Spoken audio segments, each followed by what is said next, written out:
Good evening, everybody. What's going on? Hope you're having a good day. We're about to get started here. So, let me pull up the right screen here. Alright, there we go. So, today we've got semifinals, Tier 3, Notorious S.C.V versus Genjin and the Panda Patrol.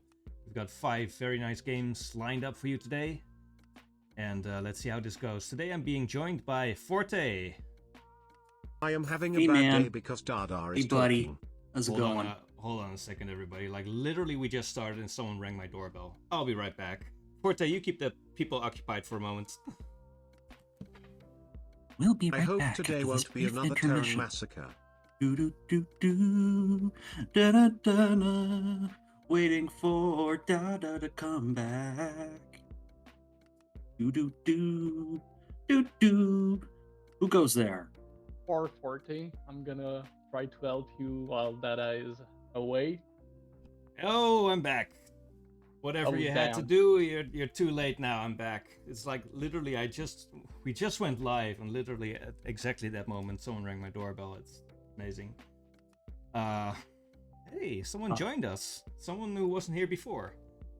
Escalade. Yep. I don't know who that is. Yes. I guess you're not Escalade. You're CPL 10 when.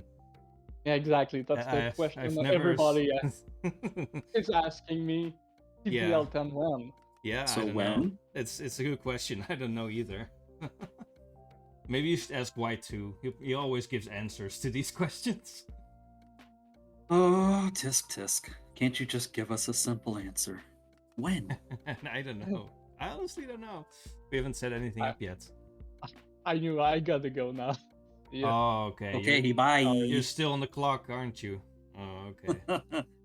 He's still on the clock, I bet. Yeah. Oh, this naughty CPL 10-1 guy. Anyway, yeah, back to the introduction. We have some cream of the crop tier 3 here. Yeah, let's just go through these matchups here. We've got Ish the Fish versus Vint. Both very good players, very strong players. I think I've casted Vint before a few times. Then Mikazo 979 versus Peach Phantom. And both these players are extremely good. Peach Phantom is, I think, the second highest MMR out of all tier 3 players. We have an MMR system for the players not visible, but Peach Phantom is way up there. Then Breeze versus Airn. Airn, of course, the famous CPL caster, who I'm sure is enjoying a certain national holiday today. As are you, Forte. Brother. Oh yeah, absolutely. It's a national holiday. I don't know which one it is, but yeah. Well, it's rather unrecognized, but it is a holiday. Yes. And continuing on, we've got a TVT, Solaerran versus Redmond R2. And that's going to be interesting because Redmond very active in the CPL scene, but I don't think I've casted one of his games yet. So we'll see how he does. Then finally, WhiteRuski versus Mr. PeanutButter. We're going to end on a high note, that's for sure. It's going to be a bonkers game, I'm sure. That's going to be a great series. Yeah, I think both these players are pretty much definitely going to be tier 2 in the next CPL if they decide to join. Because they've been just killing it. Yeah, a couple of members here I think would probably fit into that category. This is a strong lineup series-wise for a lot of these players. Yeah, absolutely. Peach Phantom, I think, also almost certainly going to be tier 2 next season. So let's get into game number 1. We've got Ish the Fish versus Vint. And let's see how this one goes. Let me turn on the Brood War music. I like how you tease an MMR system for internal CPL. Well, everyone knows it's there, right? It's not a secret that we have it, but yeah, that the MMRs are not visible. But I can at least say that some of these players here are way up there in terms of MMR. They're always hitting the same, like, high-level players in their tier. Dada, can you stream in Discord? Yeah, I don't blame you for one not game or publishing the numbers. I think there would be an uproar if you did. Oh, we got a message from Escalade saying he wants to see the games on Discord. and maybe hop in for 1 or 2 games. Okay, that's fine. Let me see if I can do that. How does that work again? Yeah. See if my computer doesn't scream and crash when I do that. So you guys can all blame me. No, that should be fine. I don't think you get sound though because of how it's set up, but it should work okay, I think. Okay, I'm streaming now, so have a look and see if that's working for you. So not gonna have sound unfortunately, but we have to make do. Okay, so let's get started.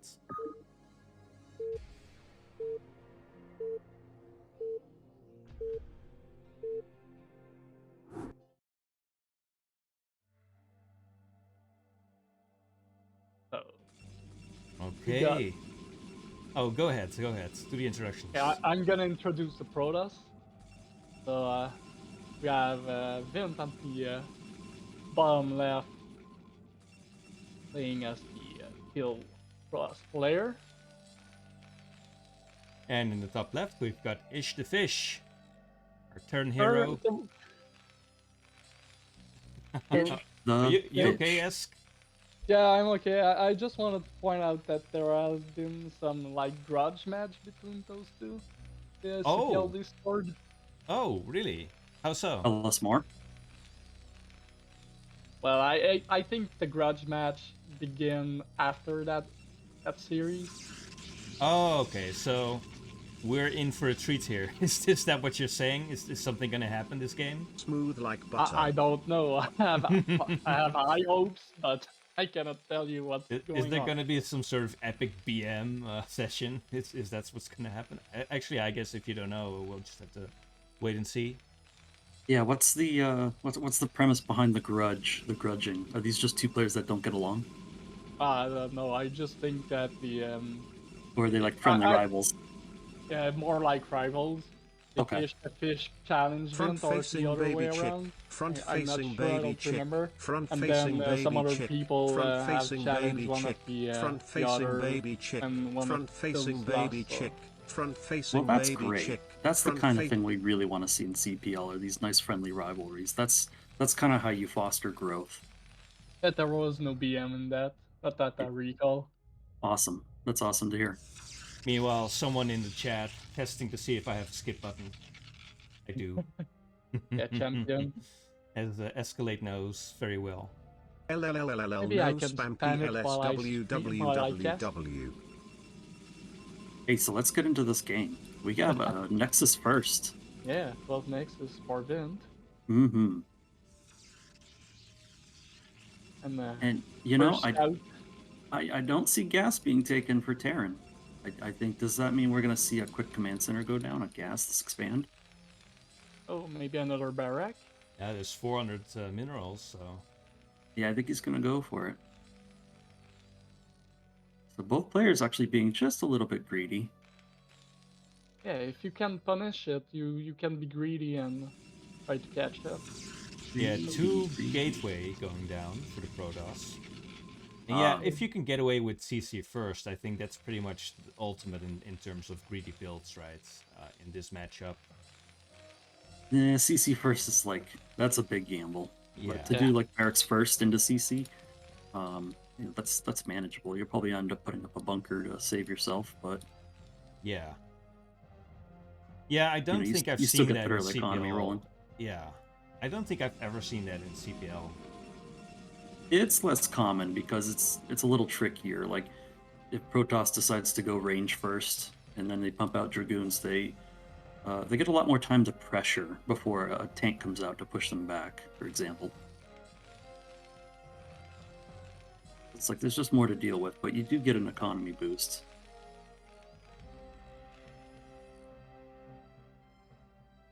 Oh, so the Marine were scouting for proxy or maybe a robo. Yeah, I like that. That shows initiative and staying vigilant. Because you always want to remain vigilant. You know, if something doesn't look right, like, you know, he's got a scout in his base, and he's just checking to make sure. Like, maybe you do know, maybe you don't know what your opponent can have by now, but it's always, you know, it's nice to check. Kind of stay funny how active on the map. this SCV is just sitting there, and nothing is coming out of the gateway, and no probe is even coming to attack it. Yeah, first goon is just starting right now. I think it's a little bit late, but maybe it was supply block. I didn't pay attention. Yeah, I think he's just really spent this whole time pumping probes, which is okay. It's good. If you're going 12 Nexus, you want to have constant probe production, otherwise you don't really get the advantage. But like he's got a scout out in the middle of the map up top, like where Terran would move out. So he's not seeing any move outs, so like he doesn't need to produce units really.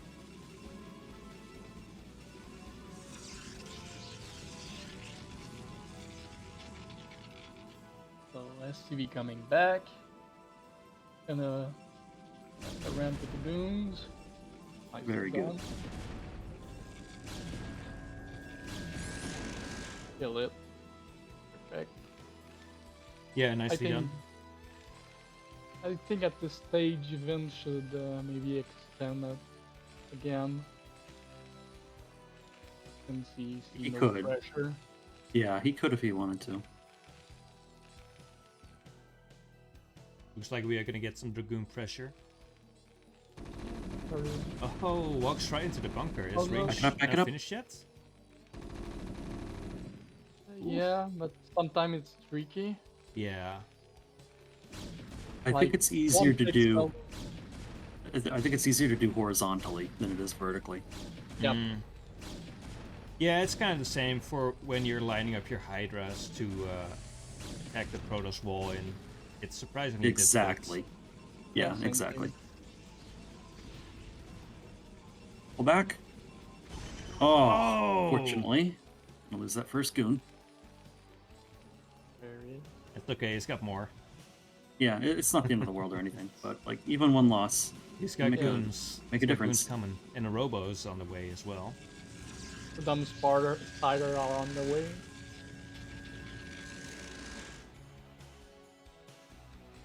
more gates. He's got the probe at the third, so he wants to take it, but he's got to actually put it down. Can you look at the gas at the natural? I think there's like 4 or 5 SCV mining it. Oh, Oh, yeah, there's some extra CVs. I think 4 is Yeah. like 5. 5 even. Yeah, wow. Mm-hmm. Yeah. Yeah. It's a bit too much. 4 would be enough, max. And that's kind of something important to point out for like newer players. It's important to understand every single worker impacts the game in like a small way. So when you have like 2 or 3 that are mismanaged when they could be mining something else, you lose a bit of efficiency there. And snowball on everything else. Yeah, and that can snowball. And in a game where seconds matter, like everything needs to be as tight as possible. Like that's just what we strive for. Especially at the beginning. Late game, it less matters less, but at the beginning, It's a lot more meaningful. I agree. Yeah. By the way, the shuttle? Terran, the Terran must have scanned the shuttle because there's Goliaths ready to intercept. There's nothing in the shuttle, right? I don't Click think on there it? is, no. I don't think it shows us in replay mode. I think it Or does, does in it? replays, yeah. I don't Yeah, think it there's does anything in it. usually. I mean, if there was anything Maybe- in it, you probably would have unloaded it by now, I feel. Yeah. So there's Maybe zealots it's for coming up. Bulldog. Oh, he's bringing the zealots up now. I see. Yeah. Bulldog style. It does show. Okay. And Oh, a second two shuttle. shells.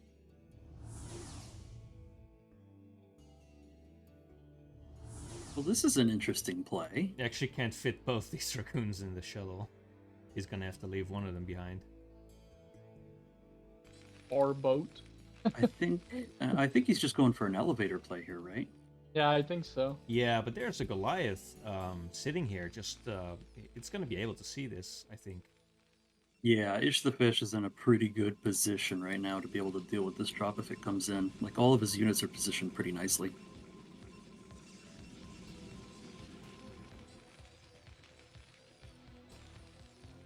So lots of tank, no not that much vulture, so he doesn't have a lot of mine. I'm not sure you have the mines upgrade yet. Scans and sees the army sitting outside of his net. And there Scans comes the the gate count shuttles. as well. One of them almost goes down. And it goes down. There it goes. 4 zealots. That's really annoying to have to lose 4 zealots for nothing. Yeah, they're not even siege, so Yeah, they they're don't splash damage. Barely even damaged. That was a big loss. That was a bit of a shame. I think as soon as the Goliath started attacking, maybe he panicked a little bit and didn't really know what to do right away, because it can be hard to react to things on the fly like that. Mm-hmm. In situations like that, where you kind of end up panicking, it's important to remember that you don't always have to commit. You can just pull back and not lose the units. Forget the tanks. Oh, this is like going really poorly for Terran. There wasn't quite enough units behind those tanks.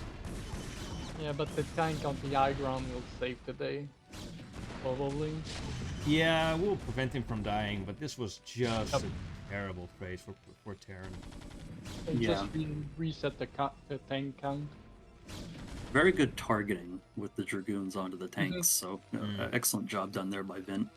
Yep. I have to agree.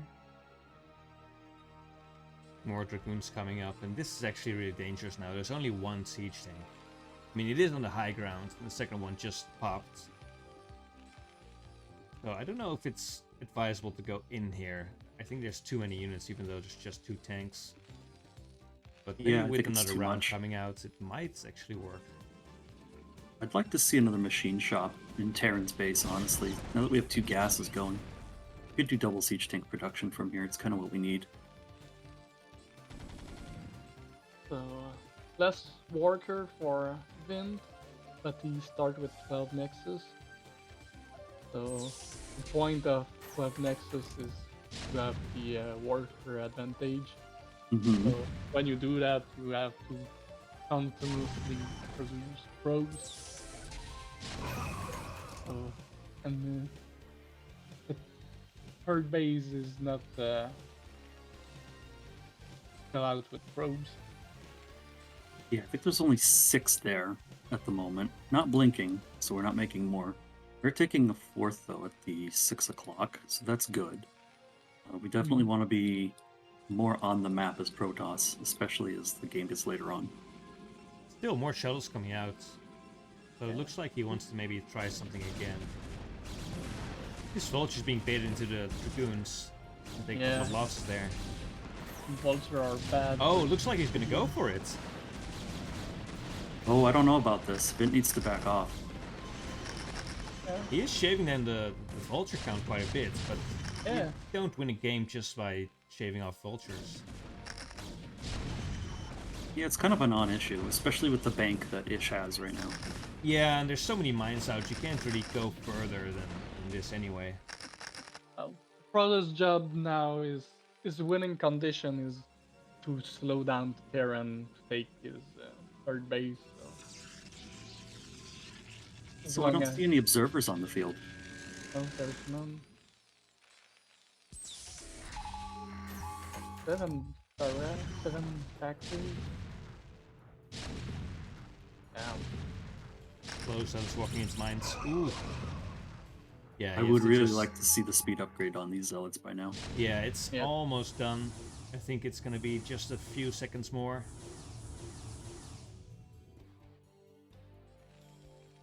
Yeah, Terran is impressively pushing out here, I think. Yeah, there's with speed upgrade, by the way. With a factory count of 7, and all of them actually churning units out at the same time, I'm actually not that surprised. It's pretty powerful. This is a good display of macro right here.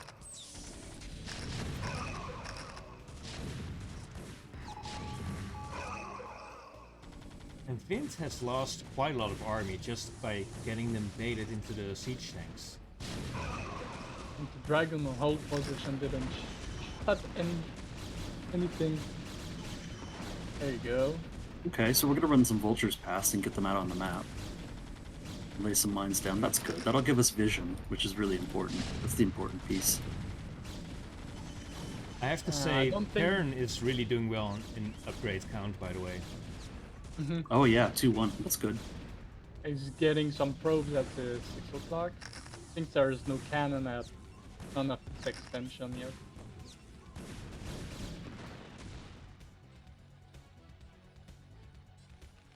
Yeah, it's tough. Once we get into the later stages of the game, there's more things to multitask, so all the small things like these 3 vultures down here may not get picked up on for a little while.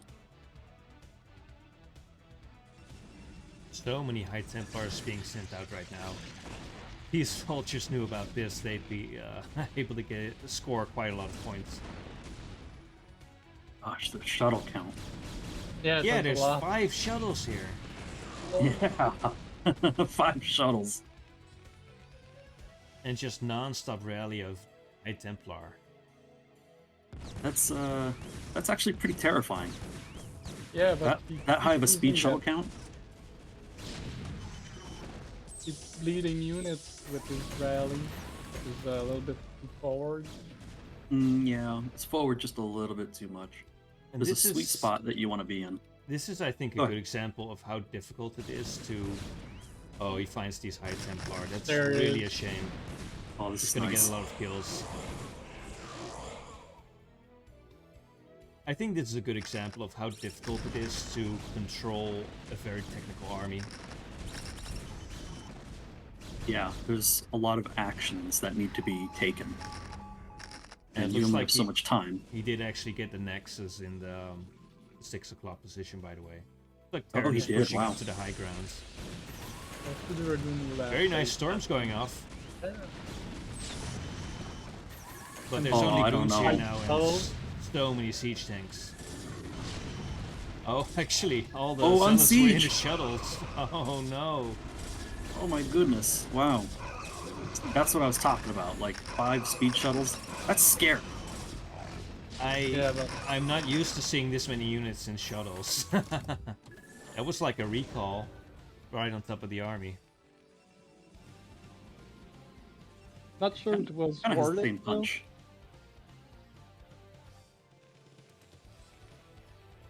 Let's see, So 1, yeah, 2.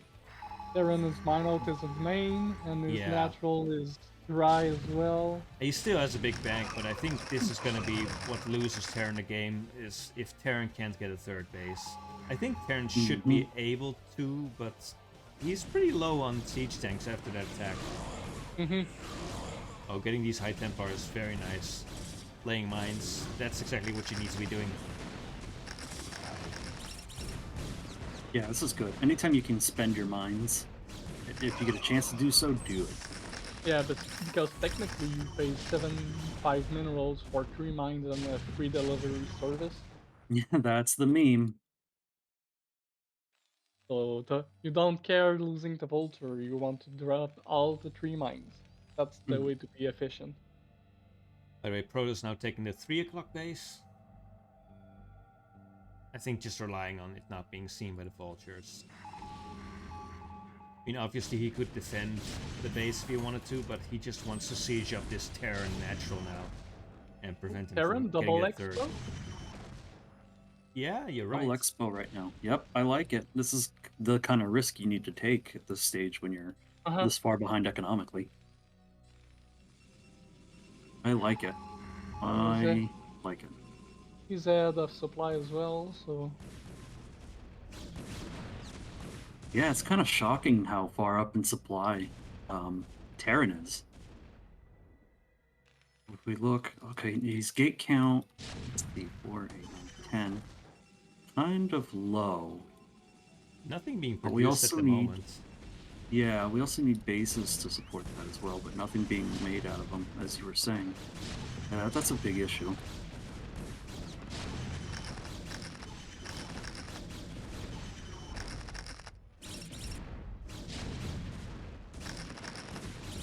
how many gates does Vint have?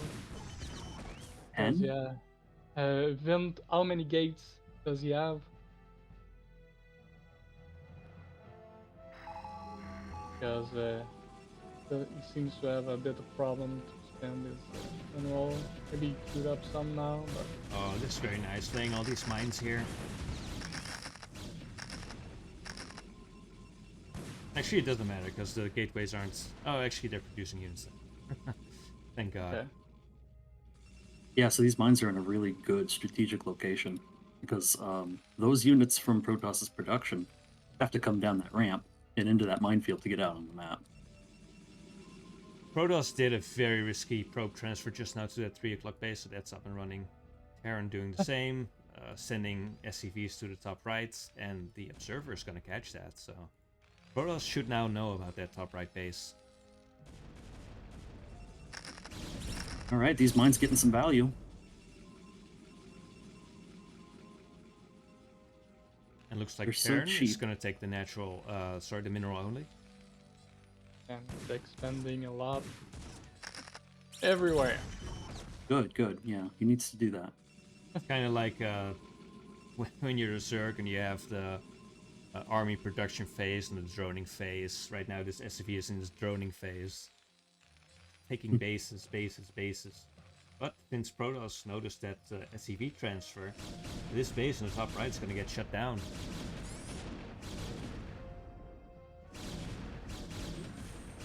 And he's going to get that CC as well, I feel. I mean, he's chasing the SCVs now, which is good, but could be able to get that CC as well. Yeah, he should be able to get it. Getting some SCV as well there. That CC might go down pretty soon. Yeah, I don't think that's the biggest deal for Terran at the moment, losing some SCVs. And actually, this army is extremely strong, and it's catching the units in rally. Yeah. Either in rally or in move command. Either way, that's really risky to do. But that 12 block base is now being shelled by these Dragoons, and Terran really can't afford to lose this. You lose this base, I don't think he you lose the game. cares. I don't think he cares about these bases. I think he's just going to go for the throat here. Oh, Yeah. That's the risky move, but I think you can set up the contain here. I mean, from this standpoint, if he closes off the main and gets to those gateways, it's game over. Yes.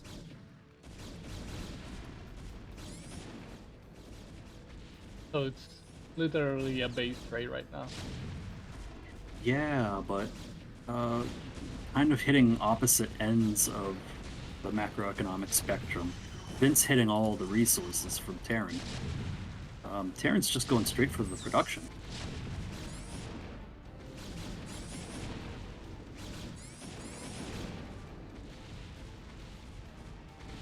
Yeah, this is kind of a strange game now, because Terran is on top of the production, but it doesn't seem to me like this is completely impregnable. Maybe if Protoss has a few shuttles and drops out Zealots, you could shave this off little by little. And meanwhile, the Terran is not going to have any more unit production, but the Protoss is. So there's still a chance for Protoss. Oh gosh, these Zealots didn't accomplish anything. No. That's a really painful moment right now. We're starting to count down to the Armageddon phase. Yeah, Where these it's goons... clearly obvious. Protoss can't afford to lose these goons to the mines. That's really bad as well. Actually, there's barely a force left, so Terran will be able to reclaim the 12th block, I think. Oh no. Right into the mines. Oh, I missed it. Yep. Yeah, Terran has so much gas, they wish they could make High Templar. But it's quite nice, actually, scanning to be able to hit the gates. You have the shuttles, but I don't think you remember about them. Trying to get mines up on the high ground. If he can, that'd be very nice. Yeah. Right near the gateways. Yeah, the Terran really has to do something about the mineral situation. Only one base is mining, that's just not quite enough. I really like how patient Vint is being, though. Like, he's got his units held back. He's macroing up a little more until he's more confident, because I think he knows if he could just crush this last piece of Terran force outside of his main base here, there's no economy left for Terran. It's game over. So I really like the strategic endgame play here. And Vint is making an exit at top right as well, so he can reclaim that base after. So many zealots going down. Yeah, but he did some good cleanup though. But it wasn't enough for now. Yeah. Yeah, I think the point is just whittling down at this point, because he's not necessarily concerned with being efficient if he's got 2 mining bases, and Aaron doesn't. Taking the top right corner base as well. And Terran is actually sending out reinforcements to the 6 o'clock base to try and take that down. I feel like it would be better to focus on production. At the same time, Terran doesn't know that no additional production has been set up in any of the other bases. Yeah, I agree. I think focusing on really taking down that core production would be the call. Really slowing down the macro forces of Protoss, not being able to replenish their army.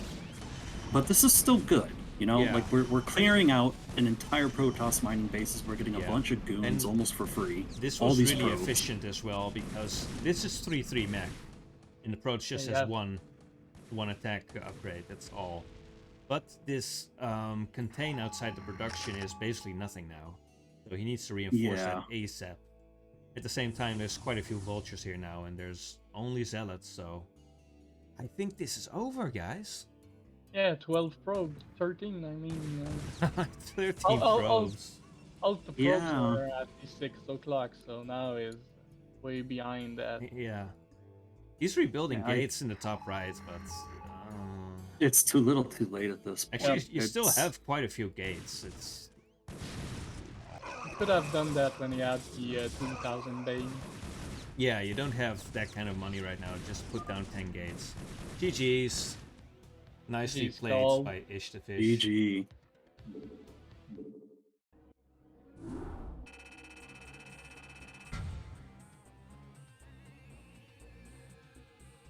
Right, so that puts a point on the board for Notorious S.C.V.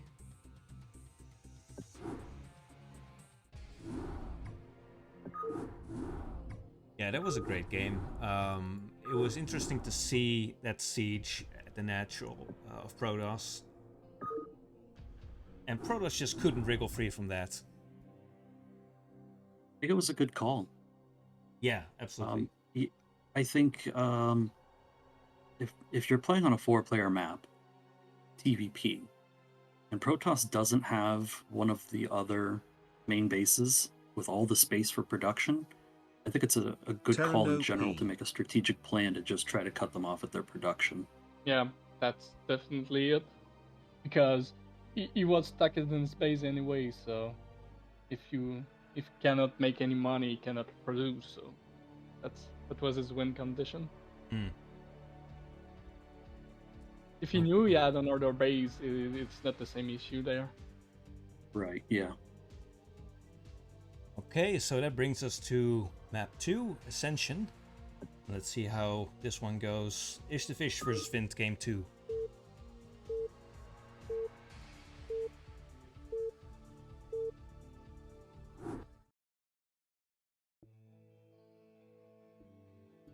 Alright, in a top spawn. Oh, it's the Protoss player Vint. And in the bottom right corner, it's Ish the Fish, winner of the last game. See if he can get another win. Take it home for Notorious S.C.V. Are they the same colors again? They are, yes. So, yeah. So I guess these guys are color pickers, but these are not colors you see very often. I could pick dark yellow as their color. Did they put the top versus bottom? They did.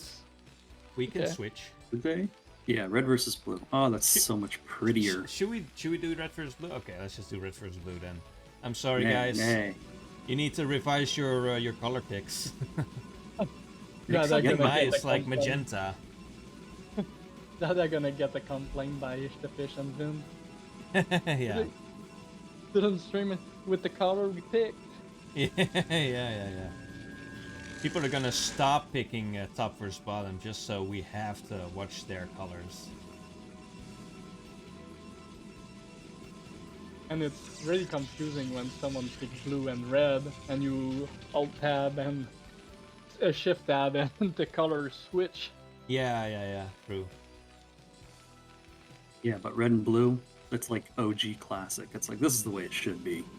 Yep, I agree. I kind of like to use the color orange, but unfortunately you can't use orange on butter or on any desert map, so it's a bit of a shame. We got a more standard play this time by Vint with gate and gas instead of 12 Nexus. We got KS Cyber right after.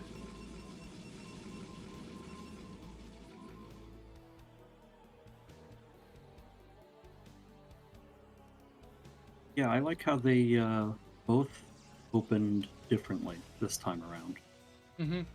More tricks in the bag, more things to show, instead of just being like a one-trick pony. That makes you dynamic and well-rounded. What's happening here? here? Probe doing here? Yeah. What are we going to build here? Oh, maybe the DT stack? Yeah, I think so. I think it's gonna be DT tech. That's what I would figure. The heroes wear caps. Are we gonna make it right away? Right before Zealots? Was. There it is. Yeah. Citadel. Oh. Vint. We have something. Vint wants to win. Okay, so one goon will pop very soon. But if you're Ish the Fish here, and you have a full scout, and you walk out into the natural like this and then go back in, and you see just how little Protoss has, doesn't something kind of start to not add up?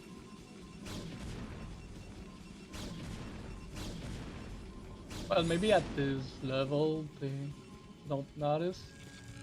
Yeah, it's True. like, it's difficult to notice. And Okay, there's so a gateway as extra well. gate. Double gateway here. Oh, damn. So 3 gates DDs.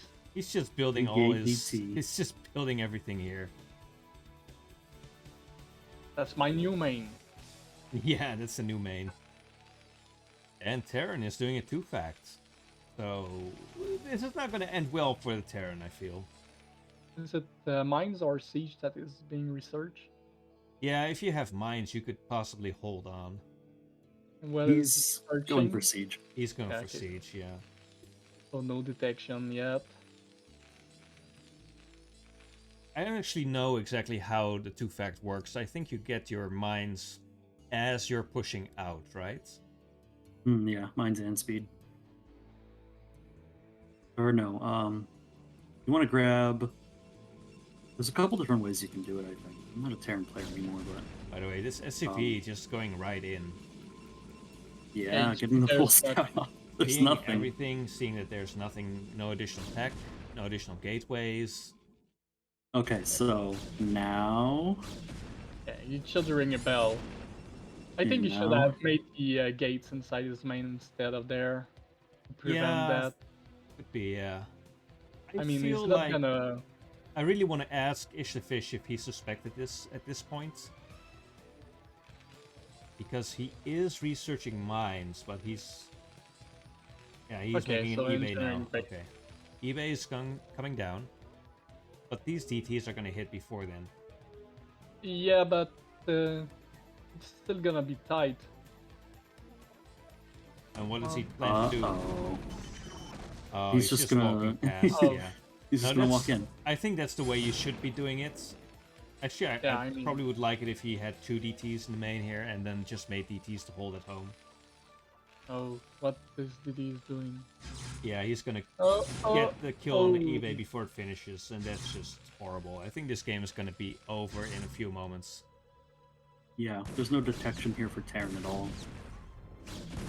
No detection. He has to finish that eBay. It's almost done, but even then, it's just really hard to get a turret up in your main with a DT there. So yeah. it's gonna be a GG.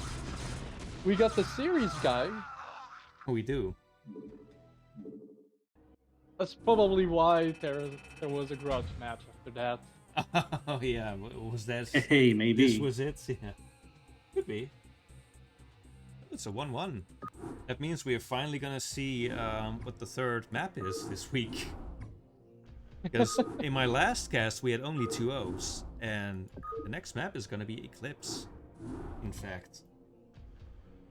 So if you're Ish the Fish and you're playing versus Vint on a 2-players map again, do you think you will do the same trick again? I mean, you don't think you would, but I don't know. The thing about mind games is they're so hard to get a handle on. But So at who the same knows? time, like, it's what makes anything more than a best of one so good. Yeah, I think that Terran is gonna be, really on the lookout for any kind of shenanigans after that. So I don't think you should try it again, but we'll see. So game 3 is gonna be an Eclipse. Ish the Fish versus Vint. Let's see who takes it. Place your bets. Place your bets, boys. What do you think? I would do a prediction, but people can look on the web apps. Yeah, that's right. They can. Yeah. Well, you can do a that's prediction no anyway. fun. You can do a prediction anyway. It's fine. Let's introduce the players. It's Ish the Fish in the bottom left corner, our Terran player, hoping to win the series after that initial game he won. In the top right, it's Vint, our Protoss player, who is already sending out a probe. And I don't know if this is. This seems Betting's early closed. Yeah, this seems like too early for a gas deal, right? Prediction is up, guys. Yeah. Let's see what This colors. going to be a proxy. Let's see what colors the players picked. Oh, it's oh, actually, it's different for Vint. Yeah. Vint has beige, but Oh. Ish the Fish has his dark yellow. So I guess that's his Olive? signature dark yellow. But we are going back to red versus blue. Are you going I think for that's it? olive. And this is pretty far out. You're not going to scout that too quickly, I feel like. Even if you scout for a proxy here. Are you going to go this deep into the side path here? You can't scout Only everywhere. Only if so- you're deliberately looking for proxy. Yeah. Okay, so we have a gateway. It's going to be a double 9 gateway. Yeah, there's going to be a second gateway, I feel. Could be. Yep. There we go. Okay. 99 proxy. And Terran actually quickly grabbed their gas even before the threat of a gas steal, which is interesting. If he can get the factory up, he can hold this, but it's gonna be very difficult. Well, he's got to send a scout out, and he needs to see that there's nothing there. And, I mean, the sooner he gets a grasp on what's actually happening, the better his odds are. But eventually, I think it's going to come down to whether or not he gets the ramp blocked.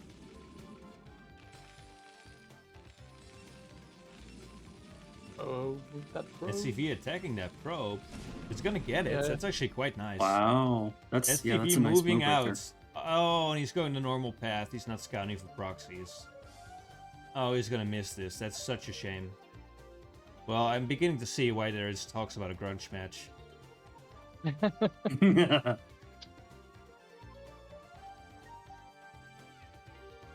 First sell it out.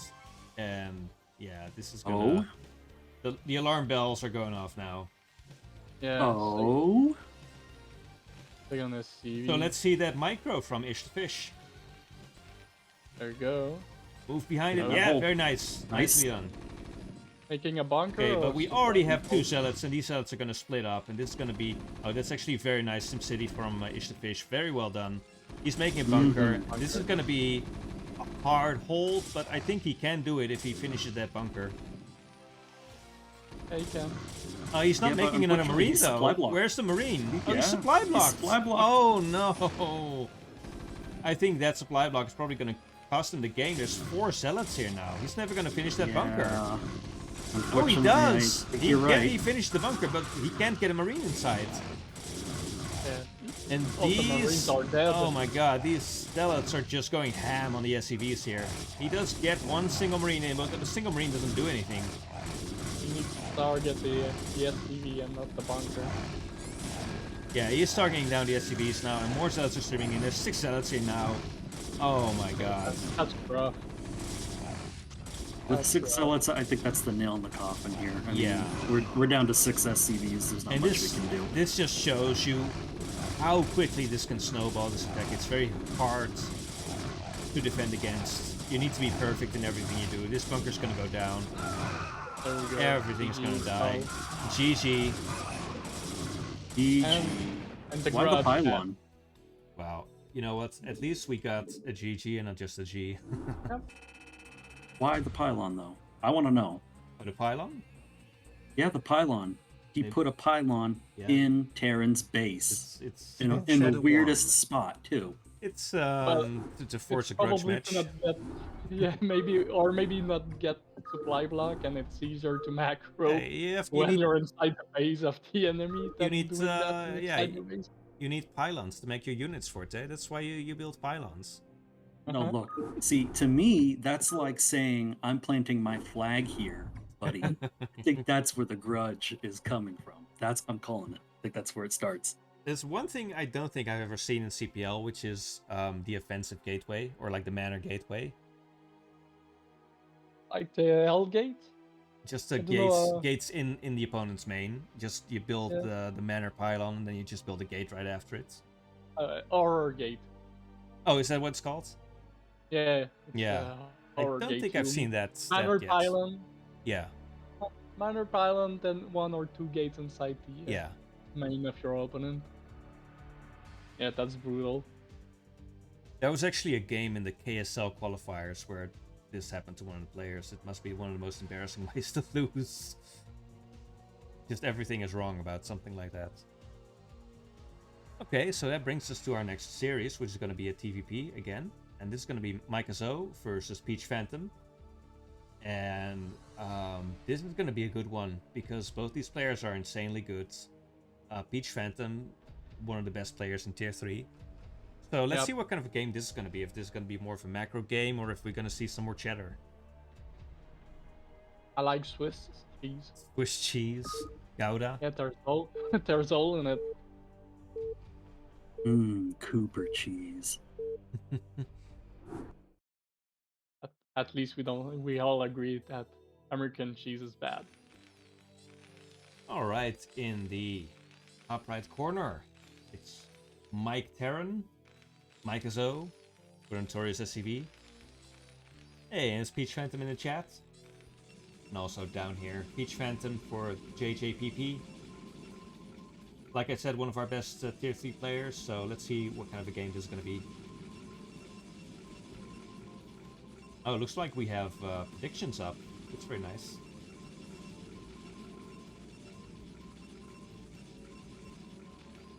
Oh, yeah, I have to close the last one. Oh, okay. So, yeah, so Vint 1. There you go. Yeah, we don't see a probe leaving the base just yet, so... At least there's that. So, more honor. More, yeah. We're gonna get an honorable game. By the way, I need to do something about these graphics, because Peach Phantom's name is too long for the graphics to display. I don't know if y'all can see that. The graphic is being broken by the name. Oh, I see, yeah. Like the front's cut off. Yeah. I'm gonna be working on some new graphics during the off-season. Some new designs, new scoreboards, and things like that. Nice. I might pester you for some material then. Yeah, feel free. So the chat is going wild. They are asking how all tier 3 pros player cheesers. Oh, I yeah. think The answer is yeah. The Also, answer is they're Protoss players. yeah, exactly. The answer is no, but also yes. Oh yes. If you play Protoss to be honorable, you better play Terran instead. I mean, everyone's a quantum cheeser. You don't know if they're gonna cheese or not until you observe them. And when they cheese, which cheese will they choose? Yeah. That's the question. Which flavor cheese? Yeah, Yeah, like, are it's- you an aged, distinguished Swiss? Like, Do you like it is cheesy? the more hard cheeses or like the gooey soft cheeses? I mean, I like them both. Cheese whiz in a can. Ugh. Ugh. I don't know if I think we have some of that here, but I've never had any. I feel like I should try it just out of a morbid curiosity for what it's like. It's just salty grossness. I don't know. Is it even cheese? Like, can you Probably legally not. call that cheese? Or is it like potato starch with salt? Maybe, yeah. A couple of seasonings. What about feta cheese? Do you guys like that? Into a salad, yeah. Otherwise, no. It's good stuff. I like it.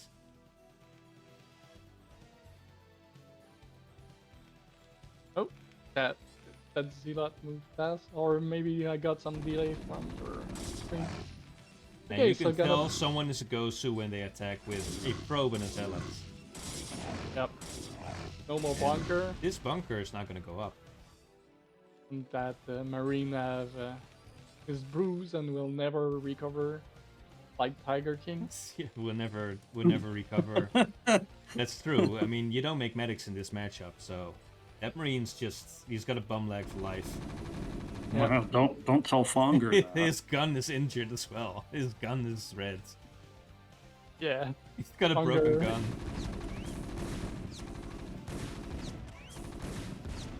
And the Dragoon is already up, so... Actually, you should move that Zealot up so you can pick off these two Marines.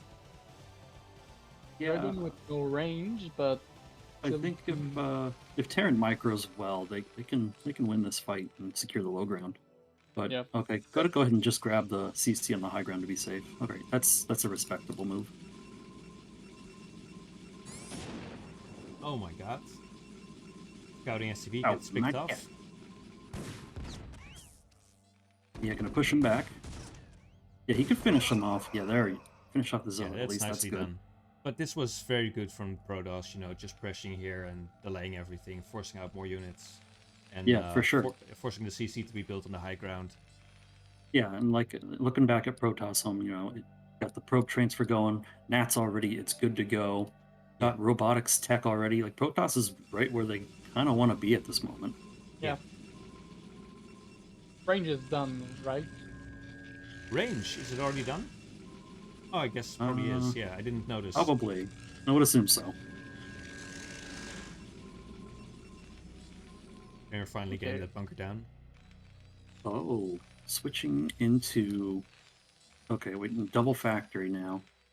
After no, okay, I guess that's all right. I'm not sure exactly what the order is, but Yeah, expect it looks maybe. it looks like a 2-fact because there's no CC at the net, but it's Yeah, built. like it fooled me for a moment, but then I was like, wait a minute, no, this is actually Yeah. kind of normal.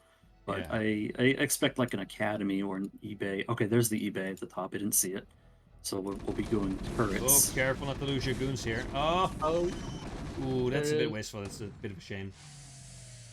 And looks like Terran's gonna push Oh. now. That's gonna Yeah. trigger a push. Nice. All right. there you go. I think it's a little risky not having any knowledge of what's up ahead or what Protoss Nat looks like, but no. Fortune favors the bold. Okay, get some mines down. Oh, the Obs is there. Turning.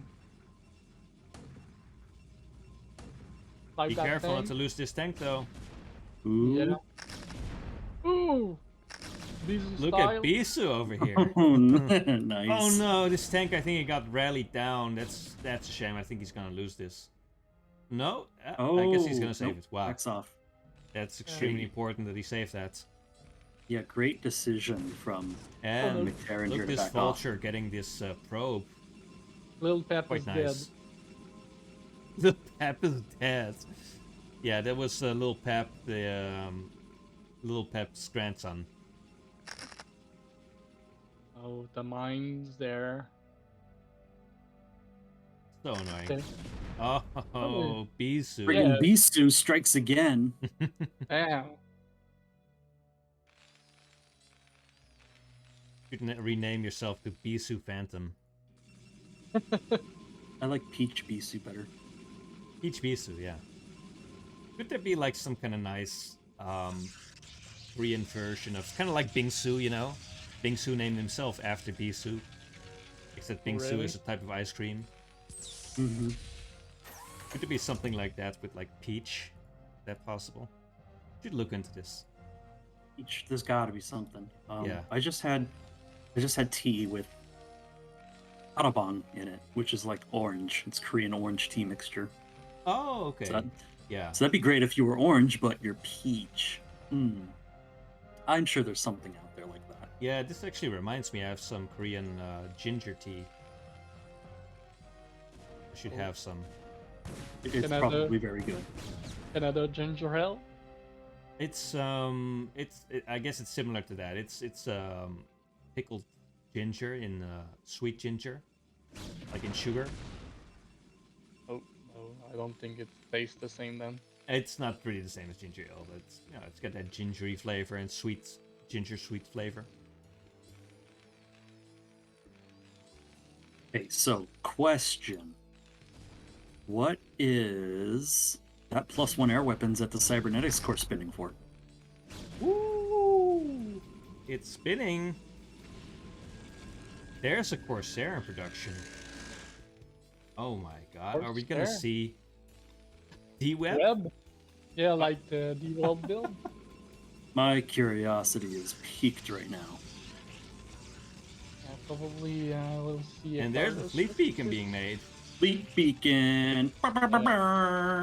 Oh my Okay. god, D-Web. Yeah, this is a build that Bonnet has been known for. Been playing this a lot, even at the highest level. Mhm. I Yeah, it mean, can be good. Bonnet even did this in his match against Light. And, you know, that was a pretty good match as well. He ended up losing, but he did pretty well for a while. Peach is in the chat right now. But Karen does So- scan this. He scans and sees the Fleet Beacon. What up, Peach Bisou? How you doing? Peach Well. Bisou. Or Izu Phantom. I feel Phantom like this Bisou. SimCity from Perrin is actually obstructing his units. Am I correct? Yeah, I think Yeah, so. that top right factory is gonna have issues. I I think. feel like maybe because of the early pressure, Perrin felt the need to seal themselves in. Well, at least he's getting the factories though. Like that's good. We are not seeing any upgrades yet from Protoss, though, I believe. What are you talking about? We're making carriers and getting Yeah. +1 air. That's I- all we only need. I guess you're right. You don't need upgrades. You don't need units. You don't need anything. You just need Anyway, carriers and D-Web. versus Terran, the upgrade of the ground units of Frost is pretty garbage, so... That's true. Yeah. And We just need like 20 Aaron- goons on the map. Perrin is just working on their +1 so far. 20 goons. Fourth Nexus going down. Let's go. Carriers. Harder has arrived. Bring Yo, the he's section. making carriers, but he's researching D-Web. Oh, yeah, because he has one Sarah. Mm-hmm. So it's live. We're seeing it. Let me bring back my bingo card. By the way, I like that Mikazo waited a little bit before he started making Goliaths, because I feel like if he'd started the moment he scouted the Fleet Beacon, it would have been a little bit too soon. I think it's good that he has a good, strong ground army now. And now Yeah, he should yeah. switch into full Goliath production from here. Which he does. Okay, very good.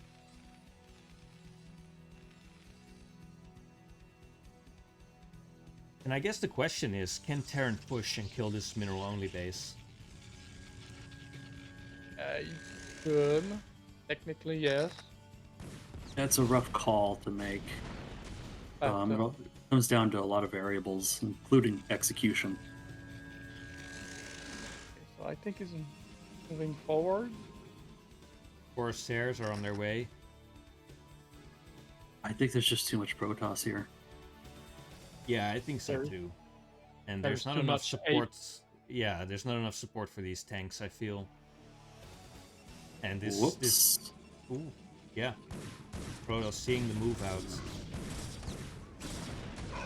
Oh, But this is a much nicer angle to attack from Forte Terran.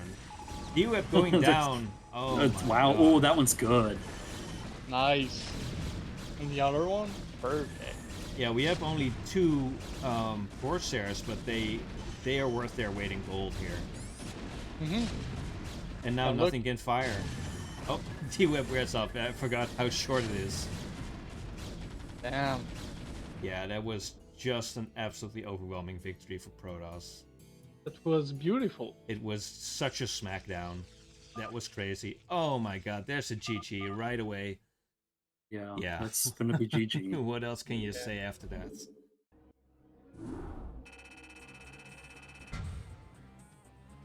Really nicely done by Peach Phantom. Oh, sorry, I mean Bisu Phantom. Peach Bisu. Pichu. Sure, I don't think so. Pichu. Pichu is a Pokemon. Yeah, I think so. Pichu is a fair and balanced Smash character.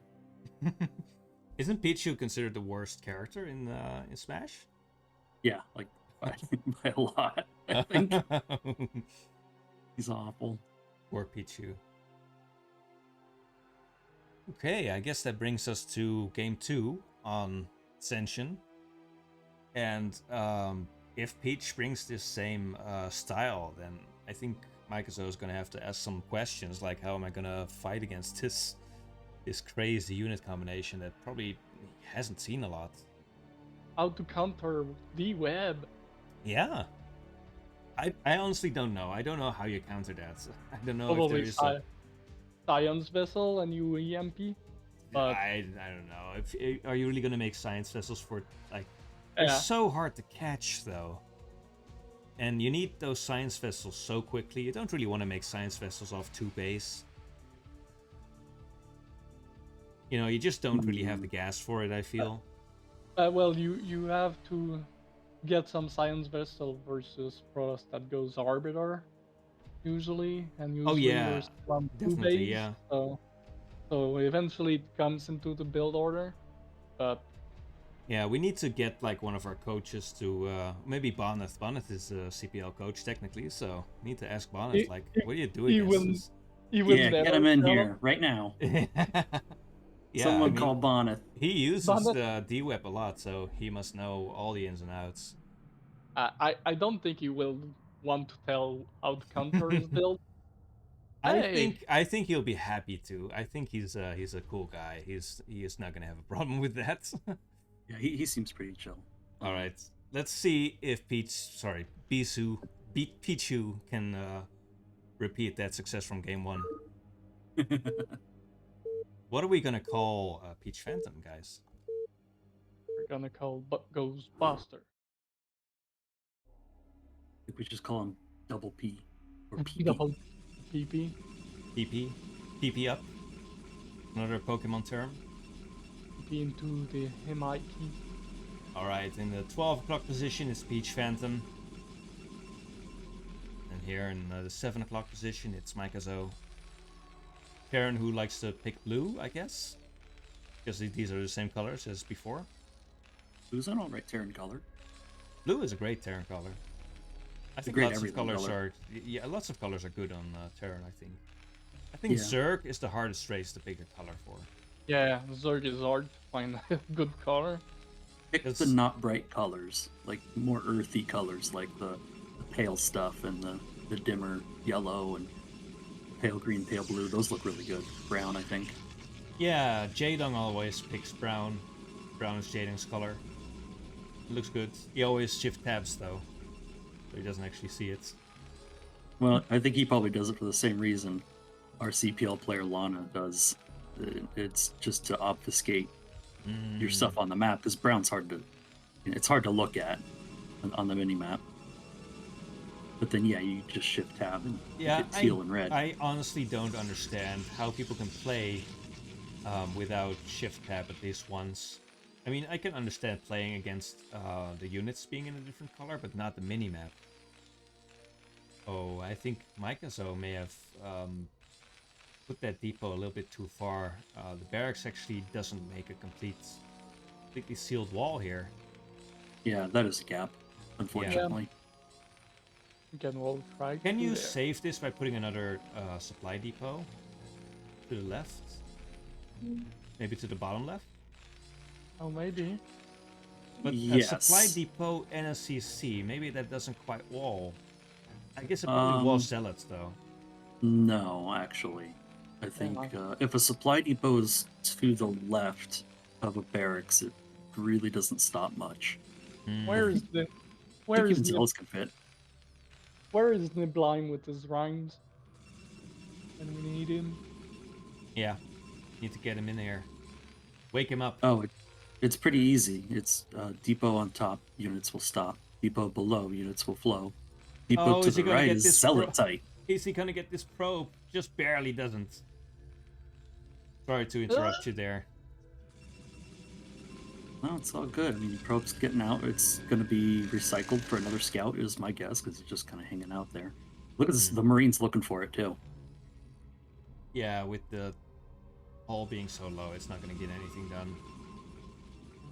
Not first zealot's on its way, and he's going to want to join that up with the probe.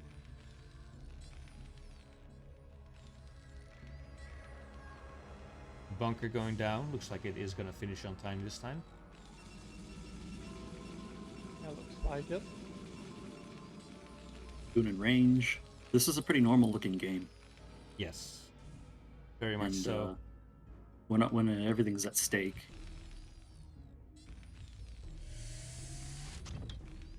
Both players choose the honorable route. Oh, that zealot's just gonna walk by, isn't it? Oh, no, it doesn't. No. I guess probably shouldn't at this point. Yeah, I guess he's just gonna go home with this. Yeah, I would. Could have run by though. Yeah, I think so. I think he could have gotten maybe 1 or 2 SCVs, because there was only 1 Marine in the bunker. Sounds like the name of a song. From Marines into the bunker. What? Yeah, who made that song? Is that, is that a Prince song?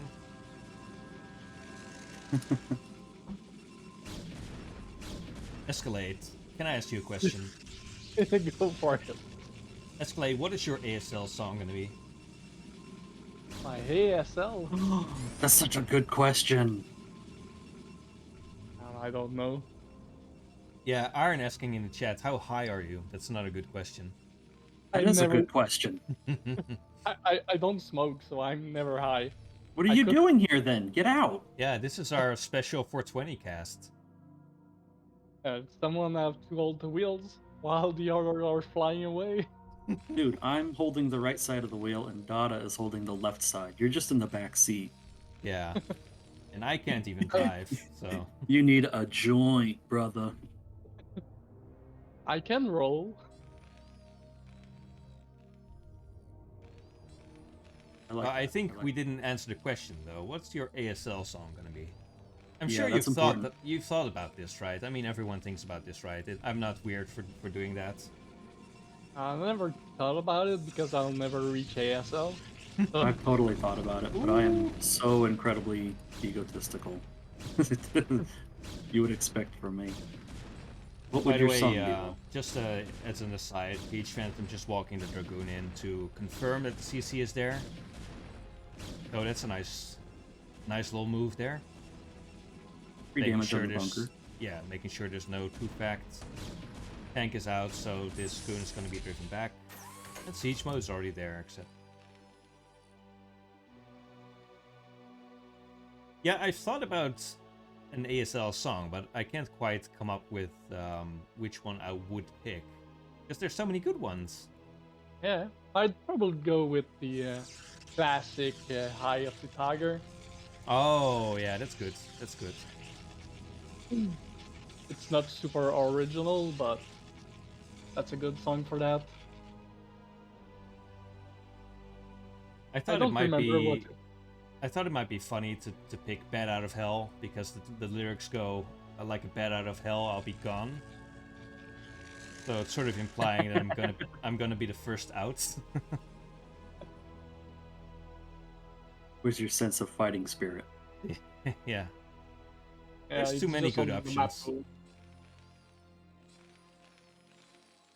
Pick a country song because then everyone has to listen to country, says Iron. That's good. Just make your opponents listen to something. I don't know. There's some decent country. Let's be honest here. There's some good country. I'm not afraid to say it. I don't know, man. I'm not afraid to go out on a limb and say that there's good music in every genre. Ooh, Peach Phantom getting in here with this Observer. Yeah. Yes, everything. O2 fact again.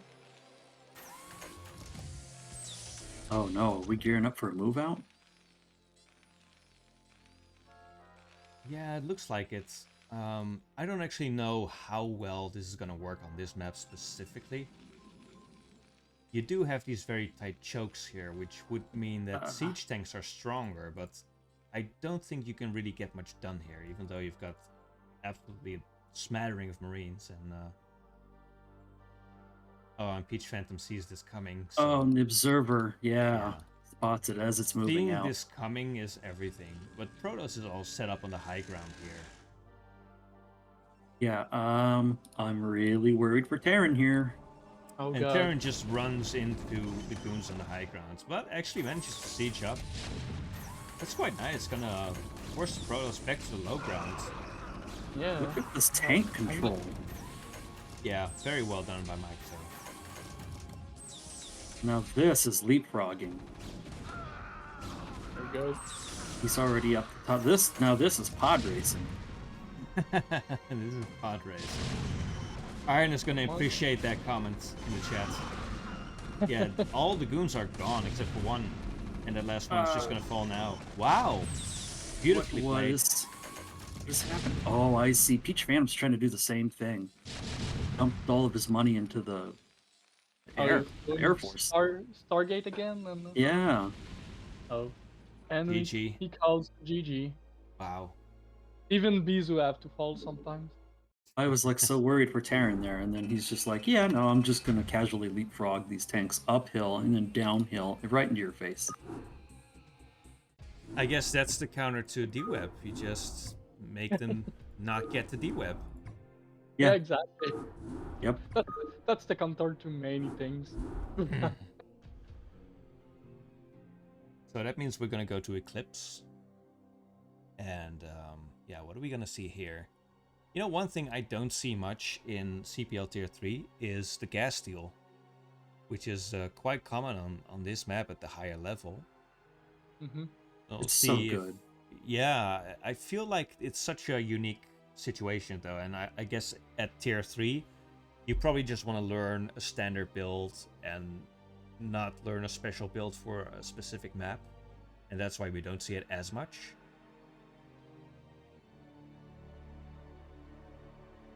But let's see. Let's get into Game 3. Actually, I have to update the score. I forgot to do that. 1-1. Okay, so let's go. Game 3 on Eclipse.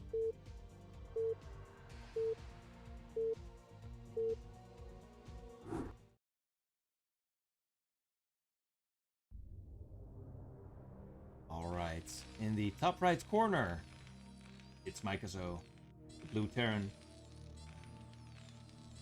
In the bottom left corner, it's Peach Phantom.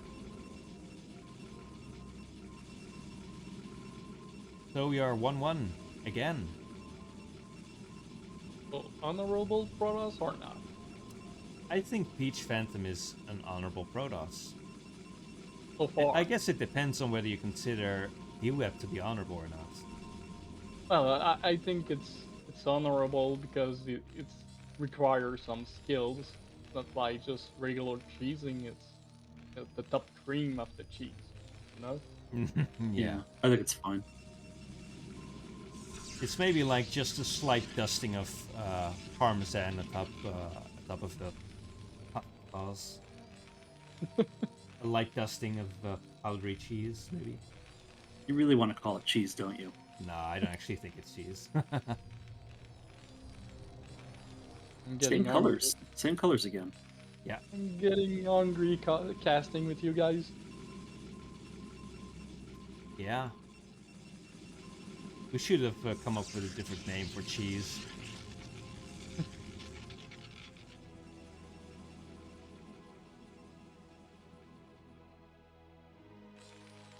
So when you're Protoss and you're doing the gas steal, when exactly do you want to send out your probe? Does anyone know this? I think it's Pylon Scout, isn't it? Exactly. After Pylon, Okay. you Yeah. send them the same probe to scout. Usually Okay. it arrives on time, so. So it's like a Forge first versus Zerg scouts. Yeah, if you want to gas steal wars, you cannot send a scout on the core. But yeah, on regular build after the gateway or you want to send the scouting probe, but for gas steal is straight after the first pylon. Mike has always been pretty good at shaving off the shields from the scouting probe, by the way. Yeah, I've Literally, noticed the that. probe arrived at the base and immediately lost all its shields. Yeah, he's got pretty considerable control.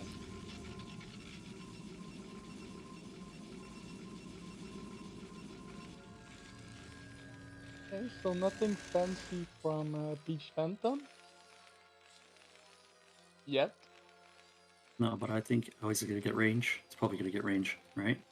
Unless it's bluffing and making Okay, Goon first. Aaron getting factory. Yeah, this looks perfectly normal. One on gas, so he's probably brought the other two to the minerals to help with securing an expansion. Even putting the bunker down at the choke. Yep. So Core spinning, range on the way. Boys, this is shaping up to be an A-OK normal, 100% meta-approved macro game. Perfect. Forte approved. Have the seal of Forte. We can go on, guys.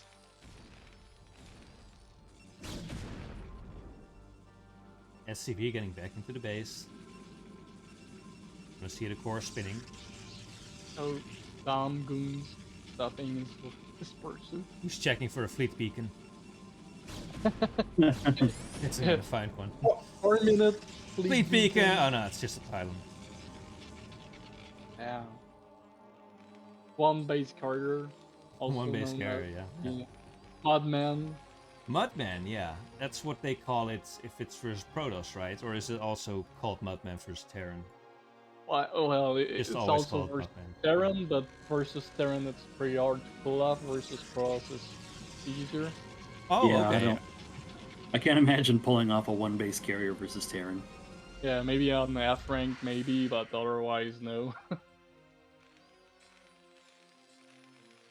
Yeah, it is something you could get away with in Tier 3 CPL because some players just like to sit on their base and just make stuff, make SCVs at the lower levels of Tier 3, but that's not something you're going to get away with once you get to, you know, reasonably experienced players. Yeah, that's right. There will be more demand on you from more of the game, other than just managing your base. Yeah.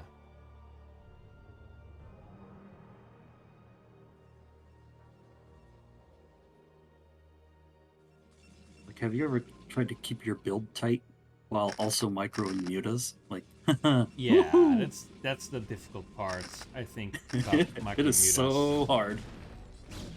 I mean, micro. You can open up the micro map and just play it for a couple of hours, and you'll be quite good at you know, the absolute basics of unit Believe me. control.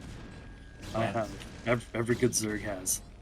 yeah, that's something you just have to do if you're a Zerg player. But doing it while also being in the heat of a game is completely different. It just takes experience.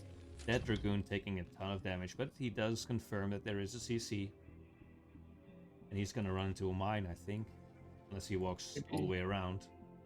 He's most assuredly going to hit that mine at the bottom. I don't think The he will bottom trigger right. this one. And I think he will trigger No, this no, one. no, this one. Oh, yeah. No more Bizu. Ooh. Rest in peace. Rest in peace, goon. Yeah, you can come back as a dead zealot, but not as a dead goon.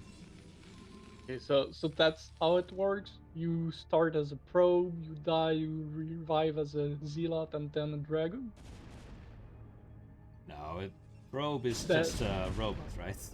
The zealots Yeah, are I like was the gonna actual. say. Yeah, the That zealots are like. sounds like an awful life. Yes.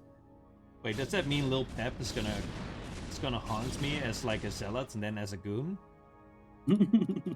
Probably, and then He's an gonna high get his Templar. revenge.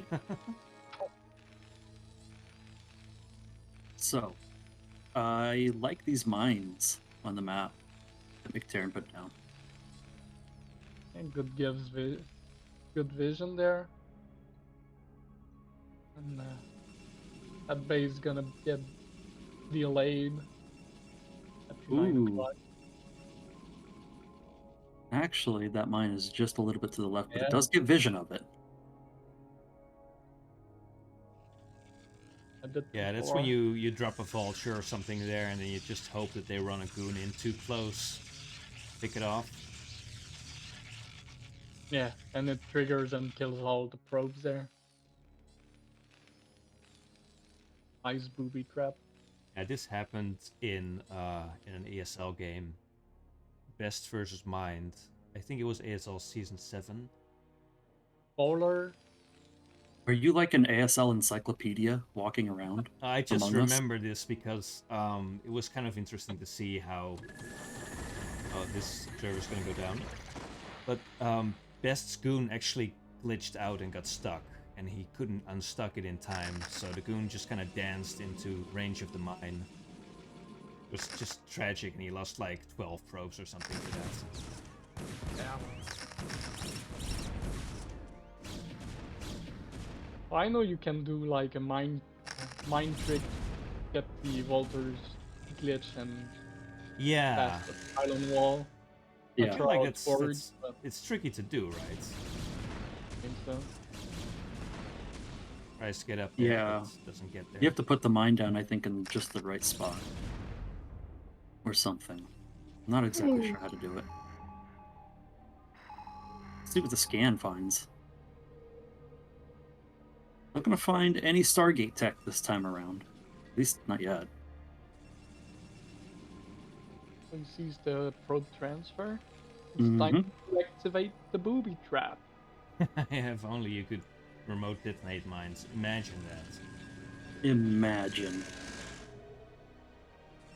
Remote mines, that would be awesome. Yeah, it would be just great.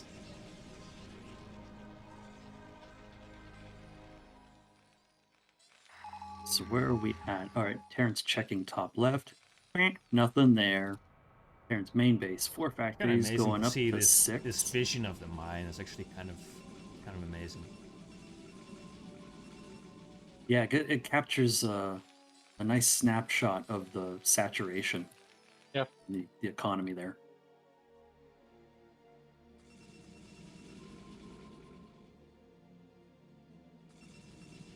All right, 10 minutes. 10 minutes. Where are we at? Where are we at, Escalade? 10 minutes. Where are we at? Is it another near to natural that is flying?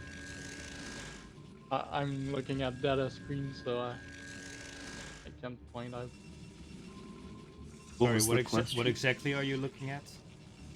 Well, I think it's an obs that's moving right now on the minimap near the middle. Yeah. Yeah. Yeah, that's an obs. Because I wasn't sure if it was a shallow or something. No, just obs. Yeah, and he is actually going Arbor Detect in this game. Aha, yes, there we go. Heck of choice. Is Storm's on the way?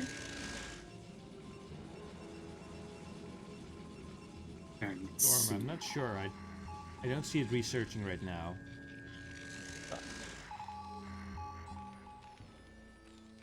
I don't think he doesn't have archives, does he? Oh, it's right in front of my face.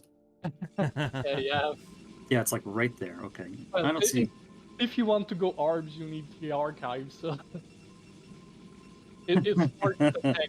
It's part of the tech tree. So Thank God Bro, we have you here to I'm point these so things high out. right now. He's like, dummy, you need the friggin' archives to make the arbiters, dummy. that's the problem playing all the tree arrays. Sometimes you forget about stuff like that.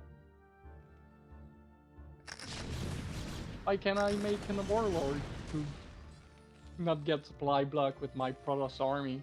Yeah, I swear I knew that fact. I just my brain's kind of like on vacation right now. That's Fuzzy how you're Branch, supposed to cast happy Root War. 420! 420 and Starcraft. Can life get any better? With vodka. This old nerd says, no. We're actually gonna get a cast by Iron after this, so at least it's on the schedule. So we'll get more 420 action, I'm sure. Right on. Like, absolutely wired is Iron's default state of being, so... Well, these vultures accomplish nothing. Yeah, shame. losing that many vultures is it's a bit of a thorn inside. There's a lot of tanks here, but there's really nothing in front of them. Yeah, like you got to replace those to support those tanks, otherwise they're just going to get crushed by a competent Protoss army. Lots and lots of zealots being made now.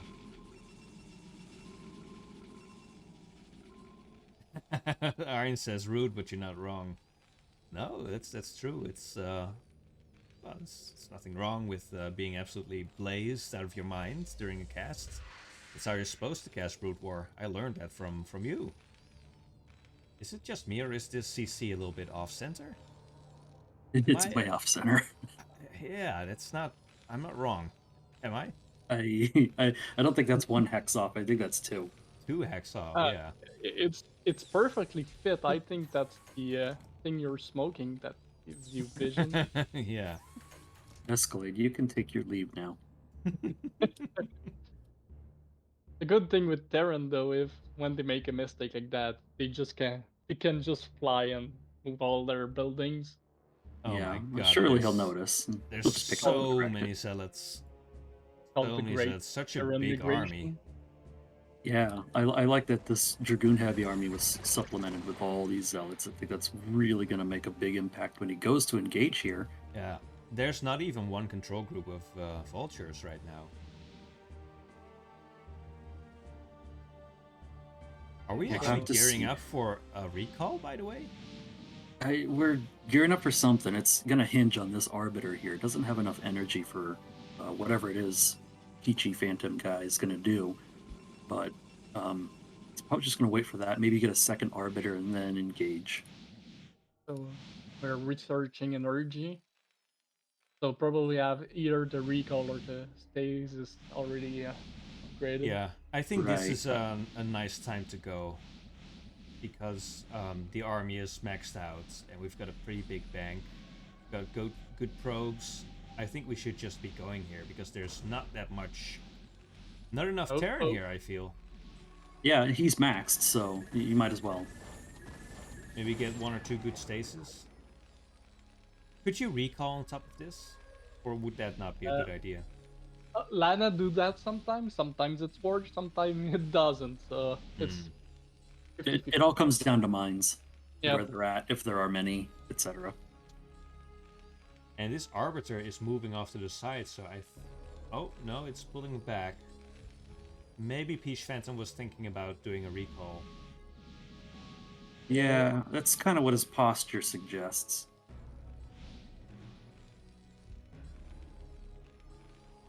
This Terran army just keeps building up, though. We're like, when we arrived here at this high ground, Terran was 20 supply down from where Terran is now. I feel like we're kind of losing our timing a little bit. The Arbiter is making the way around. Probably gonna recall on the top base. Okay, no, it's an up, sorry. Wow, what a scan. Yeah, wow. You shit your pants a little or a lot when you scan that. Let's go. Oh my god. Let's go. And the zealots are falling like flies, but they are breaking through. And there's a very nice stasis. Not that many vultures left. A lot of the vultures are in the back, not helping out in the fight, so these zealots are doing massive damage to the siege tanks. And I actually think there's enough Protoss here to finish this off, especially with that second stasis there. Yeah. It's over there. A little bit of a late siege, too. That's really going to be punishing, too, as we saw. Now Protoss is going to get these stasis tanks as well. Oh, there's actually just a GG. I guess I'm not going to wait around for the rest of the attack. GG. Well played from both players. Clearly this is... good final game. Good series, actually. Yeah, clearly this is the top of Tier 3. These players, both very good. Ends up going to Peach Phantom. Show! It might as well have gone to Microsoft. They were very evenly matched, I think. Yeah, I think so too. Yeah, especially game 2. Which brings us to game 3. This is going to be a PvZ. And this is going to be Breeze versus Iron. So completely different matchup, completely different players. Obviously they're both in nOm. And I don't think I've seen a game by Iron yet this CPL, so this is going to be interesting for me. I haven't either. I'm excited. Yeah. Earn cast a lot, but never get cast. So it's the time I can BM him now. Yes, yes, we shall bring his secrets to light. Alright. Everything is going wrong, I'm gonna point it out. Yes.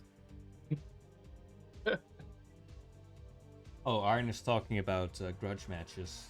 You're talking about Ish versus Vint? Is that one you're talking about, Iron? Meanwhile, we are gonna go into game 3. Breeze versus Iron. And game 1 is gonna be on Polypoid.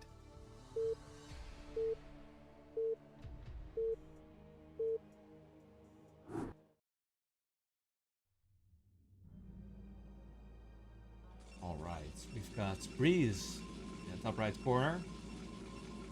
Our Protoss player for Notorious S.C.V. And on the other side of the map, in the top left, it's Iron. Hot pink Zerg. Yeah, and his rally was wrong. The drone went the wrong way when it pops. So, Hearn, you have to work on that.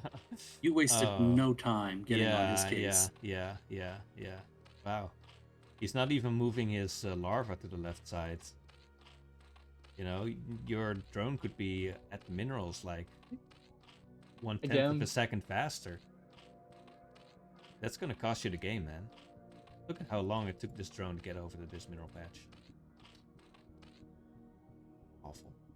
So, meanwhile, Breeze puts down his pylon and scouts after pylon. So I guess this is going to be a forge from him, probably. I guess so. It's going to be a while before he finds the Zerg, though. So I don't know what kind of build Iron is planning to do. I don't know if he he's doesn't even know either. I don't think he's going to be around quickly enough to do a cannon rush. Oh, it's actually a gateway. So that's pretty early scout for a gateway then. Okay, I like seeing the gateway opening And I'm curious to see how this is going to play out, because we don't see, at least I don't see the gateway opening as much as the forge opening in tier 3. Yeah, exactly. It's more micro intensive. Aren't saying I usually decide my build around 8-9 supply. Wow, Okay, I think that's so- pretty late. But whatever works for you. It's right on time. I mean, that's the important one, unless you're gonna 5 pool, right? For future Earn opponent, he's never gonna do 4 or 5 pool. Yeah, It- really. It makes you less predictable. Well, except for not doing a 4 or 5 pool. But if you just randomly pick a build at the moment that you have to diverge, then it make it difficult for your opponent to figure out what to do. So Zealot is not going to go out, it seems. He's just going to block this off. But there's nothing coming just yet, because this is a standard hatch first.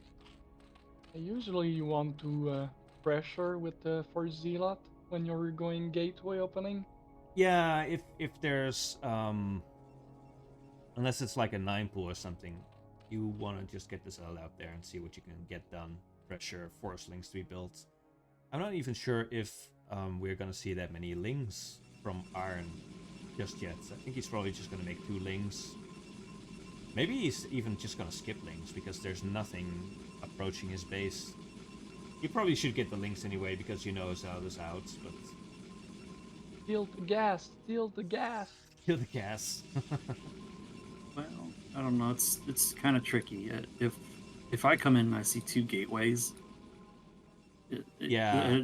does he see the third? You're absolutely right. He sees this extra gateway being thrown down as his drone was in the base. So we are gonna get a lot of lings, and he's gonna make 2 sunks, and it's absolutely. Oh, actually, it's an Evo chamber. I think you can actually just get a second sunk. It's perfectly all right. You know that Protoss is invested a lot into these gates and into pumping zealots, so why not get the extra sunk? Make sure you're safe, and then you don't have to worry about it as much anymore. 3 zealots here, that's quite a lot. I mean, we have a sunk, so that's very good. But we have to pump some more lings. And it's okay to get some extra lings here, even if you overmake lings, you can go and counterattack.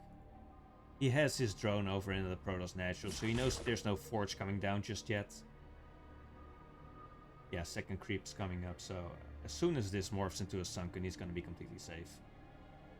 Well, yeah, just need to block the ramp, and he can run by with the remaining. That's the biggest deal. Yeah, don't let them up the ramp. He's actually just making drones now. He feels completely safe.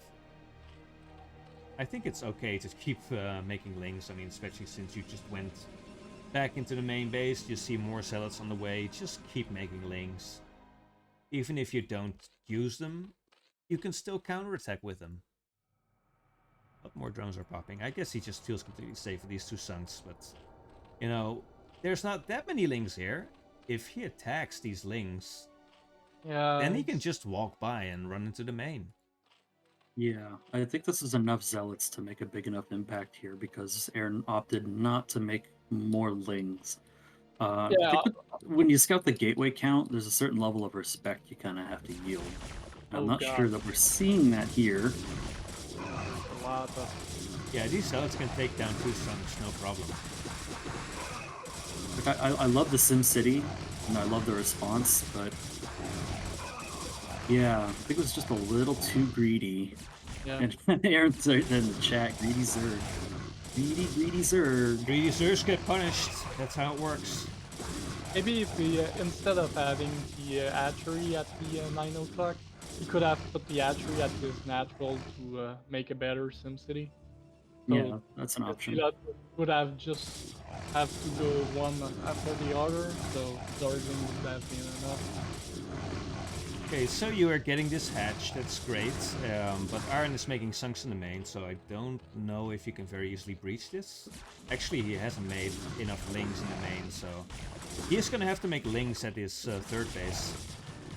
He's 4 though, he doesn't have any money.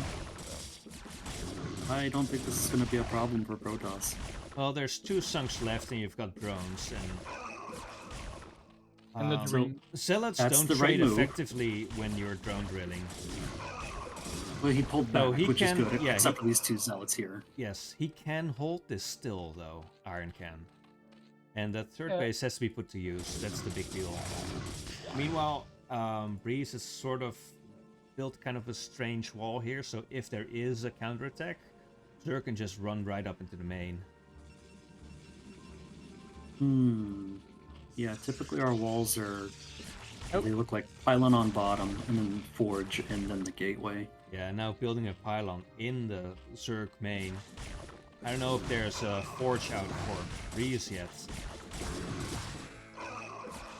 Let's see, this is not quite enough to engage. No, I really like the he's hole. actually gonna lose these zealots.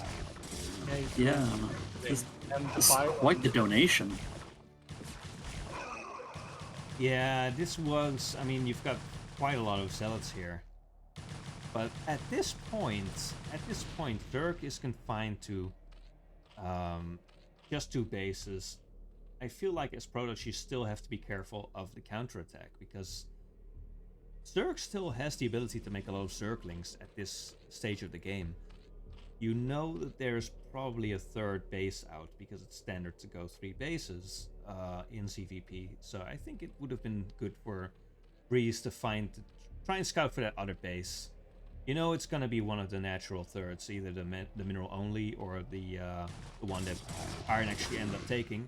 If you take out that hatch, then you've pretty much sealed the deal, I feel. But as is, I think Iron can defend this. He's Yeah, definitely you in can a rough defend spot, this no though. problem. Yeah. I think this is more about just the positioning, just holding the ramp. I think that's key. If we do that as Protoss, that basically gives us intel on when Zerg tries to move out, and it also prevents them from retaking their nat.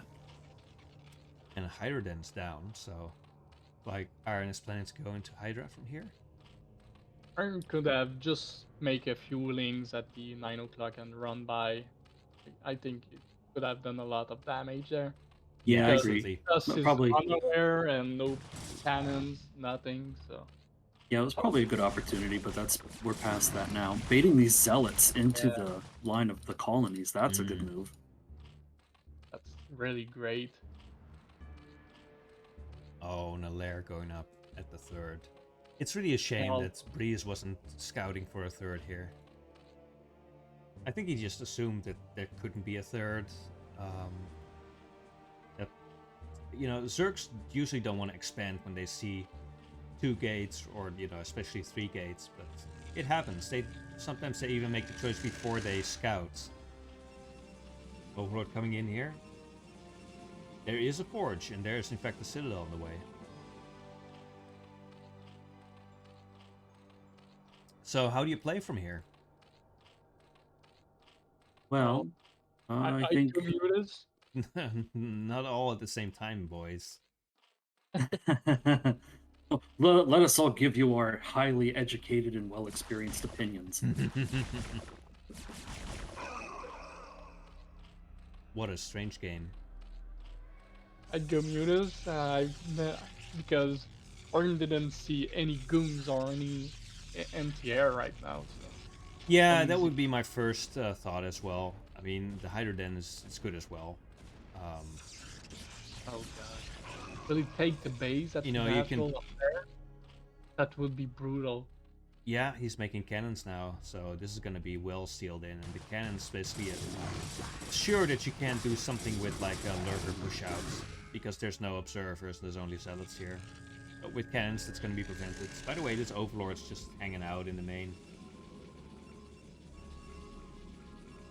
Yeah, the cannon and only one in the main, that's it.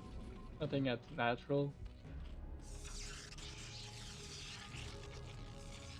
I think at this point, Breeze probably still does not suspect that there's another base out there, Yeah. based on just how hard we are committing to this. If there's that nexus. Oh god. Yeah, incredible. That is something. Yeah, this really goes to show that you should be scouting him. I guess if you assume that Zerg never got that 3rd, then you have to still assume that there can't be a third because Zerg hasn't been able to leave their base. But always remain vigilant. Yeah, yes. also, Earn could just upgrade the transportation for the Overlord, and even if you block the entrance, you have to have eyes everywhere. Yeah, I mean you could transfer units out. That's true. Oh, But, Breeze is gonna take this fight. Oh god. I think it's gonna make it. Oh, I feel like this was a mistake though. Like he's probably gonna break through, but +1 just now kicked in. Couldn't you have just waited like 10 more seconds? You would have been able to 2-shot Zerglings instead of 3-shot. Get much more efficient trades, more zealots live. Damn, have drone micro. Yeah, the hold here is it's pretty good. More zealots have fallen than I thought. Aaron might actually be able to hold this. I can't believe he held this. Actually, that's incredible. Yeah, drone drilling. Let's see the drill. Yeah, drilling against the zealots is incredibly important. But, Delivering additional Zerglings now. Yabagoon, thanks for the follow, man. Appreciate it. But meanwhile, these lurkers have been set up outside, and now we see what Airn was planning. No more If you're Breeze, And I does your heart just sink when you hear those spines and see them for the first time? Like, how did those get there? I mean, how did you afford them? Where did they come from? Oh, he's just walking over the spines. I guess he wants to come in and finish this, but I think he still can. I mean, there's only one hatch worth of production here, but you know that there's a third now because there's not even a lair over here. Yeah, but Lurker is morphing in the main. Just one is enough. So, That's right, yeah. That's right, just one is enough. I think we've passed the window now where you can just walk in and finish this with your zealots. I think if he'd gotten in there before that lurker finished, and even if it was like 8 lings making, he still could have taken out the main and won the game. Yeah, I think Aaron is actually set up to win this game by simple virtue of having continued teching. Yeah, and I like the Overlord is still there in the Breeze base. Yeah. Hanging out there. I'm a Protoss now. Well, I mean, Breeze could just put down every single tech building he's ever wanted in his life right now. He could put down a bunch of gateways and just roll over the Zerg, but this is the point where you have to just focus on your macro for a bit. Yeah. I mean, forget about this contain outside of the... It's fine, you can leave it there. There's tons of cannons. It's really hard to break out of there. You need to commit to doing that. So now you have some time to focus. And look, there's no Hydras here. There's the same amount of Hydras as there are Zealots. You know, during Day 9's Let's Learn Starcraft series, he makes a really, really good point about what Starcraft is. And he's right. It's a game of money. And I think it can't be stressed enough that priority number 1 needs to be spend your money. Yeah, absolutely. Like, if you're ever looking in a replay, if you're ever looking at something to improve on, I think the first place you should look is probably your bank. Because if you have a bank, then you need to figure out a way to spend your money or have spent it better to have not gotten to this point. Yeah, and look at Airn. Airn has almost no bank. I mean, he's got 500 minerals, but that's nothing compared to Breeze. And he's taking the bottom left base now. So like, this Arn's is producing drones and spending all of his money. It's sight to behold here. I mean, I still think that Breeze could very easily win this game with the amount of money he's got and the amount of probes he's got. He's still clearly way ahead, but he's allowing the Zerg to get back into this game slowly but surely. Yeah, great map control as well. He knows everything. Yeah. He knows that Breeze is on 3 base and nothing else. So. I mean, he's making cannons at this contain. You don't have to do this. Like, eventually, Zerg's just gonna have enough Hydras that you can move right in there. Correct. Yeah. The problem here is we're mining 1 gas. That's Protoss. That's what our core problem, I think, is. This is the gas matchup. If you're playing Protoss, you need the gas units. See those High Templars? Those might actually save him from losing, like the near future. And a Gotta High make that call Templar, right now. A High Templar is 150 gas. That adds up a lot. Mm-hmm.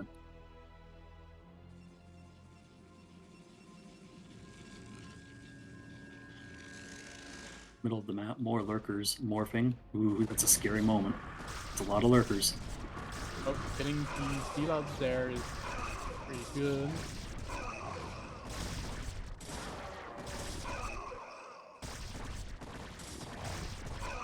Bye-bye, zealot. Okay, you know, I can't believe he's actually mining here. That's incredible. It's incredibly rude. Yeah, it is. But look at this lurker attack, just moving out, and there's actually no observers that I can see. There's an observatory, so he can get them out.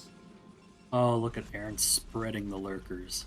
Yeah. Chef's kiss. It's incredible, the fact that both players have set the contain on the other player's natural. Yeah, Yes, but only one of them made that based on the natural of his enemy. Breeze actually taking a third base, and you know, it's good. Oh, it's but he support. but he should be powering. He should be making gateways. He's built a couple of gateways. That's good. But you need And more you're gateways than that, and you need to put down your tech. You're wrong, Dada. It's the Forte. Oh, got me. It's true. It's the fourth base.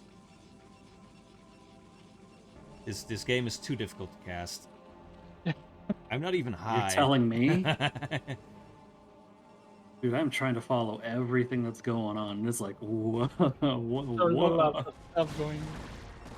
Hydra's on the high ground and taking cannons on the low ground. That's great. Yeah, that's efficient. You can go for that. Yeah, Yeah. it's like Look, he didn't even lose one there. That's great. yeah. This is, I mean, it makes your Hydra bust twice as effective. I just wish we had upgrades. That's true.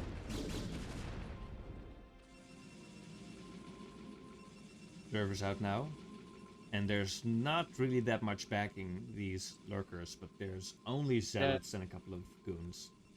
And 4 High Templar is enough to break that. That's true. You can break this if you have control for it. So he's gonna go forward and storm these lurkers now.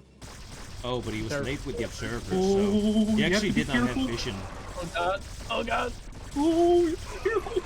Oh, both the observers go down. Damn.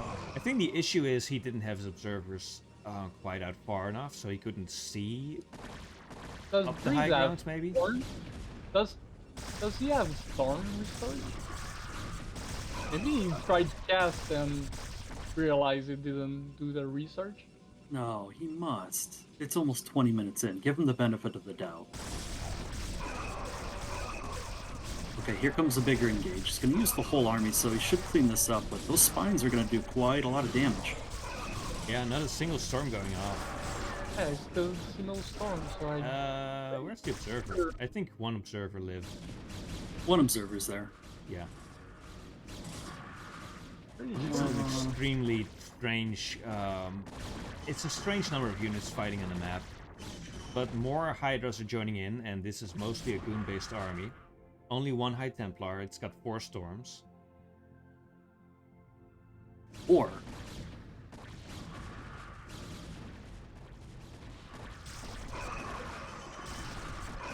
Pick off the observer. Yeah, he does. He picks off the observer. Really well done. Meanwhile, this base is being flattened. But the storm. Where's the storm? There's still no storm. Oh man. So And there's I no think that's observer, right. so he's taking a ton of damage out of this lurker. I think Breeze didn't research Storm yet. Pretty sure that's the case, or... But it's still not researching now, so... Yeah. What's the upgrades on the units? It's 2-1 2 for attack and 1 Protoss. armor. Yeah. Yep. And 1-0 for Zerg. Yeah, that's a big issue there. Yeah. And by the way, this Hydra Oh. took down the 4th base for the Protoss. Wow, yeah, a single Hydra. How about that?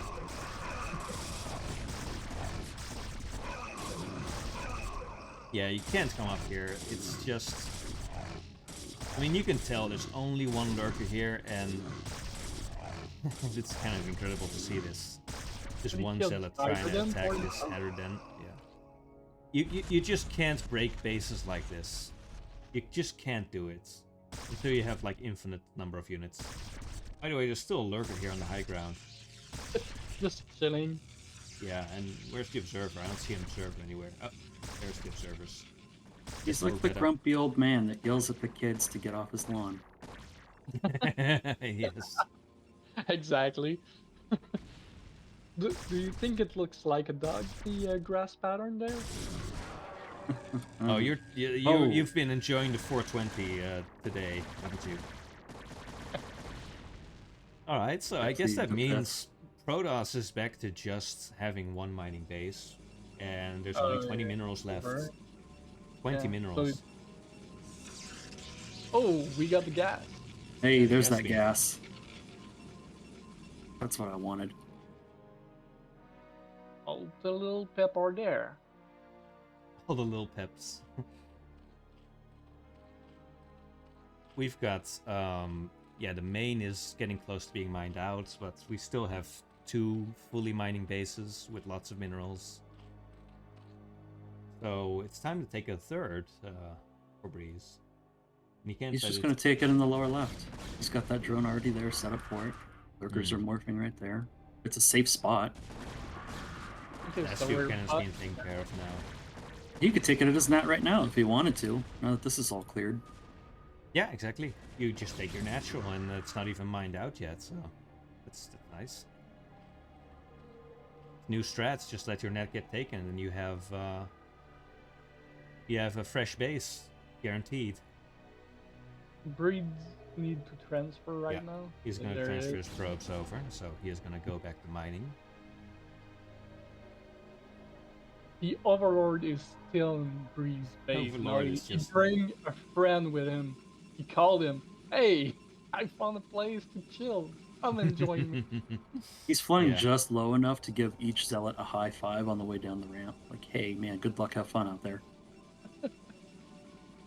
Yeah, I think as Airn, I mean, he's taken the natural of the bottom left as well. He's going to take his natural as well. And this is just looking... I think it's looking lost for Protoss, honestly.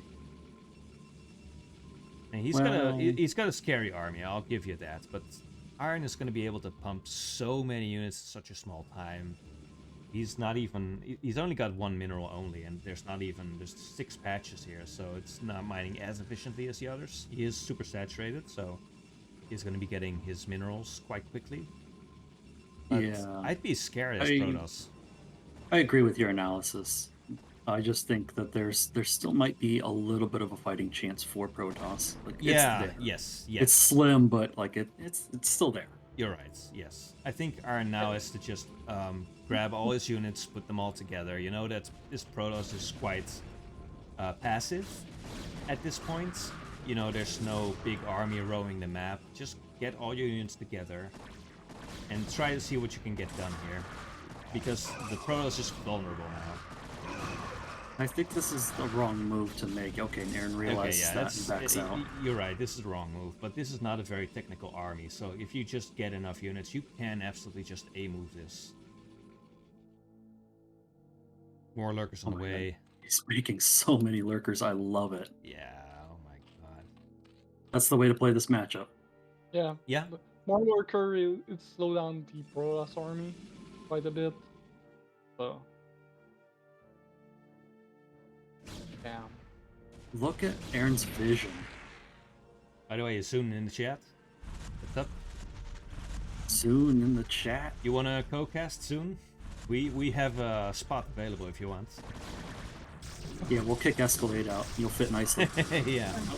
He's high anyway. Oh my god, this is just a meat grinder that Protoss is going into, and this is the only army that Protoss has. Yeah, there's nothing else. We're just throwing away this army, and we're not even if we break through here, there's nothing really too important up here. Even the tech is not here. He's out of observers. Hey, Oh, they're sitting back actually. This game is getting better and better for Arn, actually. Welcome, Zoon. Welcome to the cast. What's up, Dada? Yeah, what's up? Yeah, this is an incredible game. This is really a special game, I think. What an awesome comeback from Arn. Like, I'm really impressed. Absolutely. Yep. yeah, I would have GG at the beginning. He stand up and he had a nice prone micro. Right at the Duncan.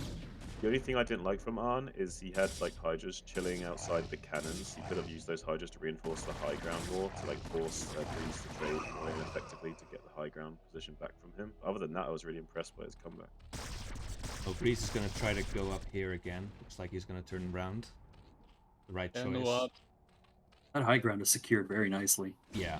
And by the way, look at the supply counts. Yeah.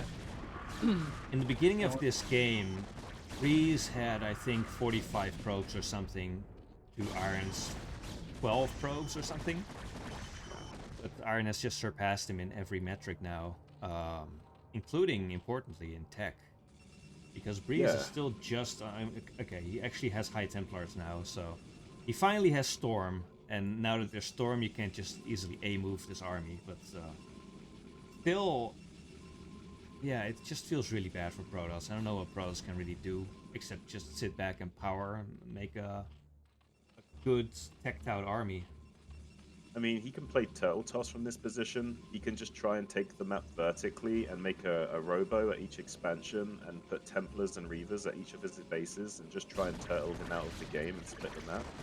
But that's looking at winning the game in like 20, 30 minutes time. It's really putting himself on the back foot by going for that. But it might be the one thing he could do that before us go back into a big game. Yeah. Yeah, adding on to that, he's in a position where he could transition into doing so with this mini Templar. He's not actually losing a lot of value by staying in the game and keeping the game going, because every second that passes by, each and every one of these Templars that's here gets more and more energy. That's free value for him. Yeah, one thing you want to do when your Templars get to close to full energy, you want to start skirmishing the Zerg and like spending one storm on each and just reduce his army count a little and keep recharging your energy on your Templars 24/7. It's like a really good way of getting cost-efficient trades. You want to kind of just like skirmish the Zerg at range and never fully engage him until you need to. I think absolutely. maybe Iron still isn't a bit in the mindset that he is behind in this game, because I feel if he realized the position he was in, I think maybe he would be more aggressive. Mm-hmm. At the same time, though, like the way he's postured, like he is unbreakable right now. He's got nothing to lose by doing this. Like, That's he's just true. getting stronger. That's true. That's true. Yeah. His winning condition is slow down the Protoss, I think. If the only way I see Breeze winning from this position, he should have gone for Mass Expansion Island Protoss while also storm dropping. He started storm dropping all of these bases and reducing the economy of the Zerg while also expanding. Maybe he could floor out a win that way as well. Oh my god. There we go. What a beautiful move. This is actually super important. Oh my god. Yeah, it's a beautiful move. And now he has to go over there and do something, but it doesn't look like he's doing that just yet. I think Breeze is just deciding what to do. He has this big army out in the middle of the map. I think he wants to go and attack somewhere. Well, let's start by not losing the Nexus. There's no observer here. Oh, there he is. Where's the Yeah, observer? it's right on the Nexus. Blending in, there camouflage, it is. camouflage. Yeah. Had me fooled. Don't need camouflage when you're invincible. Like that scene from Jurassic Park where they finally realized the Oh, yes. T-Rex can camouflage. Like, I can camouflage! Yeah.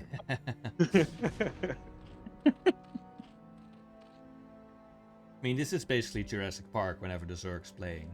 Oh yeah, that's what I love about it. Why do you think I play that race?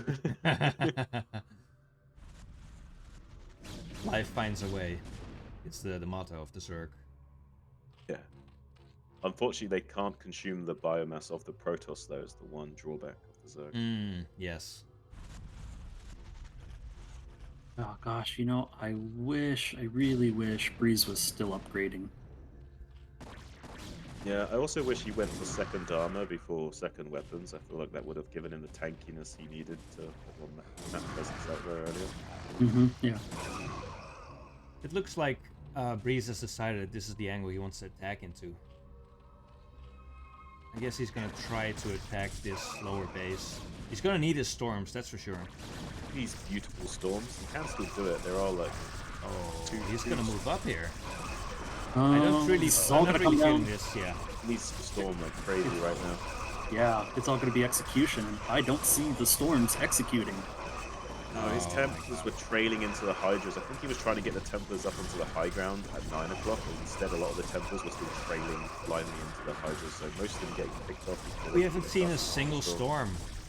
No. Did he Oh, research it? He actually don't- not research it. We were asking the same question before, but it's not researching, so... I almost feel like we need to go over the replay and like time 60 and just click on the archives, see if he ever did research it, because I don't think I've seen a single storm, no? No. I think none of us have seen one. just the idea of killing this, I mean, even if he kills this base, what does it really matter? You're probably gonna evacuate the drones, and there's no minerals left here. Oh, there's no game left. It's 420, man. Those Templars were just way too wasted. They were high. They were They gonna were- cast the they- storms, but then they got high. They were high. Yeah. Templars. Yeah. Look at the supply. There's just nothing. I think this is literally the entire Protoss army.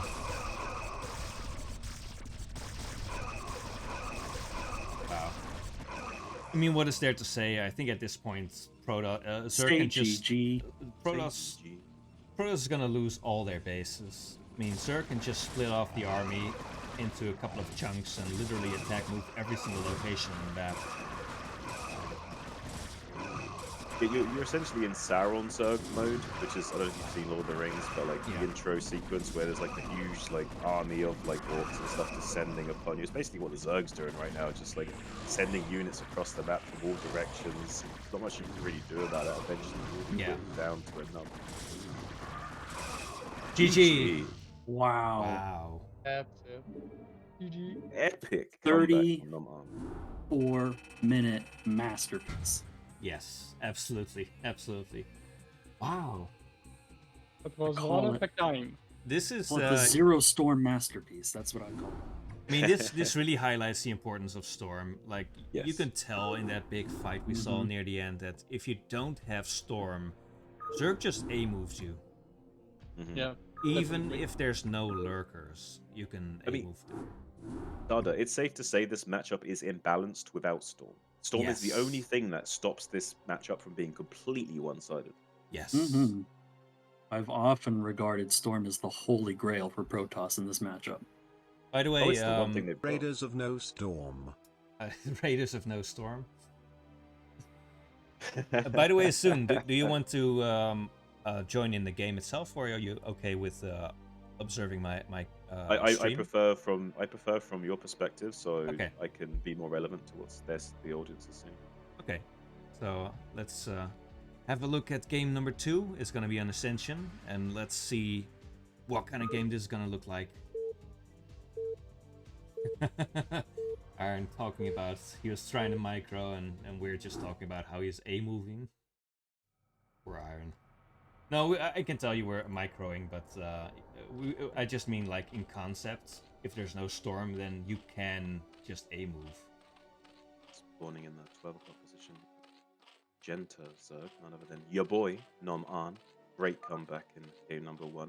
Yes. See if he can make it a 2-0 lead, or if he's going to have to tie things up, because his opponent in the bottom left has the peachy. Rather, oh, is that white or peach? I can't tell. Yeah, it's like pale pink or light pink. Yeah, it's like a very pale pink. But anyway, we got nOm.Breeze in the bottom left of Ascension, having a little bit of a rough game number 1. And he tie up the series. Let's find out. Well, By yeah, the way, there's something. You had a good beginning there. Yeah, that's definitely for sure. Yeah, I don't know if you saw the beginning soon, but it was incredible. I didn't see the very start of the match. I kind of like tuned into it when he was already like cannon contained and there was a banner nexus and so on. Yeah. Yeah, it was one hell of a It comeback. started with 3 gateways. Oh, 3 gateways out? Uh-huh. Okay. It was pretty wild. That's old school. By the way, something I want to point out real quickly. When this game started, Iron complained about how much he hates 3-player maps. I just want to tell We you, all Iron, do. that I was once in a CVC. I think it was a King of the Tiers game. And that was on News. No, that was on Ascension as well, in fact. And my opponent complained about his starting position. And I was in the bottom right corner, and I sent my Overlord over to the left, but as soon as my opponent complained about his starting position, I moved my Overlord over to the 12 o'clock position. Because I know that's the one everybody hates. And I got first scouts. So you gotta be careful when you complain about the 3-player map. You know, you could just be giving away some information about your spawning location. But yeah, please continue on. So, 2 gate. Yeah, we see a two gate in the natural.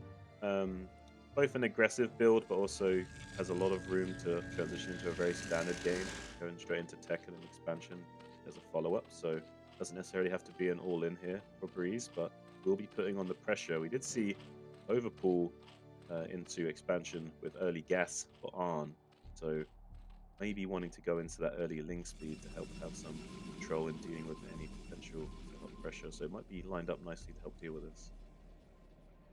Not seeing a third gate just yet.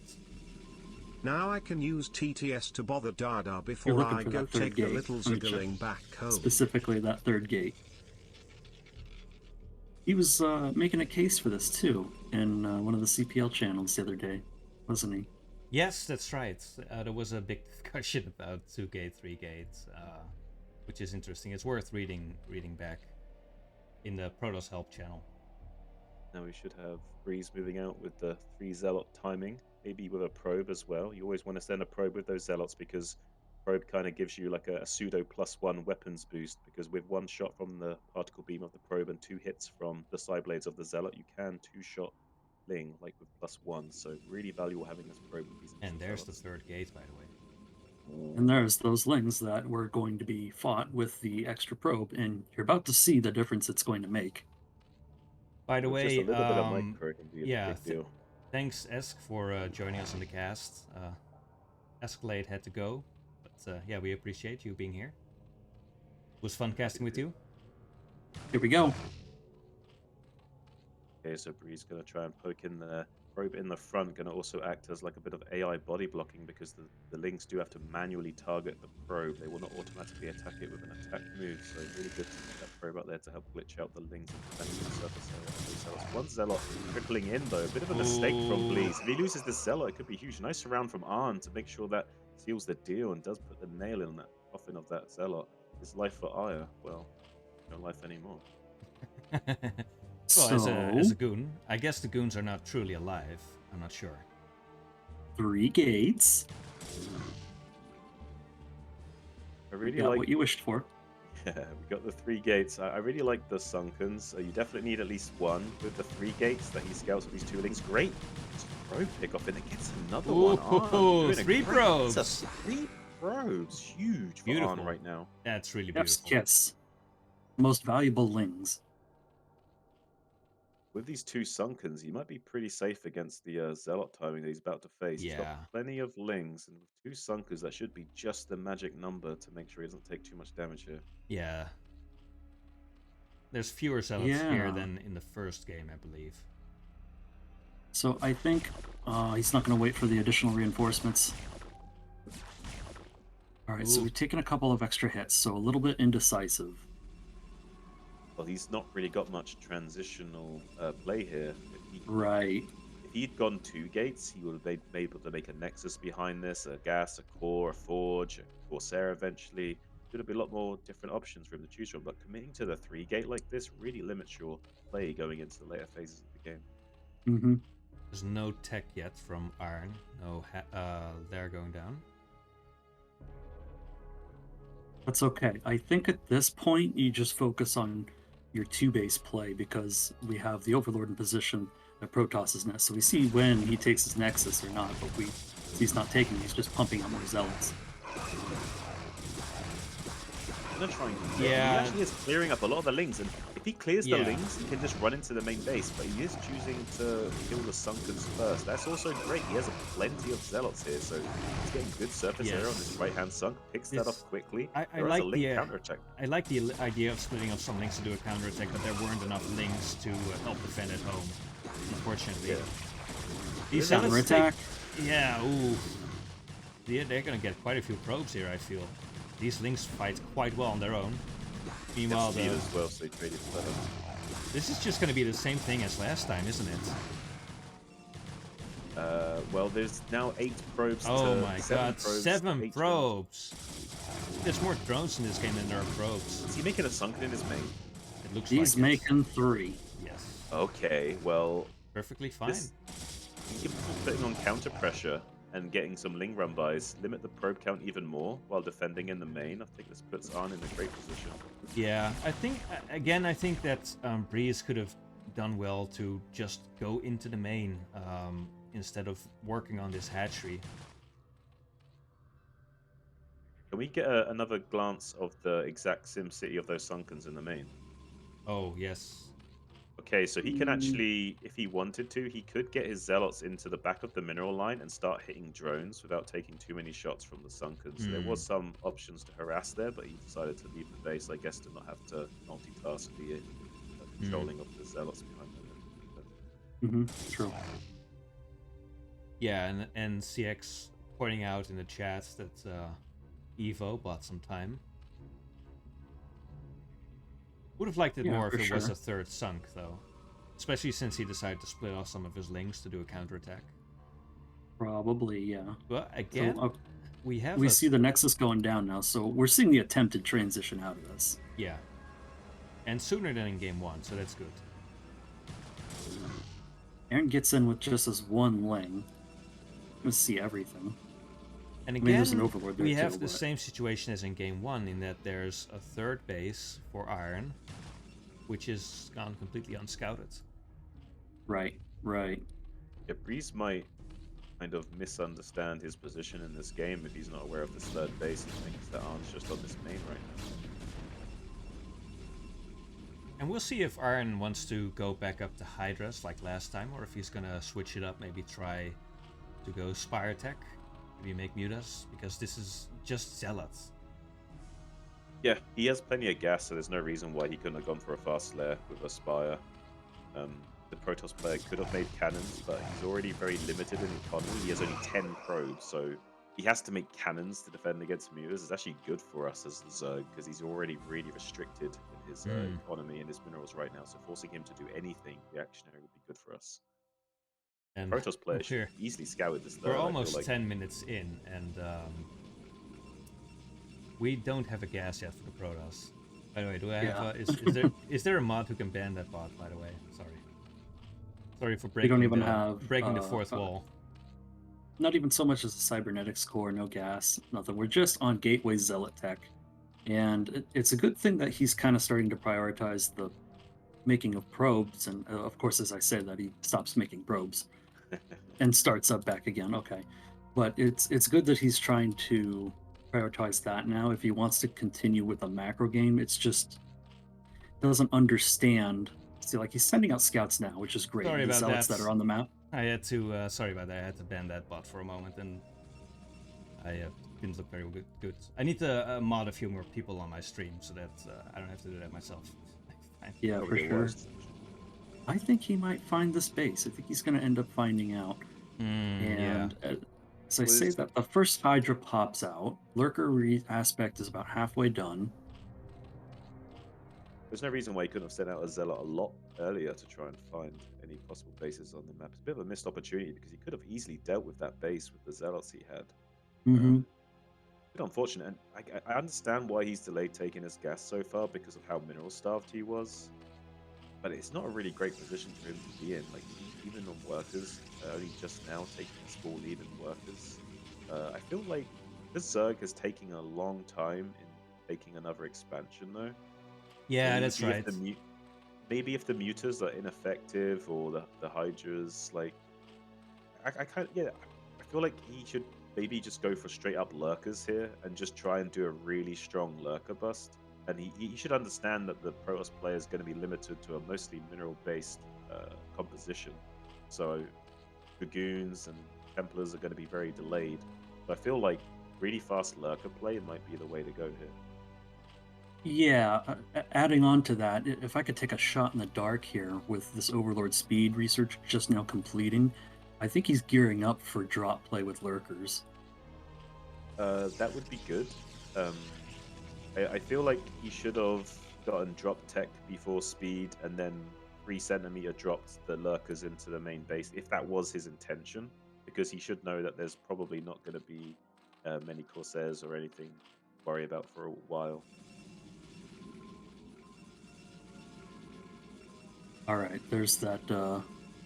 What's the name of that upgrade? The Overlord drop upgrade being researched. Ventral sack. The ventral sex, yeah. Ventral sacks, yeah.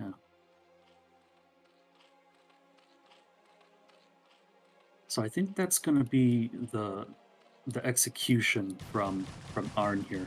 That's going to be his strategic strong point. Now, if this goes wrong, I think it might actually really level the playing field. See, if we look, Breeze is starting to tech up. He's got robotics, he's got Citadel. Like he's starting to spend his gas. He's mining from both of them. He can't handle these lurkers right now. Yeah. These lurkers just walk up to his natural. There's not much he can do. Getting the observatory now. He's gonna need that. But there's only Yep, one he Overlord sure here, is. by the way. So you're not gonna drop lurkers that quickly with one Overlord. One of the biggest disadvantages of relying on Zealot pressure builds early on is if the Zerg is able to get their Lurker tech out, and sometimes they'll even skip Hydra range and go straight into Lurker aspect after Hydra speed maybe, and then they can put on really, really strong pressure with the Lurkers, and because you're mostly Zealot based, there's not much you can do about it.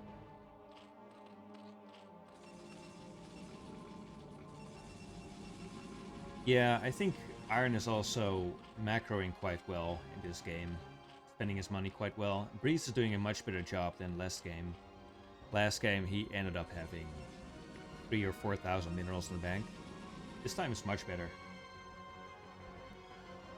Yeah, spending. High priority. So good job from both players. So far both players have been doing reasonably well, despite the early. Both players have suffered.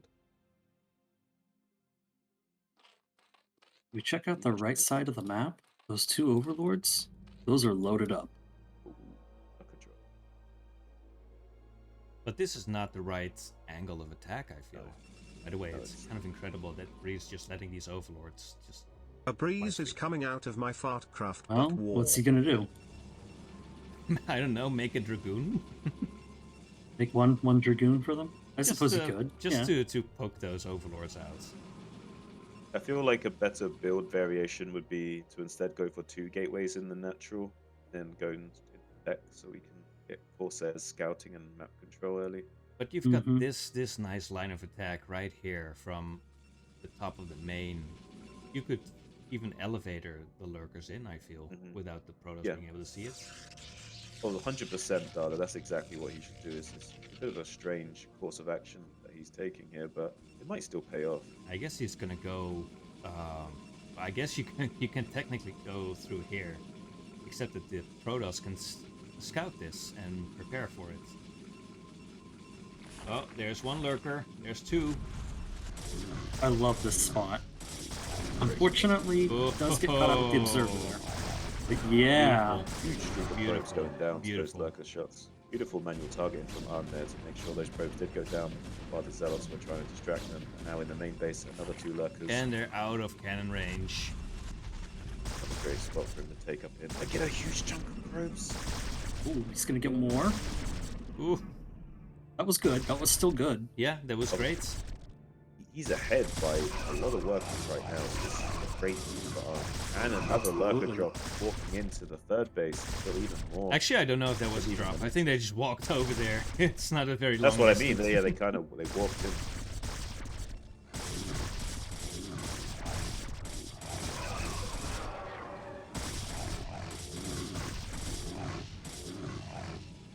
Ah, the third Nexus goes down. Hey, look, Storm. Oh, it actually went down. Wow. Yeah. But he had no Oh my develop, God. so without Storm, there was no way of getting those lurkers. Oh, yeah. Unfortunately, that's we a shame. do lose the third Nexus. That's kind of a big deal. And Something Iron is Arn's- expanding all over the place. Something Arn wants to be conscious of is making sure his lurkers are split up enough to minimize damage from Storm. Yeah, I've often said to some lower Zerg players, I think it's worth the time to spend the micro to spread them out because you just get so much more efficient, or rather, Protoss gets less efficient.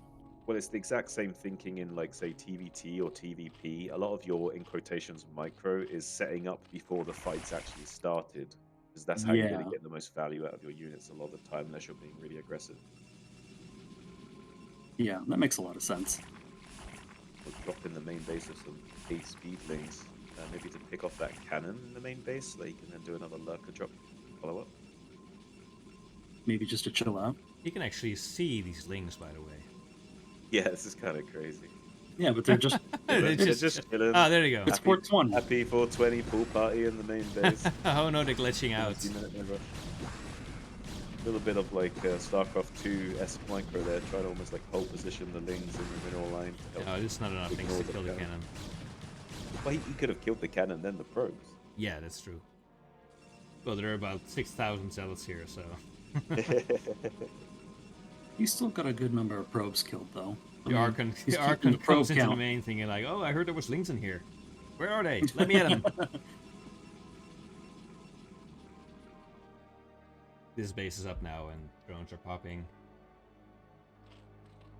He just needs to make a lot of macro hatcheries and drones, and should be able to outmuscle the Protoss of Breeze from here on. By the way, this is exactly what you said soon. Lurker before the Hydra upgrades.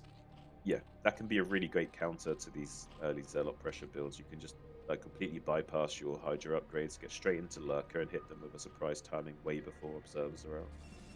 Yeah, actually, this Archon is just stuck. But he can get out through the minerals, he just has to Yes. manually guide it out. He will not get out on a manual one single command. You need to guide it out. Ah, there he You goes. might get lucky. Oh, There he oh, goes. oh! He's so close. Oh. Not like this. Oh, finally, he's poking away this this Overlord. Ah, the Archon is out. Okay, the Archon is finally out of the basket. Fucking thick. Archon thick. On, yeah. Third Nexus now coming up.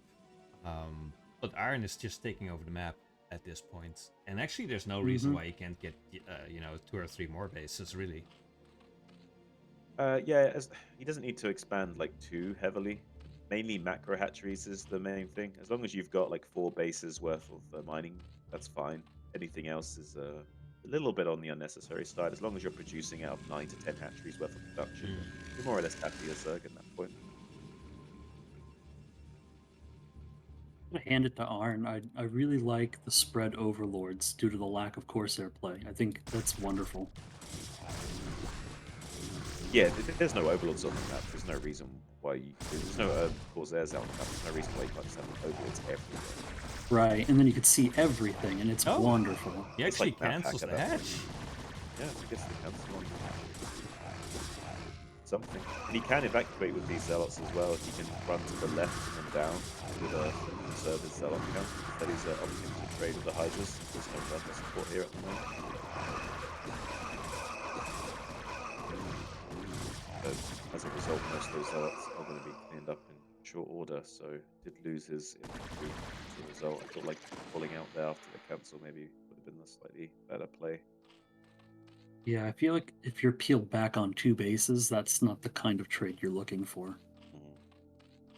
It would have been better if he peeled back and then came over, swung around to the right-hand side and hit this 5th base on the right. Would have been a lot better. I think Bingo. you're a little bit low soon, so I'm gonna turn you up a little bit higher. Turn Yeah, sounds Forte good, down a turn me little bit. Right now. As long as you turn me on, just turn me out. Yeah. Okay, I've turned you up a little bit. Nice, nice. You were already at like 190% though, from like the last time we Oh, were in okay. the channel together. You gave me a little bit extra juice. I gave Forte a little bit less juice as well. Ooh, okay. You got some of Forte's juice. You've been juicing too much at the gym, bro. You need to chill. Bro, do we even lift? I'm gonna destroy your body, bro.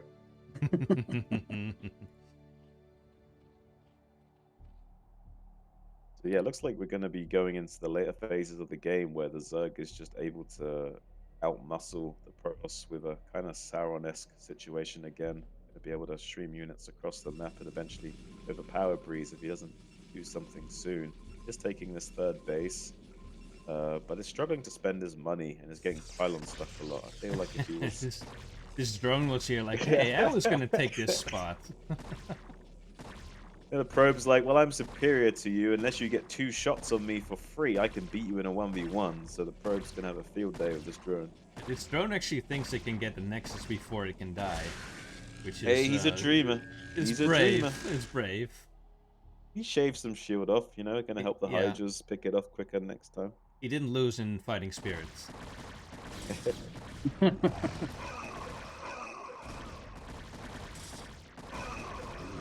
going to be intercepted by some of these speed blocks on Breeze. There is also a couple of dudes to help Butter, and the rest of the army will be coming from the western threshold to bully away those Hydras down the ramp. So it's going to be holding on to that 4th base location for now. Definitely Good does need it. sweeping from the side there too with that piece of army. Very nice. Yeah. And there's the descendant of that drone or something. Also trying to get the Nexus. I feel like Iron should be moving this army up maybe. It's been here for a while, but I feel like he can actually get closer to the Protoss base maybe with his setup. Yeah, he could start fighting for this high ground peninsula, which would basically enable him to launch an assault onto both of these expansions if he was controlling it. There's a really, really critical location to control for both players, and I feel like he does have enough army where he could challenge for control of that high ground peninsula exceptionally easily. And once he does get lurkers up there, it's going to be almost impossible for Breeze to deal with it. So it looks like instead Arn wants to be very methodical and just expand the whole map and guarantee a win through the macro phases rather than risking trying to engage and allowing Breeze maybe some comeback potential by backing into small bottlenecks and getting stormed. So maybe Arn a little bit fearful of losing his lead here, instead wanting to make a technical win and just set up an unkillable position for the pros to deal with.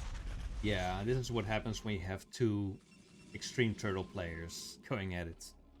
But Iron has 7 bases. Wait, is that correct? 1, 2, 3, 4, 5, 6, 7.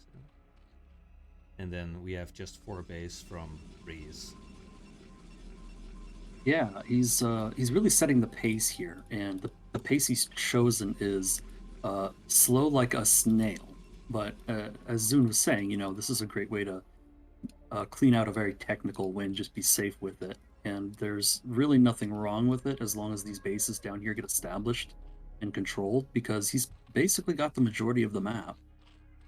Well, he has the other main bases under lockdown now. Once he's got this other main base under control, it is only a matter of time until the Protoss will be mined out, and it's a war of attrition essentially. Once the Protoss has to rely on these middle bases, they're not easy to defend. So the Zerg can just launch assaults onto the Protoss through the middle of the map once the Protoss is forced to try and expand there. So it's only a waiting game for Arn at this point. It's his game to lose, so he's instead going to try and take the most safest, easiest economic victory route possible. Yeah, and who can blame him? I mean, it's a sound strategic decision to make. And, you know, with his 3/3 upgrades right around the corner, maybe he's waiting for that? I guess we'll see. Yeah, one thing I would like to see is the Defiler tech, because once Plague becomes relevant, it's extremely hard for the Protoss player to deal with that. He's plaguing the Protoss army over and over again. I do like the Ling Give up in units. the main base. Just need Oh, 3/3 the burrow sections. shenanigans. Well, the entire Protoss army is coming home to deal with this. I mean, Cracklings kill buildings so fast. Look at I those little fellas it's go. true. It's true. Look at those little fellas go. You already supply block Breeze. I mean, that's super annoying. Just eight Oh, Cracklings. that's like, true. He doing all this did. stuff. Oh my God! He actually supply blocked So him. Why get Defilers when you could just drop Cracklings on your opponent all day? I actually think that Iron has such a big bank, he has so many larvae, he could just select all his units, bind them to every single control group, move them all in, and then by the time the fight is over, he can have a new army ready. Just Only popping from the because there's larvae. not lots of High Templars and Storms or Reavers. Yeah, that's right. There's actually no High Templar that I can see anywhere. I think Archon. I'm tempted to get in contact with Breeze after this game Oof. and Look sharpen at up his these PvZ. Archons, man. Archon. I mean, Archons are We good have units, become- but not as We good have as High become Archon Man. Archon Power Man. overwhelming. Archon Man is a new one. I don't think I've heard of Archon Man before. Oh, come Well, on. you're looking at him. Yeah. You're looking at it. You're looking at it. Ooh. If we can't Storm, we're gonna make Archons. So. Yeah, yeah.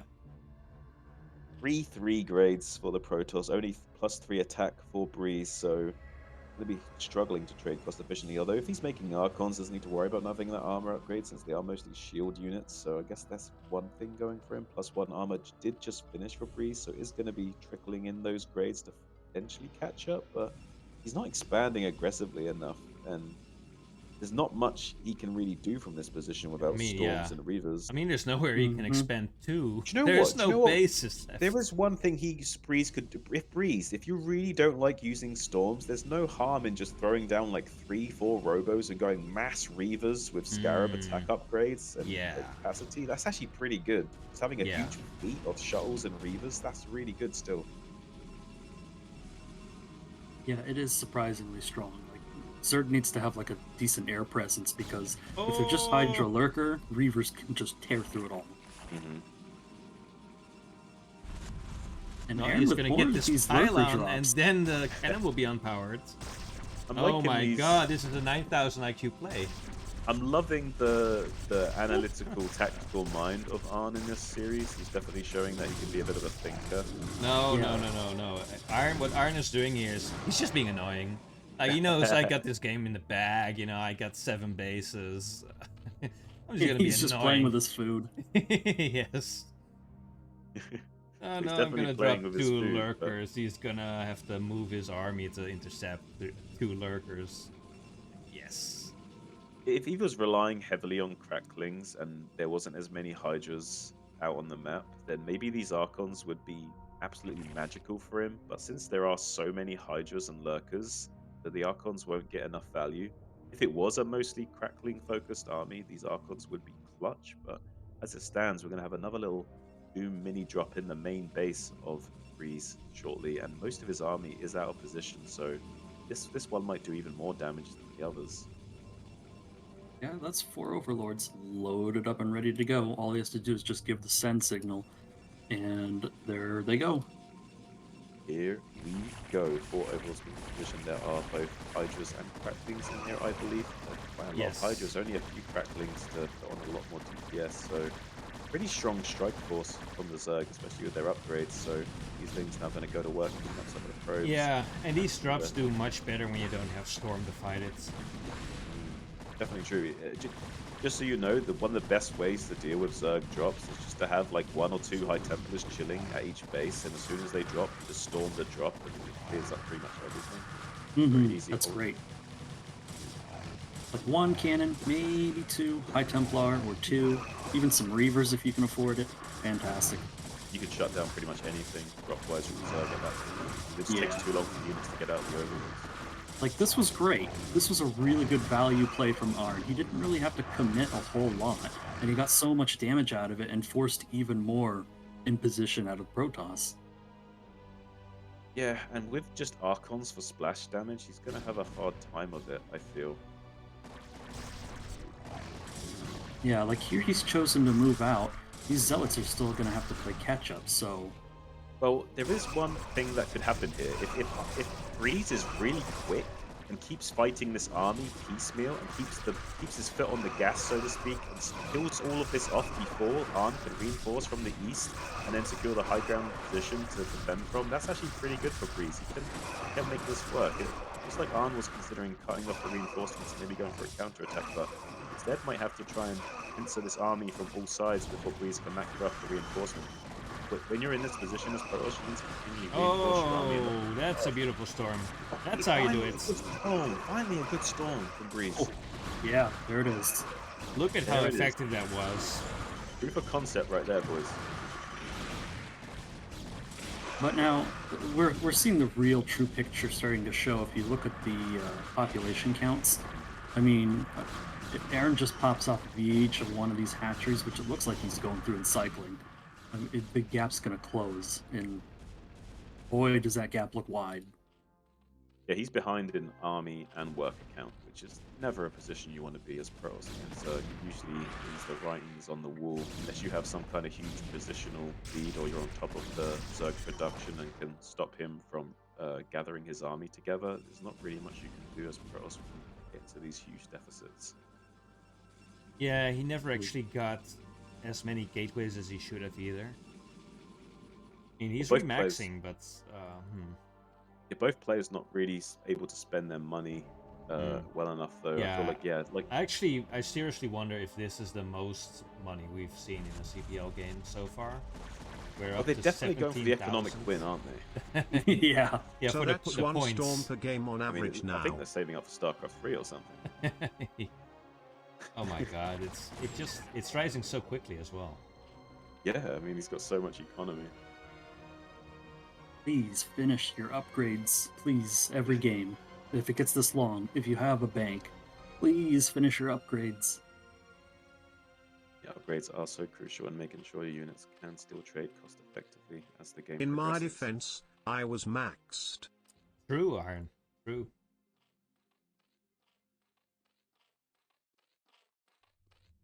Well, when you're maxed, you can attack him, trade your units, and remax.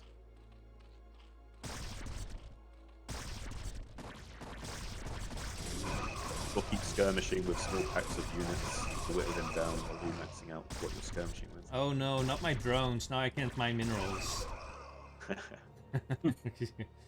Oh no, now I'm going to be reduced to only 17,000 minerals. Whatever would I do? Yes. Greece also reaching up to 10,000. Incredible. Damn, I guess I have to just make 10 hatcheries and pump units for a few minutes. Hmm. It's just what you could do as Zerg, by the way. You could make like 5 to 10 macro hatcheries, set them all onto a rally into the middle of the map, and just like non-stop pump units. And there's literally nothing that Protoss could do. Back move into him over and over again. Yeah, like he needs high gas for lots of high Templars to be able to deal with anything like that. Eventually he runs dry. He'd eventually run dry on energy from all the storming he would be trying to. Even just pumping scarabs non-stop would be very micro-intensive for him to deal with that. Yeah. Then you throw upgrades into the mix, a little bit of Dark Swarm, things get really nasty. Oh yeah. Even just defilers and mass cracklings at that point would be almost impossible to deal with. Archons then would be a good counter to what was going on. Yeah, that's true. Once they are pre-attack, they one-shot lings, even with the +3 armor. But you would then need to get the shield upgrade to stop his from Archons from being bled off too quickly. From the Yeah, crackling. that's true. Yeah. Can he get up to 20k? I was gonna say 2k, but it's 20k. He's almost up. Does he win the game automatically when he gets to 20k? Yeah, oh, he's spending his money though. Don't spend your money, Iron. Just let it. We're playing Monopoly rules in the CPL right now. If you get Yeah. to 20k, you win. That's why he has all these bases. He bought them. Now he's gonna pass go, and then he's gonna have enough to buy this base. Then he can start putting houses and hotels.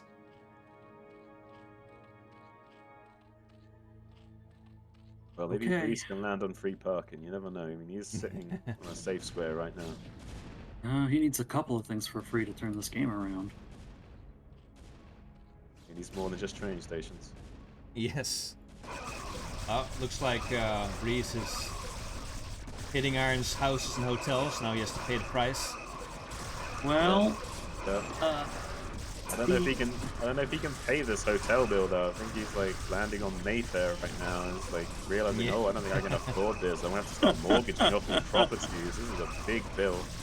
Is Mayfair, is it like the second most expensive one, or is that the most expensive one? Mayfair the most expensive one. Caramel is the second. Because the streets were different in the Dutch version. Yeah, well, I'm used to the British version. You have just different street names in the Dutch version, right? Yeah. Oh, this army gets cleaned up. Wow. Yeah. Aaron was set up just practically perfectly. Like, had the lurkers spread in position and got attacked into. So that's basically the dream scenario. Yeah, and by the way, he did reach 20k. In fact, he's going up to 23k. Like he's somehow cheating and putting multiple hotels on Mayfair, which is definitely the more expensive one.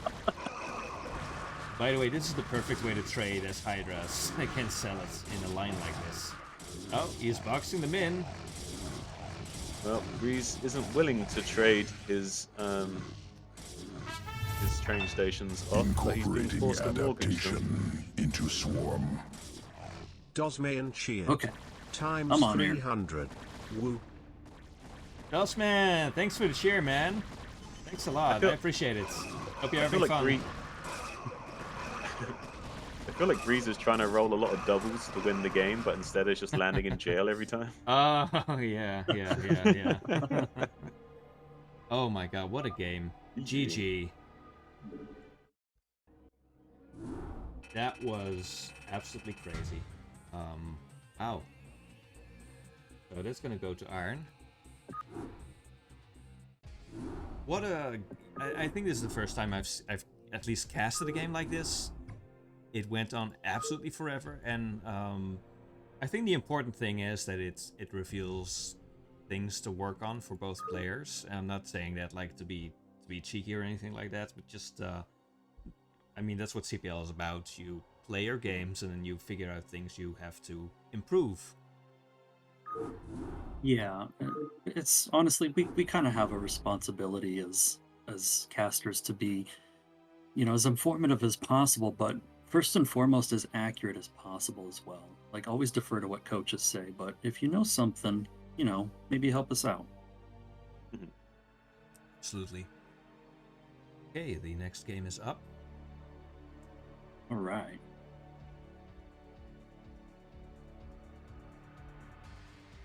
Okay, so that leaves us with a TVT, and I have to say, this is starting to look like a sweep to me. I mean, JJPP already has the win this week in Tier 3, because they're up to 3 points. So at best we can get 3-2. But it's starting to look scary. Yeah, it's not looking good. And a lot of these important matches between teams are sometimes decided in like the Tier 3 or Tier 2 bracket. You can get these like one-sided sweeps some weeks that completely devastates your team. Yeah, especially Tier 0 and Tier 3, I feel those are the ones that tend to be the most imbalanced. Because both these tiers have no... Tier 0 has no top and Tier 3 has no bottom. So technically you can have a much wider range there. That makes total sense, yeah. And I think in Tier 3 as well, there's players who are new to the game and they don't really play all that much. Maybe they're not really into the... how do you say it? They're not regularly practicing that much yet. Whereas you can also have players that are, really interested in getting better a lot quicker. In Tier 3, you have so many, you can gain a lot of MMR easily by learning some fundamentals. Right. So you can get like a pretty big difference in Tier 3. That makes a lot of sense. Well said. Yeah, so let's see how this one goes. This is going to be a TVT Solaerran versus Redmond R2. And let's go. Right, let's get into it. EVT, just what I needed to get the blood flowing. Yeah. What you mean is you wanna get up and get a drink or something. I quite like this matchup. You see a lot more strategy, I think, because strategy is allowed to flourish a little bit more. Like in particular, like positional strategy, money spending strategy. We see a lot more of that because of the more slow nature of Terran, I guess. All right, let's introduce the players real quick. in the top right, it's Redmond with the red color. And on the left side, it's Solaerran. CPL 9 Solaerran, in fact. Right, so what's your predictions? Do you think either of these guys are going to do something cheesy? Yeah, very standard, long drawn out TVT. We're going to see 3-fact Vulture, maybe a 1-1-1 build for a bit of pressure. Interesting. You know what? I think this is going to be standard, honestly. Yeah. I think so, because I think Redmond is a very standard player. And I think Solaerran is as well, from what I vaguely remember, but it's been a while. These are also fairly new players. I think if you're fairly new, you usually just want to play standard. Just focus on your builds. Yeah, absolutely. I'm not familiar with either one of these players, as you said. I think they are newer, so I'm kind of curious to get to know them, or rather really get to know how they play the game. Well, we can get to know them right away, because even though they're doing more or less mirror build orders, take a look at their approaches to the game, we see that Redmond is trying to be an athlete right now and is sprinting and warming himself up almost at 300 APM, racing ahead, whereas Solaerran has been more like a Zen monk, kind of conserving his energy right from the start, only clicking the absolute necessary that he needs to. Very Buddhist of him, I would say. Both players getting the barracks and gas more or less at the identical time. The only thing separating them is a slight mirror optimization at the moment. Yeah. So what is it that you're trying to say then? Do you mean to suggest that the wide gap in APM at this stage of the game is meaningless? Meaningful. Meaningful? Nothing is meaningless and everything is meaningless. No, Zen you're god. the Zen monk here, aren't you? You are a Zen god. You are a Zun god. I'm Sun God X, actually. No, but I'm like, I always spam APM at the start of the game because it just feels right to me. Like, I spam a comfortable amount. and what's Not a an comfortable athletic amount. Is it like 200, 250? Yeah. Okay. No, I'll go up to like 450 spam. I like to do it. That's You're all. just showing off. Yeah, I don't care. I like to get my APM high when I'm doing warm-up maps, like 1A2A3A. If I can hit like 450 APM in my 1A2A3A map, I'm happy. Spam-wise, I think it's important early game, but you should be focusing more on, as Zerg, you should be focusing more on your mineral optimization, because there's usually a lot of patches you can boost. In fact, Terran, you can boost a lot of patches as well, so I feel like don't spam so much as optimize your early mineral mining. I think that's way more important. Yeah. Yeah, and this is also something that I think is important. You can actually learn to optimize your minerals even if you're a tier 3 player. It's not... It's something you can incorporate into your game, even at the lowest level. I mean, because I do it, and I'm a tier 3 player. Even if it's just optimizing which patches you mine in which order, as opposed to needing to actually boost them with manual cargo returns or anything. Yeah. I mean, it's when you start out mineral optimization, you won't be perfect at it. And you may even make mistakes. You know, you may accidentally, anti-micro your drones or whatever. But eventually you do kind of get used to it and it becomes easier. And you do actually notice the difference in your builds. At least I notice the difference. Yeah, and one thing you can do to develop yourself as a player is try and push yourself to do something that's slightly uncomfortable for you so that you can learn how to do it more comfortably later and keep pushing yourself in these small ways, and that will help develop you a lot as a player and be able to handle more things that are requiring a lot more like task switching and like multitasking and like putting yourself under pressure to be able to like give yourself that exposure therapy so that when things do hit the fan, you can cope with it. Yeah, absolutely. Absolutely. Sage advice. So we have 3 factories for Redmond, no CC for Solaerran. And he's gonna come in, he's gonna scout, there's no CC. In fact, there's none even building. By the way, Solaerran opting not to send out their barracks to scouts. Yeah, Oh, I there think he he's goes. worried about a vulture build and wanted to use it as a wall, but not scouting will be a little bit of a detriment to him. He has no idea what he's up against. He's going completely blind. It looks like Redmond's like hard countered him. Like, Yeah. right now, Yeah. 3 factories are now operational. He's got them churning out vultures, and he's getting mines. The mines here are a little bit irrelevant because we don't see anything that they're actually useful for just yet. But that doesn't really... Like, he's just got superior numbers. If we look at Redmond's vultures, 8 versus Solaerran's 4. 2 more back at the nat, 3 more. yeah. I mean, he could, if Redmond wanted to, he could even go into 4 or 5 fact vulture from this. Interestingly enough, though, he is aware that there's a wall, so that might put him off from moving out for a little while. He might actually try and sit back and wait for Solaerran to engage himself, because he doesn't want to risk having to fight into a wall. It means he will be able to clear off all of these vultures off the map, because there's just not many for Solaerran. He's going to get onto the high ground as Redmond, get a surround on these vultures before firing a single shot, so Solaerran had less time to react. Now finally desperately trying to get away, but is unable to do so. He'll be losing all of his vultures here to Redmond. Beautiful surround back there. Nice cleanup. Definitely have a round of applause to Redmond for that one. Yeah, very well executed there from Redmond. Solaerran is not spending his money. I mean, I guess he has a wall, but you should be making... okay, he's pumping vultures now. You need Solaerran, spend your money. You need tanks, not vultures, because you'll never catch up in the vulture count. Yeah, anymore. you've conclusively lost this war now, and obviously he didn't scout, but he's even behind in the factory counts. Yeah, the only hope here would be like tanks and making a command center at the main base. Yeah. Even then, it's an uphill fight for a long time, but definitely the vulture's not going to be able to help him here. It's only a matter of time for Redmond to finally bust through this wall. SCV is not able to repair. The vultures would come down easily.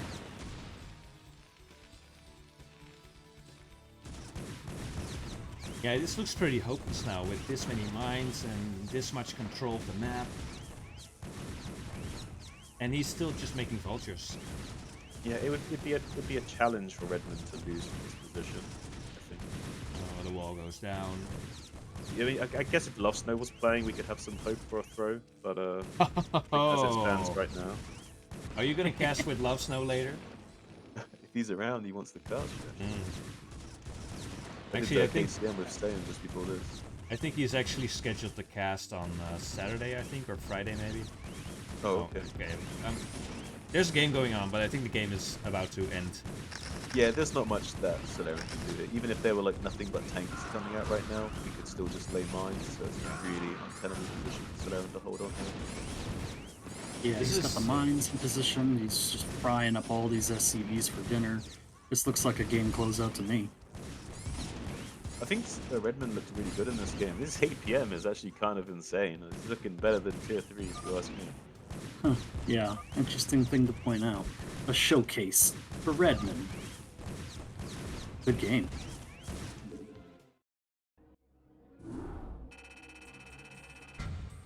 Yeah, well played. Well, the crack addict beat the Buddhist monk. I put my money on the crack addicts versus a Buddhist monk. I guess it depends on if it's like just a if it's like Buddhist monk, or yes. are we talking? Yeah, if it's like that, yeah, okay. But what if like it was like a Shaolin monk kind of like cosplaying as a Buddhist monk? I mean, that's a little bit different, though. Yeah, that's true. That's true. It's like out of a movie. Then I think the Shaolin like, monk just kind of headbutts the crack addict over and over again. Like a David Carradine suddenly turns out to be the monk, and yeah. Incorporating adaptation into Swarm. Dustman, thanks for the Dozman cheer. cheered. Times I appreciate 200. it. Immovable object versus unstoppable force. Okay. Immovable object versus unstoppable force. It wasn't an immovable object, that's the problem, I think. Alright. Let's see what Game 2 is going to be like. Game 2 is going to be on Ascension. So, completely different map. I don't know if either of them are going to have a different approach as last time. Well, it's a flat map, so things could happen. Okay, let's see what they are gonna do.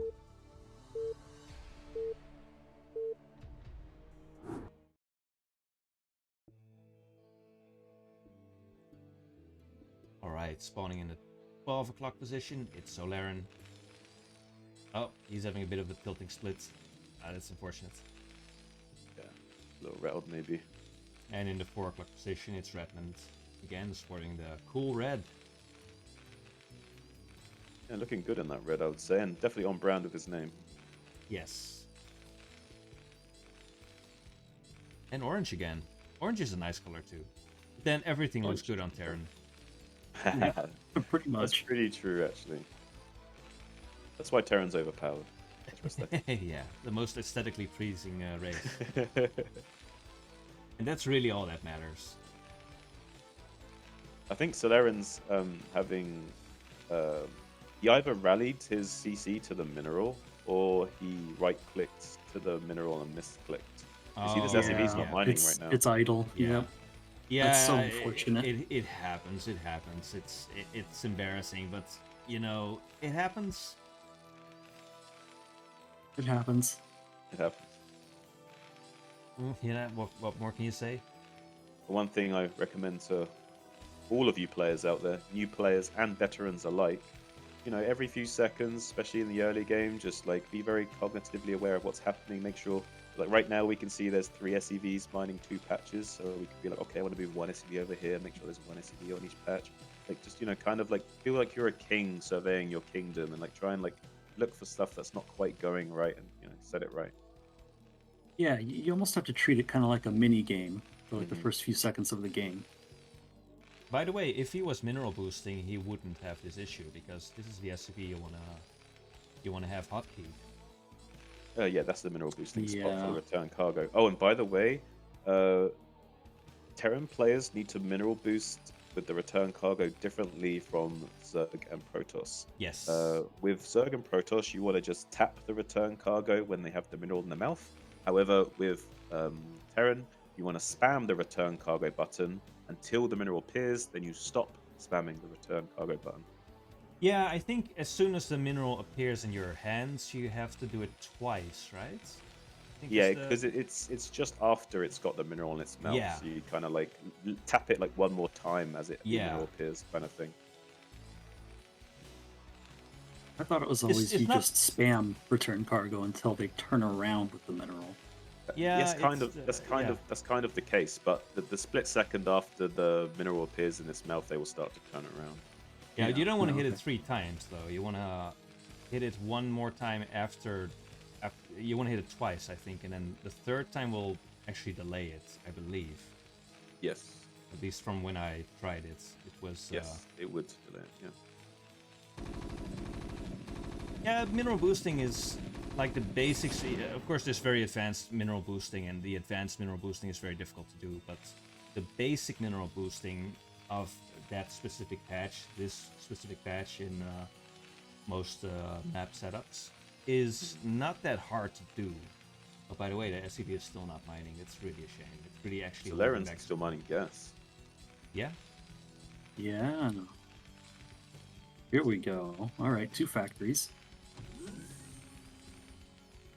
But This is a flat it's- map, so Yeah. aggressive plays like this can work a lot better on these kinds of maps where there's no ramp to use as a Yeah, advantage. especially with that choke as well.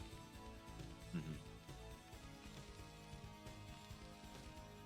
But the the mineral boosting is not the basics of mineral boosting is not the hardest thing in the world. Actually, I think it's absolutely something you can incorporate into your game. It's always worth trying to practice it, but don't worry about being good at it until it matters. Yeah, absolutely, that's true. Try and think of StarCraft as like learning to play piano or something. Like, don't worry about playing the wrong keys. Just keep playing even when you make a mistake, and eventually the music will sound beautiful. Yeah, that's a very good way to put it. Yeah, when you're learning piano, and I'm saying this as someone who has played piano for how long? Seven long? years or something. Ooh. It's try to focus on making everything you play sound beautiful, even if you're playing something very simple.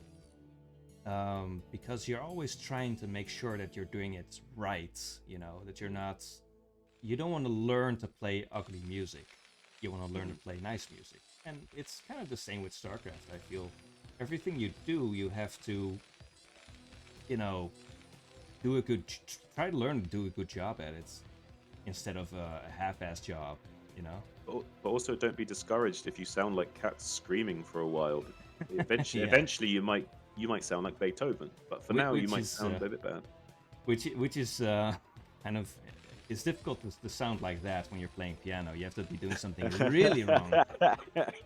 Like you have to like literally open up your piano and like I don't know, begin sawing off your strings or something like that. But I guess it's possible. I mean, Yeah. that's basically what I feel like I'm watching happen when I watch Love Snow stream sometimes. The kind of leads that he manages to throw, I'm like, what are you doing, dismantling your piano and like sawing it in half like that?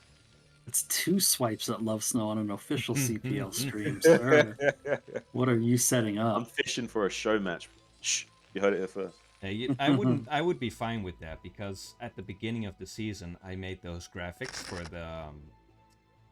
the name show match between Team 1 and Team 2, and I never reused them, so I feel like I can reuse them. So we have a grudge match, you know. Well, Love Snow's got his schedule filled with like Tasteless and a few other things coming up, but yeah, soon after that, I'm thinking we will probably try and arrange something, me and him, within like a month or two after he's finished up his other Oh, stuff. good.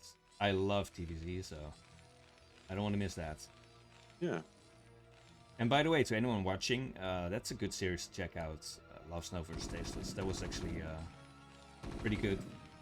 Oh, it was a really good series. I mean, Love Snow, even though he lost like some of those games, like quite weirdly, that most of the time he was actually executing like really well.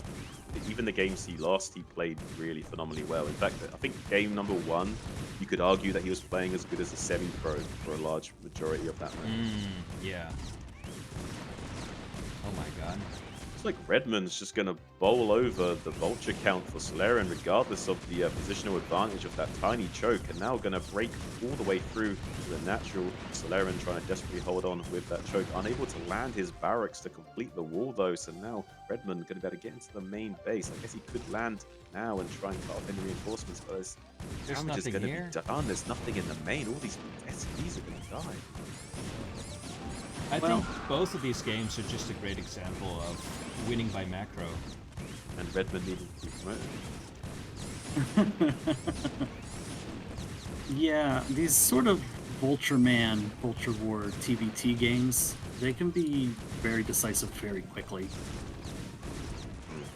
Redmond's showing that he's got the caliber to go forward. I think like he's doing these kinds of builds in TVT. These are very execution heavy. So if he's able to cope with this and play at a reasonable APM, I feel like he's ready for the next year.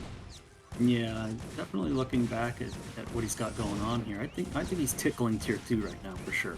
He's definitely ticking it at least. Yeah. I think some of the vultures are glitching out. They're not doing anything. He's got to kind of hide his skill a little bit. He's like, oh, I'm winning these games a little too easily. Oh, there's the last CV. GG. I couldn't find it. GG. Redmond cleaning up that series 2-0, putting another win on the board for Jinjin Panda Patrol, putting Notorious S.C.Vs in a rather bit of a sticky situation, almost taking a whole clean sweep through the whole list of tier 3 matches. Good for Notorious S.C.Vs this week. Yeah, this is actually this is bad. Yeah, well, what he said. You know, we have one last game, and WhiteRuski is an incredibly good player, so the only problem is Mr. PeanutButter is also an incredible player. Like, they're all incredible players in their own right, Dada. We have an incredible series then? That's true. That's true. I think Mr. PeanutButter, if I'm not mistaken, he hasn't lost any game in CPL yet. Any match, that is. He's lost... maybe he's lost one game. I'm not sure. He's good. And he's definitely not going to be tier 3 next season, I can tell you that for sure. Like, he's not the only player in this group who's going to promote. As they should. This is the end of the season, so we should be looking at people who should be promoting. But he's definitely one of them. And WhiteRuski, I think, is, you know, he's also getting up to tier 2 level. So this is going to be a good game.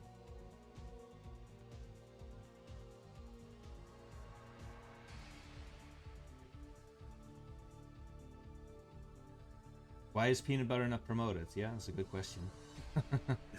Yeah, he should be, yeah.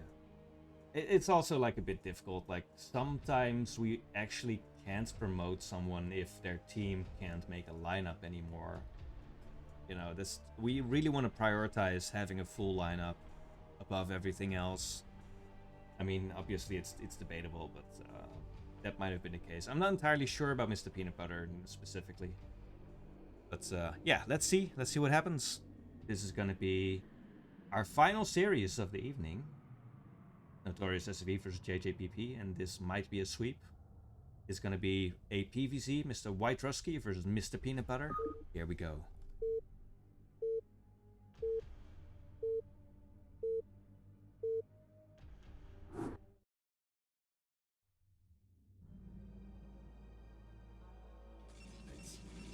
In the bottom right corner, it's WhiteRuski for Notorious S.C.V, hoping to prevent a clean sweep.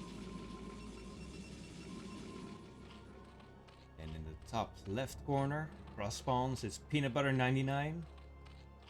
This is Orson Welles reminding you to go play Tomba today. That's a great name. Thanks for the TTS DOS, man. I'm not Although sure he's if got I'm numbers in it, so he loses points with me. So I'm going with WhiteRuski. WhiteRuski, he's got the best name, although he's not picked white. Come on, what are we doing here, WhiteRuski? We need to get on brand, my guy. Yeah, it's true. Yeah, I kind of feel like if you pick a color in your name, you're kind of obligated to pick the color in the game. Some of us have OCD. Is Yeah. I wonder if WhiteRuski is from Belarus, given that his name is WhiteRuski. Oh, that's funny, man. Okay, so predictions for this game, guys. He's pylon scouting, so it's most likely going to be a forge fast expand. Yeah. Disqualified for Let's see. Speed Zealot, Corsair play, +1/+1 style, and 5 Hatch Hydra. And wins Okay. the game at 12 minutes, 32 seconds. Ooh, all right. Imagine if he actually did, I'd kind of feel weird if that That'd be actually amazing happened. if they actually. I would kind of like not know what to say. I'll probably just leave the Well, cast and think I that's would something know weird what was to going on. I would know what to say. I would say, Forte, you've been looking at the replays before the cast, haven't you? Because you know No, you can. absolutely not. Well, I do actually, not spoil it such would things for still myself. be crazy just to have that memorized, though. Oh yeah. Yeah. Okay, so we're gonna have a little walk by of the probe and drone. Yeah, Real pool already peaceful going here. down. So One thing I would have liked to see from PeanutButter is hiding this second Overlord and a drone to expand. As if he doesn't see the second Overlord, he needs to check the main base for 9 pool, and he can use that opportunity to sneak out the drone to make the hatchery uncontested. But it's going to be able to do that anyway, right, WhiteRuski? Not opting to try and block that, instead just focusing on setting himself up back at home. 2 cannons coming down right off the bat, despite the overpool. A little bit of a very safe opening from WhiteRuski. You usually don't need to get these 2 cannons against overpool unless they went really heavy. yeah, on wings, even if you especially fall. cross spawns, I feel. It's a little bit. It's a little bit unnecessary. Yeah. But at the same time, I guess I can kind of understand it because this allows you to just focus on your build. You know. And that's fine too if you're a newer player and you want to kind of simplify your decision tree, so you don't have to think too much about certain aspects of the game. That's okay initially. Eventually, as you get better and better, you will want to try and like sharpen up those decisions so that you can, make a few cuts here and there, and like be like, oh, we went overpool, so I can make only 1 cannon and get my nexus faster, then make a delayed second cannon. You can do these like slightly greedy things, but really you're just optimizing your build based on what your probe scout is telling you. And in this matchup, probe scouting is so crucial. With the probe scout, you can basically react and counter whatever the Zerg does. Without the probe scout, the Zerg can basically do whatever he wants to kill you. So it's kind of a really important thing to be really on top of your probe scouting and understand how to react to what you see. Yeah, and I think if you lose the initial probe, it's definitely worth sending out another one. In fact, it's worth doing so ahead of time if you can time it well enough that you can mineral or gas walk into their base as you lose your initial probe. Oh, exactly. There's actually, as a Zerg player, there's actually a trigger I have for doing certain cheeses. If the probe scout has been out of my main base for long enough, and I made his probe do manual move commands away from my link, so I know he's not shift commanded and click into my main base, that's my trigger for doing a cheese build. So I know there's no way of him sliding up a probe into my main if I got 2 links blocking him around. Very interesting. By the way, Zun, what did you think of the gas timing for Zerg? He got his gas just before 4 minutes. Well, he's basically doing 4 hatch before gas. Hmm. This is fine. This is fine for Zerg. Yeah, this is He could actually go. He could go 5 hatchery before gas in this position easily. Yeah, it's interesting that he doesn't want to get any tech out right away. It's like you say, it's totally a build, but it's interesting. What it will mean is that because his lair is so late, he'll have to be a little bit careful if the Protoss does go for that early Stargate and Corsair. You're kind of reliant on your Hydralisks defending your Overlords. You may have to sacrifice 1 or 2 Overlords early on, especially if you mess up the timing of your Hydralisk Den and gas and such, but usually it's not too bad. And as long as you kind of cross all your T's and dot all your I's, you kind of come out really far ahead. As you can see, ahead on drones already. That will only continue to improve for PeanutButter going forward. You can get a lot of drones out with this kind of build. Yeah, there's actually a very good tutorial by Soma on 5 hatch before gas, which I haven't done yet in a CPL game, but it's Really? Wait, there's a Soma guide on it. Yeah. I've never seen a Soma guide on it. I've Yes. just done it from. I've just known it from like I've known it for a long time as like an old school build. When was the guide made? not too long ago, like I think a couple months ago or so. Oh wow, I gotta check this out. 'Cause Really? it might have a lot of optimizations that I'm not aware of. Yeah. Might be really beneficial to me. Yeah, definitely something worth checking out. It's on the Zerg, what's it called? The Zerg builds Soma. It's basically all Soma guides. So let's just 'Cause go with Soma guides. I've basically been duplicating the version that Effort used many years ago, and I've just been like adjusting it myself and optimizing it myself to fit the meta. But Okay. I'm sure someone like Soma can optimize it better than I can, so I want to check that out. Yeah, I'd be interested to see like how it differs from the way that you're doing it. Just because I'm sure there's some interesting insights there. Yeah, well, one thing to take note of is when you are doing this style, if they do early Stargate, you're really safe. You can only make just a couple of Hydras and then the rest drones. Whereas if they don't have a Stargate and you don't see this Corsair, you need to be really suspicious that there's going to be a really strong Zealot timing coming. So usually you'd want to make, like, say, 2 Sunkens at each base in that case. Whereas against this Corsair opening, you're pretty safe to just have 1 Sunken at each base and get away with a lot more drones. Although PeanutButter just got supply boxed at a rather critical time.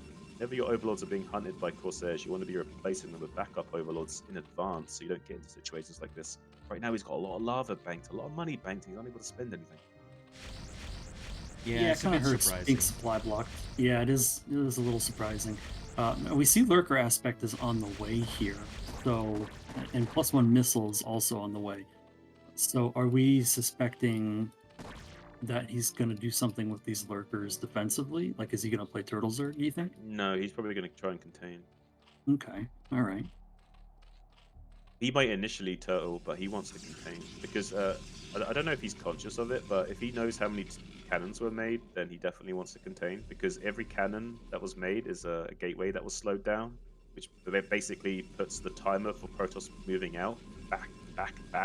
So there's the timing of Storm is late, the timing of Robo is late, the timing of the 5th gateway is late, everything is late, the timing of Dune Range will be late, everything will be so delayed that a contain is like astronomically higher chance of being successful. So I think we'll go for a contain here, or at least should. Does he have that information? Maybe not. Maybe I'm like giving way too much credit to their ability to dissect what's happening here, but I still feel like he might be smart enough to figure out that a contain is the right way to go. Yeah. It's always a good strategy, I think, to contain if you can get away with it. The rule of thumb is you try to set up the contain once. If it fails, you leave it. Oh yeah, that's absolutely true. If your contain is broken, then yeah, it's gonna be a weird game if you can set it up again.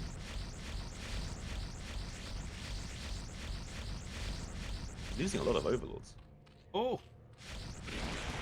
Thank God he killed it. Hey, you're supposed to be on my side. Where's Zerg over here? Where's the bias? It's just, Come on, you know, focus it on. feels wrong to leave it, to leave unfinished business like that. You must have been severed from the Overmind, buddy. Yeah, yeah. We need to get you back on track. I'm with Kerrigan now. I guess Kerrigan is the Overmind. Well, it's been so long since I played the campaign. I actually don't really remember. Well, the Overmind was like a separate entity to Kerrigan, right? She could control the Yeah. Zerg much like the Overmind did. She wasn't the Overmind, but Oh, right. She replaced the Overmind, but she wasn't replaced the Overmind. the Overmind's function. Yeah. Yeah. I didn't say too much NCX. I didn't say too many spoilers, chill.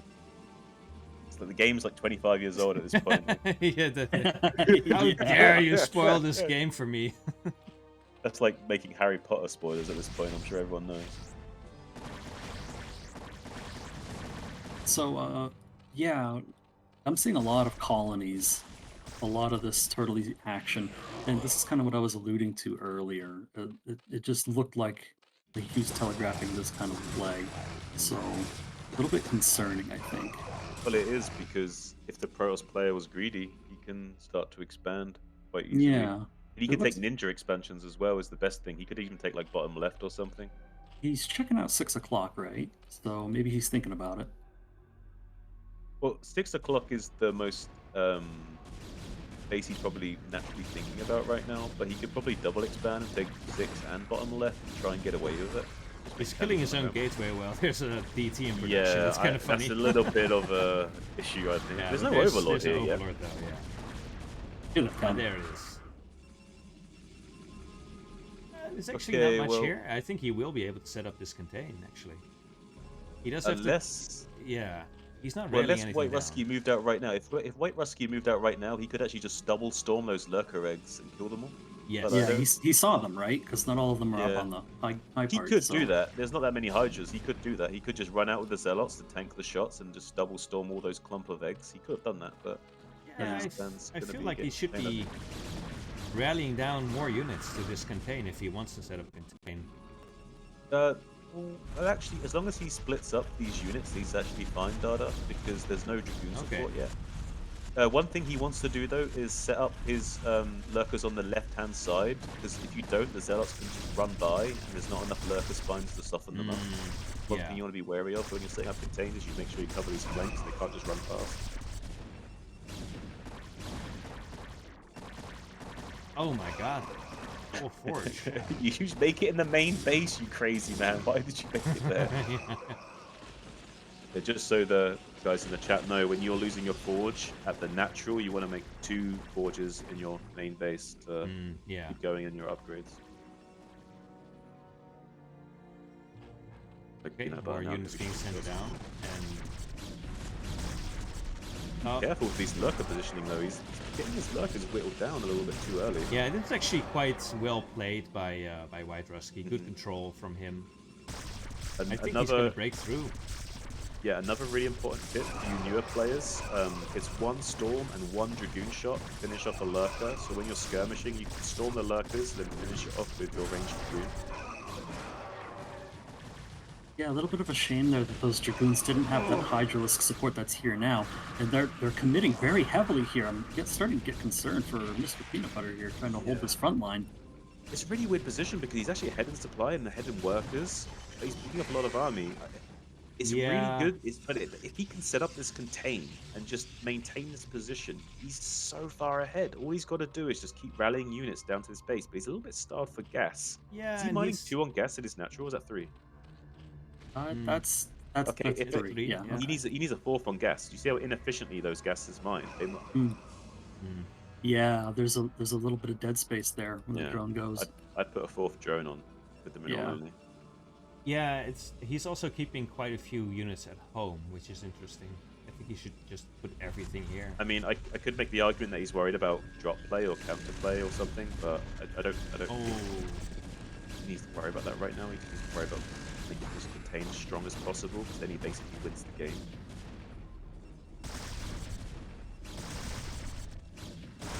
Okay, well, we're seeing a little bit of trades going on. Some Dragoons are dying, some Lurkers are dying. WhiteRuski needs to get a huge critical count of goons, but he keeps getting pylon blocked, so he's not able to macro out what he needs. He needs a whole flood of dragoons. He has the 8 gateways he needs, but he's struggling with his pylons. So focused on microing down these lurkers that he's not quite on top of his production at the moment.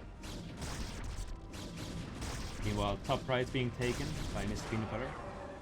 So going to be on 4 bases with the contain going, so it's quite nice. 5 bases. Oh, you're right. 5, yeah. Look at that. 12 yeah, o'clock gas is important. I can't count. You can't feel bad about the position that you're in if you're Mr. PeanutButter right now. Nope. I mean, he's got 52 drones. Yeah, you're feeling pretty comfortable. But yeah, like Zun's saying, if we establish this contain and make it as hard to break out of as possible, that really kind of seals the deal. I mean, even if he only trades at like a 44% efficiency, he's still going to win the game. Like, he doesn't even have to trade half and half anymore.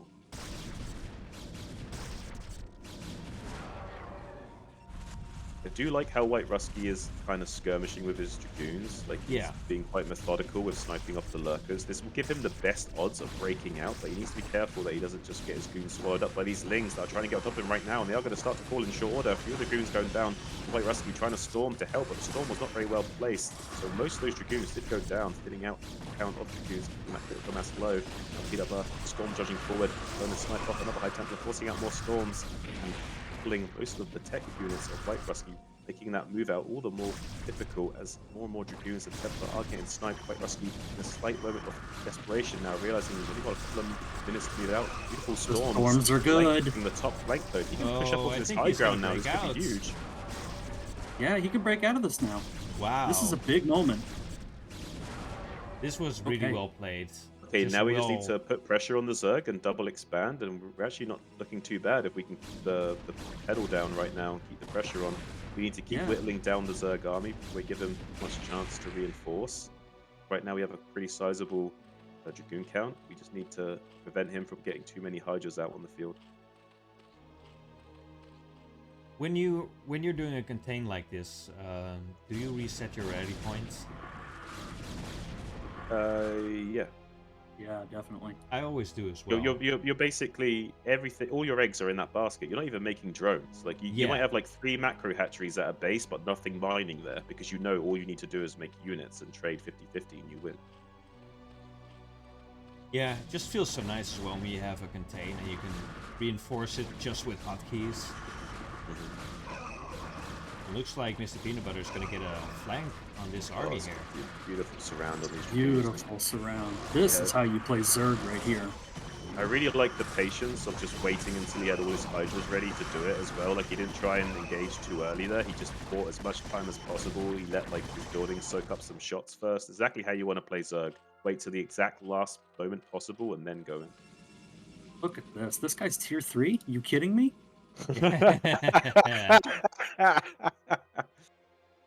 I think Love Snow's playing on their accounts, guys. I'm joking, he's on my team. I'm joking, he's on my team, guys. It's a joke. It's a joke. Love Snow. I don't know how good his Zerg is, but I bet it's not as good as this. Nope, probably a lot worse than this. What coaching advice do you think we should give to the undefeated PeanutButter?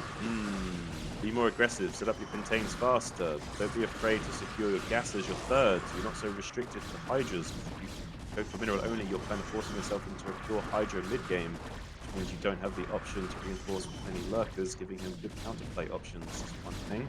Another thing would be to not be so shy with your army at the early game, because you're being quite overly passive, especially when you identify that he's investing heavily in cannons. You can be a lot more greedy and a lot more aggressive at the same time, maybe picking up that forge a lot earlier. Now, I don't know if we caught this or not, but 12 o'clock, check out this DT and the number of kills on it. Oh, of course, the Overlords come and cover it. Anyway, there's 10 kills on that DT. Guess what all of them are? All of the drones that we're mining. And it doesn't even matter. He still has 58 fair, drones. He could kill another 10 drones and he'd still be alright. Yeah, but that's an extremely good move, you know. Oh, it's still good. Very nicely done to get that in there and actually get it out as This well. This isn't tier 3 play, guys. This guy needs to be ranked up ASAP. He's Yeah. this guy's too good for tier 3. Oh no, it survives. Thank God. Mm-hmm. Yeah, this is not tier 3, I don't think. No, No, these no, no, these no. guys No, no, definitely no. they need to be in a higher tier. They need to be in tier 2 at least. And I mean, I would say even PeanutButter's like knocking on the door to tier 1 almost. If he carries yeah, on like could this. well be. Could well be. Like, he's electing to get defilers.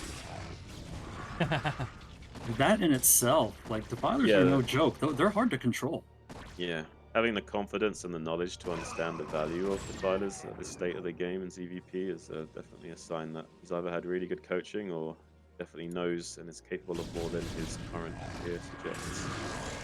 These Picking up some snipes that high he's Templar. doing, Wow. yeah, definitely should be in tier 2, and maybe it wouldn't be too long for him to make his way into tier 1 after that as well. Well, hold your breath, because he still has to do preseason for CPL 10. Could land right there in tier 1, right before you know it. Here comes the Defiler. Defilers are so strong when used correctly. Defilers are great. It's going to be really hard. And for WhiteRuski to I know trade. that they have a reputation for being difficult to control. But I just think it's fun to use. It's a fun unit to play with. Oh, it's worth investing the time to get comfortable using them, to understand them. It will exponentially magnify your play as a late game Zerg player. Even if you're not rushing the defilers out particularly early, just being able to incorporate them into your late game compositions can work wonders. Oh, and there's Archons coming into Dark Swarm. Only splash damage is relevant under Dark Swarm, so that's not going to be good enough. They're going to have to evacuate that position very quickly. Oh, yeah, he didn't have Observer or anything. Crackling's Not not too coming far in. spread. Yeah, not looking good for WhiteRuski right now. Let's see. Next, we just need to By see. the way, look at the drone count. It's 76. insane. It's Nuts. insane. There's no way this guy's tier 3, man. He's like, you killed 10 of my drones at my 4th? Okay. Chew my arm off. This guy's Who tier 3. cares? You probably win this game, just A-moving drones. Hey, buddy. Tier 3 is for beginners.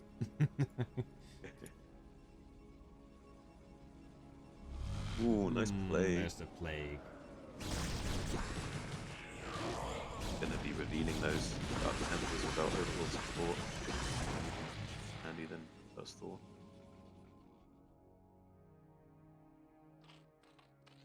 A little careless there. Don't bleed off your gas units.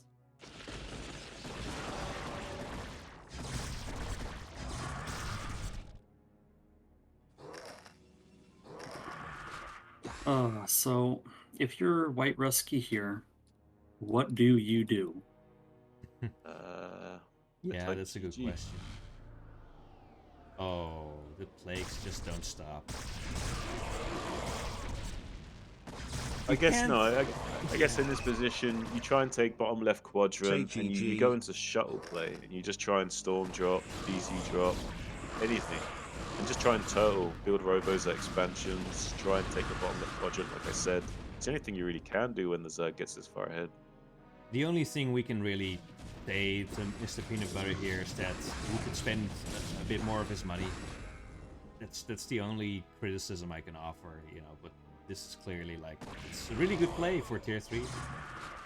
Yeah, it's good. I mean, you could put a robo at his natural and third, and just slowly pump out Reavers. Yeah, Get it that like would be yeah. a great move in this situation. You need something like that to be cost efficient enough to deal with this. By the way, when you're in this position as Zerg, it's just the most wonderful thing. Like, it feels great to play a game like this. You can just macro, just hit your hotkeys. SZ, SZ, SZ, SZ, or SH, SH, SH. I use E for Hydra, so it's SE. Oh, okay. I don't think it's necessarily superior to H, but sometimes it can feel easier to knock her out. Okay, this is well defended. But you know, you bring an Overlord and a Defiler over here and you bust his base. I Sure, think maybe but I he's gonna really do like the that. DT on the ramp. It's It's like nice, yeah. the icing on a little cake here. He's got a little Yeah. cupcake over there, okay? He's got some sprinkles. He's got a little candle in there. Yeah. See if peanut butter can blow out that candle.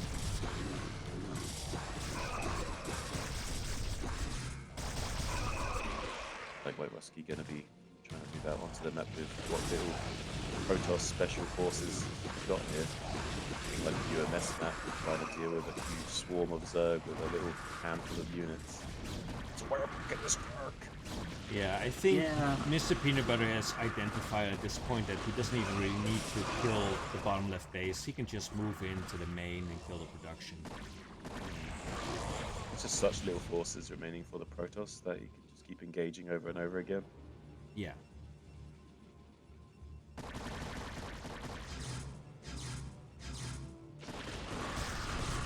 Oh, now see this Hydra micro? Like, come on. Tier 3, by the way. Tier 3, by the way, yeah.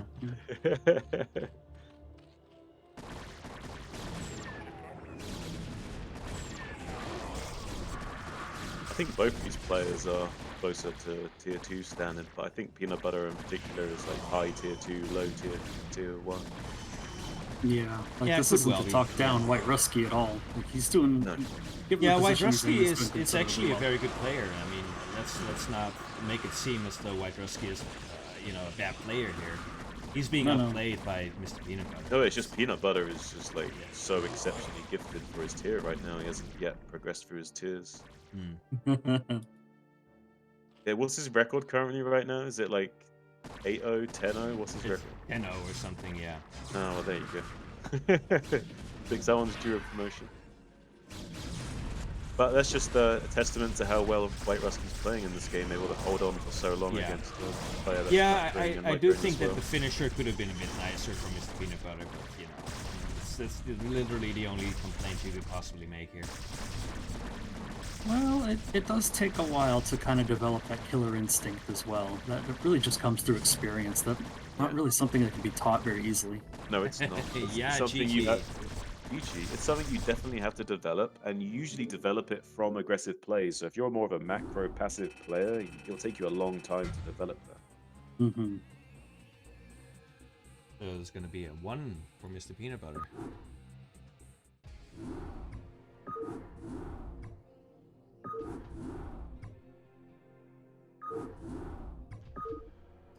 That brings us to Ascension for game 2. See if Peanut Butter can ascend. Yeah. Oh, he can, that's for sure. I'm ascended right now. Yeah, I think you were ascended since the start of the cast. Yep. All right. Well, let's get into Been ascended all Ascension. day. It is the it's the national holiday or international 420, holiday, I baby. should say. Mm-hmm. Happy 420, everyone, going into game number 2. Happy 420. Right. Let's have a look here at these spawns. It's on the left side, Mr. Peanut Butter 99, playing Zerg, and in the bottom right corner, it's WhiteRuski. Trying Yellow. to come back. Protoss. Yes, and I think He's yellow these- again. Yeah, these are color pickers, I guess. Yeah. He needs white, man. Yeah, he needs to pick whites. I don't know. I don't get it. White would look kind of sick on Protoss as well, I think. Yeah, white looks good. He's already yellow. You're already yellow, Mr. Protoss, man. You Yeah. need more yellow. Yeah. I like Yeah, that is it he's just me? Like, I think it's bonkers that players make the argument that yellow is like the best color on Protoss. Because they weren't yellow enough to begin with. Yeah, I agree. Need a bit of contrast, you know? Yeah, absolutely. I like something like teal better. Teal is Teal. nice, I think. Yeah. Blue is nice as well. Mm. Those kind of brighter colors really reflect nicely in this game. Like magenta is good on all 3 races. Yeah. Black can look good on all 3 races as well. Yeah, I quite like black Yeah. as well. It just Doesn't- kind of sucks when you put them on a space map, and yeah, Yeah, it's bad for the mini map. yeah. If you Shift can, tab. yeah, yeah, that's definitely a necessity. I think I you should do always be doing that. Yeah, I do recommend all of you guys in here playing 1v1s definitely play with Shift Tab on so that the Yeah. minimap dots are always going to be red for your enemy and make it a lot easier for you to notice things going on. Yep. I actually don't understand how people can play the game without Shift Tab. Some colors are so hard to make out. Yeah. I wish there was a setting in like the main menu where you could just have it default to that. Yeah. I wish you could set the friendly and enemy colors. That would be nice. You could have Oh, something yeah. different from teal and red. Yeah, I Also, would you make can it just red and control blue. what the colors are. Yeah. Yeah. A lot of games do that in modern times, don't they? You can actually Hmm. control what the enemy and friendly colors are. Mm-hmm. Especially if you've got like colorblind issues or something, it can be really helpful Yeah. to be able to control what the colors are. Like some people need that to be able to like enjoy the game Yeah, and like not strain their absolutely. eyes. Yeah. Yeah.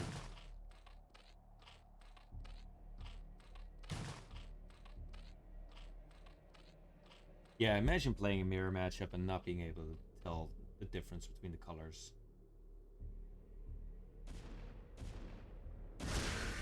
Ooh. Ooh, There the goes the drone drone. kill. Yeah. Bit of an issue there, actually. That always sucks as Zerg when that happens. Yeah, I love being able to get like an initial scout off and getting that drone out of there and bringing it home. That's another mining drone. That's a big deal.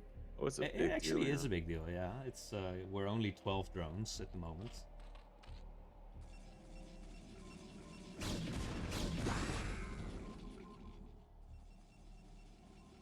Yeah, from this position, I feel like maybe a 973 would be in order, though we haven't taken our gas yet, so that is off the cards at the moment.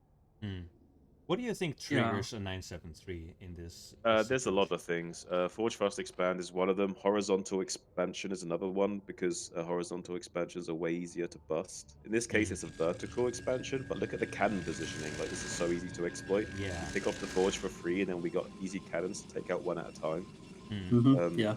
Definitely a bustable position for us here. So yeah, this for me would be like a 973 trigger for sure, especially because there's no probe scout on the map that we could catch any probe that did try and come out. So this is a really good position for 973 here. Yeah. Yeah, it looks quite good to me as well. Looks like we are getting another hatch. Yeah, he's instead going to go up to like pretty more standard, like 4 hatchery into 5 hatchery production. I feel like he had a good opportunity to go for an early bust here. I wonder if we're gonna see mutas, because we didn't see any mutas at all in the last game. Thinking no. I don't think so. We'd already be working on layer. Like it just now started, but It's way too like late. yeah, it's too late to be considering that. We got our 4th hatchery before that. Yeah, well, I was actually thinking more of seeing mutas maybe in the later game to snipe Templar, something like that. Well, that is a possibility that he could do like a 9-minute muta switch and get like 9 or so mutas to start one-shotting Templar, but you don't see a lot of players go for that these days, unless they're really confident in their muta micro or just particularly like that style. Yeah, it's not something you see a lot in tier 3, that's for sure. And I mean, I suppose if you see him going Sairless. Ooh, these 2 Zealots are actually going to get here before this Yeah. creep is able to morph into a Sunken. If he gets a few Zealot kills Quite here, this nice. could be crazy. Try and slip into the main base. Things are trying to Blocking intercept, this but choke he here, uses very the nice. choke. Great use of the choke there from WhiteRuski, understanding how to abuse the map geometry to his advantage and then move into the main base to either snipe drones or get behind the minerals or both. Let's see the drone drill. These are really efficient trades for Protoss. Oh, it's amazing Oh, right gets now. a drone. Protoss is on top of the world right now. I think eventually this get is them. a good showcase of just how valuable early pressure is against Zerg. Yeah. Like, You're Fortunately- committing 2 Zealots. Yeah, it's fortunate he only lost 1 drone there. I think it was only 1. What's even crazier is that he actually just made him overmake Lings. Yes. Yeah. So if he didn't send out these 2 Zealots, this actually would be like really good. As long as he just doesn't lose these zealots for free, at least micros them a little bit, it's still good. But the Zerg is actually in a bit of a weird situation right now because he took a lot of damage. Not only did he lose drones, but he lost mining time. Yeah. And he's Overlord blocked now, so some of his hatcheries have 3 lava. Another pro tip for you guys is when you need to make overlords and your hatcheries have 3 lava, don't make all your overlords at one hatchery. Split up where you make your overlords and try and spend that lava as optimally as possible. If you really need to, even like gas trick out a few extra units from those lava to make sure you don't waste any lava. Yeah, it's really, really nasty, that time. It's a game of seconds, and those seconds add up when you have 3 larvae just sitting there at a hatchery. Because that's as many seconds as it takes for the next larva to get there that's not going to be there, so you're actually losing units. Yeah, it's essentially a whole unit that you're just never going to have back again. Same way as having gateways that aren't producing units. It's just lost production time that you're never going to get back. And so for that reason, I kind of got used to cycling through hatcheries through larva first. Like I'll press the hatchery hotkey and then I'll select individual larva and then cycle that way. Mm. I found that helps me be a little bit more efficient. Yeah, you can select the hatch and put your cursor over the first larva. Mm-hmm. Make a unit and then use your hotkey for the next hatch.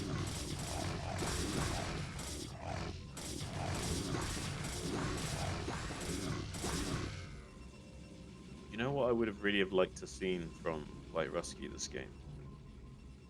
Dragoon all in. Oh. Because on this map, you see this yeah. you see this third base location. You see how it's got Yeah. this like really wide ramp that kind of comes down into expansion. It's such a Mm. nightmare to defend against Dragoon all in on this map. But you have to like make just sunkens in a row, like in front, and just pray that you've got enough to defend. It's really hard to defend it, even if you know it's coming. Even if you're set up to defend it, you can still just die. Yeah, Yeah, because you can't really push that back, can you? Because they just go back up onto high ground No, and then they have the exactly. advantage. yeah. And you're set up like this right now. You're initially set up with like your Sim City with Sunkens behind, but you need Sunkens in front to defend against the Dragoon all in. So you're like not set up correctly, and he can just siege down your hatcheries and your tech buildings for free if you don't put Sunkens in front. You can just die. Yeah, good. That's an interesting point. So it's like WhiteRuski going to be trying to run into the middle line of the third base, snipes off some things and tries to get out before losing all of the zealots, trying to kill as many drones as he can and put the pressure on. You have a Corsair currently hunting down overlords out on the map as well. Don't think there's a Spire, so I think this guy's just deal with that, not be relying on Fort Hydras. And yeah, we see some ETs on the way currently. He is able to keep killing these overlords, and he doesn't remake one at his third, and he doesn't get overlord speed. Maybe this DT can get a lot of damage done at the third base of PeanutButter. He is making an overlord at that base though, so maybe not going to happen. So if you're in this position as Zerg, like you personally, like when would you think about putting down a Spire?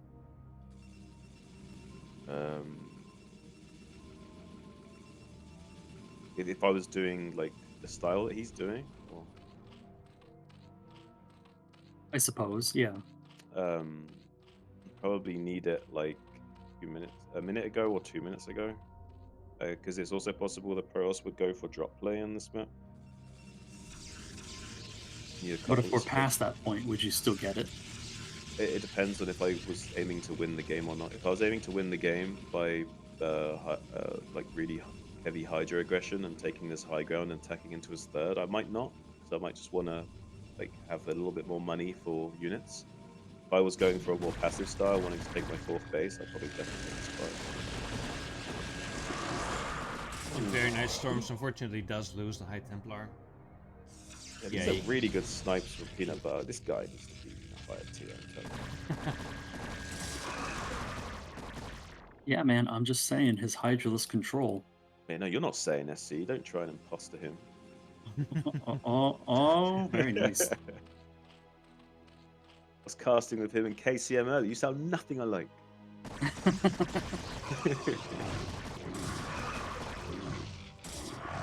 Okay, so the DTs will definitely clean this up.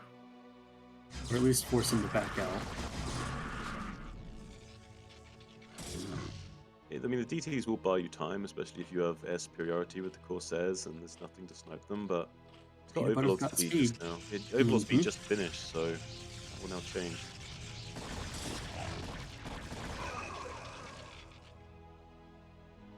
He does tend to move around fairly small control groups. I think in some case I would like it more if he made a couple larger control groups to move around with. I guess at this point the Protoss doesn't have that much units out on the map either. It's such a mistake from WhiteRuski to have his High Templars just chilling up on this high ground. Like, there's no reason not to have your Templars with your cannons at this point.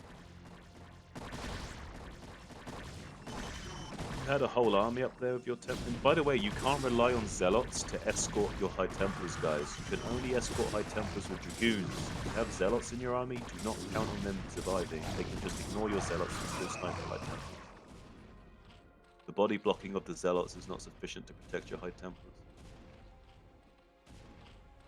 That's right. Not to mention, if Zerg goes mutas, there's really nothing you can do about it, besides trying to storm the mutas, and, well, that's what you spent your storm on now. Well, one thing that WhiteRuski's got going for him is that PeanutButter is kind of trickling in a little bit of units here and there, but also WhiteRuski's like kind of making the same mistake himself. Like, look, he's going to lose these 5 Dragoons for free maybe, and that's a terrible situation to be in. You need a critical mass of Dragoons. You don't want to keep losing like a few Dragoons at a time like this. You'll never get an army at this point. He's got 4 bases. There's no need to have your army out on the map right now. Just turtle. Macro and turtle. Tell us how you really feel. Start shaking the screen. Macro, turtle. I mean, okay, if he gets the yeah. 3rd base mining and the 4th base mining, if they should both really be mining. Yeah, I don't think he knows about this latest base. No. No, I don't think so. But he's going to be able to contain him from this high ground peninsula. One thing that's okay is that as long as WhiteRuski keeps these other avenues open, he can still get out on the map. But if the Zerg also contains this choke point here that we see now, it's going to be a little bit troublesome. He's going to have to go all the way up to this 4th base to get out. Yeah, and that means he's going to have to clear through a lot of those structures, too. It's like what you mentioned earlier about the Dragoon all-in. This area here in front of the 3rd base is so powerful to control. Oh yeah, it's crazy strong. 5 gate Goon all in, 7 gate Goon all in, it's like crazy strong on this one. These lurkers are beautifully placed as well.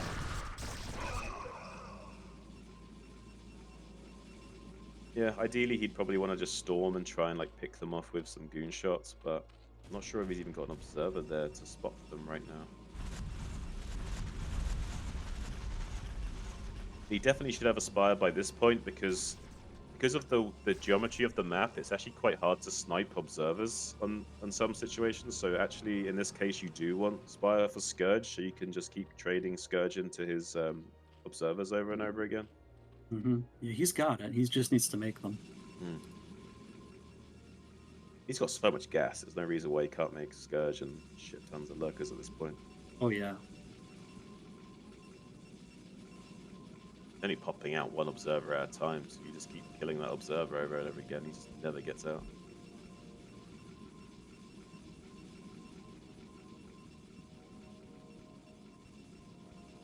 Tenta in the chat pointing out that Protoss has no army. That is indeed the story of this match.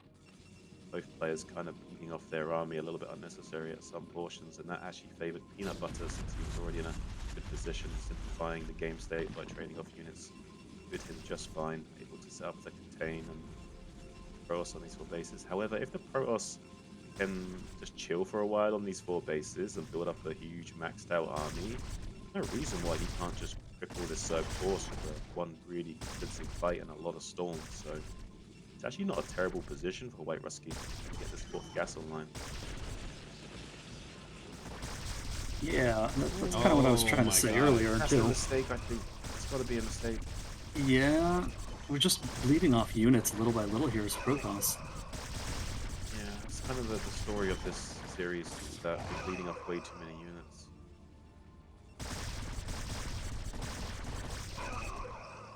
This must be a bad rally or something. It must be, yeah. Yeah, I don't know what's going I on. suspect it is, yeah.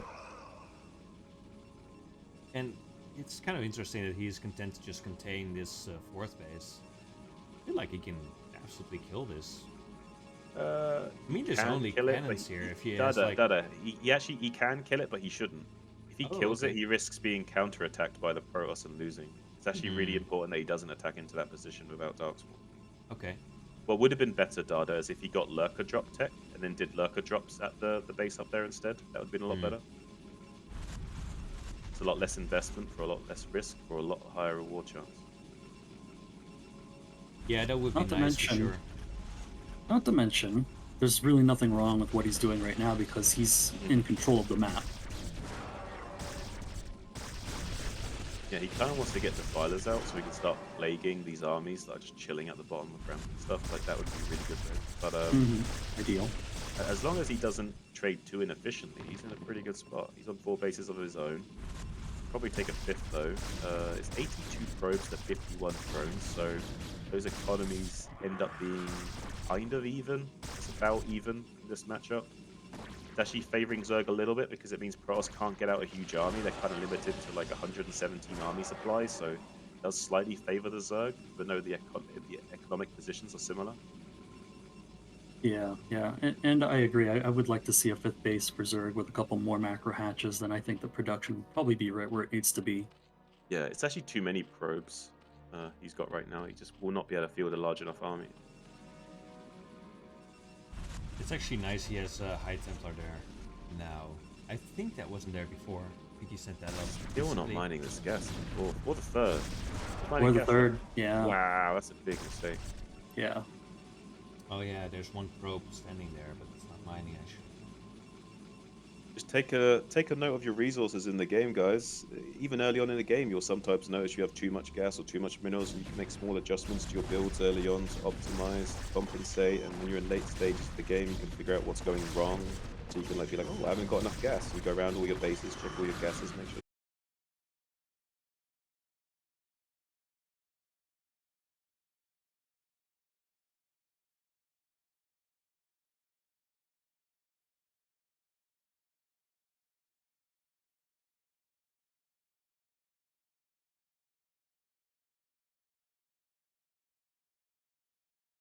I will start up again. Oh, there again? he is. Yeah, I'm sorry guys, my stream just hard crashed. Hold up, the game's still going on. The score is reset. The score is reset. What do we do? Okay, we're back in the game. I'm gonna pause real quick just to get that score fixed. Sorry guys, I don't know what happened. My OBS just vanished. Alright guys, you missed a lot. WhiteRuski made like 8 carriers, recalled them into the main base of PeanutButter, killed everything, and the PeanutButter managed to rebuild all of his base identical to how you saw it just a moment ago. Exactly. Oh my god, what were the scores again? I think we had a 2-1, a 2-0, 2-0. No, wait. It was like this. I think this is what it was. This is what it was, right? Right, guys? Am I wrong? Okay, well, whatever the case right. was. Wait, let me look. It looks right. Yeah, I think you've got it. Okay. Yeah. My apologies if it's wrong. Oh my god, my OBS just vanished right before my eyes. I'm sorry about that, guys. Okay, but we're back. Hey, man, it happens. It's a long cast. Things happen. Oh, and WhiteRuski says it's time to go. Units streaming into the high ground peninsula area. There's not a lot of units immediately up here, just lurkers. So if you can get on top of these lurkers and thin them out quickly it's so many lurkers though. Happen here, but there's just so many units. There's a lot of units in reserve off to the south and northwestern flank as well. So Hydras and lurkers can shuffle back up here to reinforce. He is indeed going to do that. Yeah, I think it was not a bad idea to try, but he just barely couldn't punch through. Yeah, the only thing I would really like to see is either Violence for Plague and Swarm, or one thing that would also be really cool is Queens and Broodling. I'd really love to see Queens and Broodling here. That would be so amazing. And he could do it. He has the structure set up in this game to do a play like that. He would be my new favorite player if he did that. You can't pull off those kinds of plays very often, but in these kinds of situations is exactly where that kind of play would be viable. So you're just brutling the High Templars. That's Exactly. the play. Exactly. Yep. Just over and over again, all of the High Templars just constantly getting brutling. Okay, he is actually getting a good position up on this high ground now, but I don't think there's enough units to keep it there. And there's actually no storm, so he can just burrow these wherever he wants.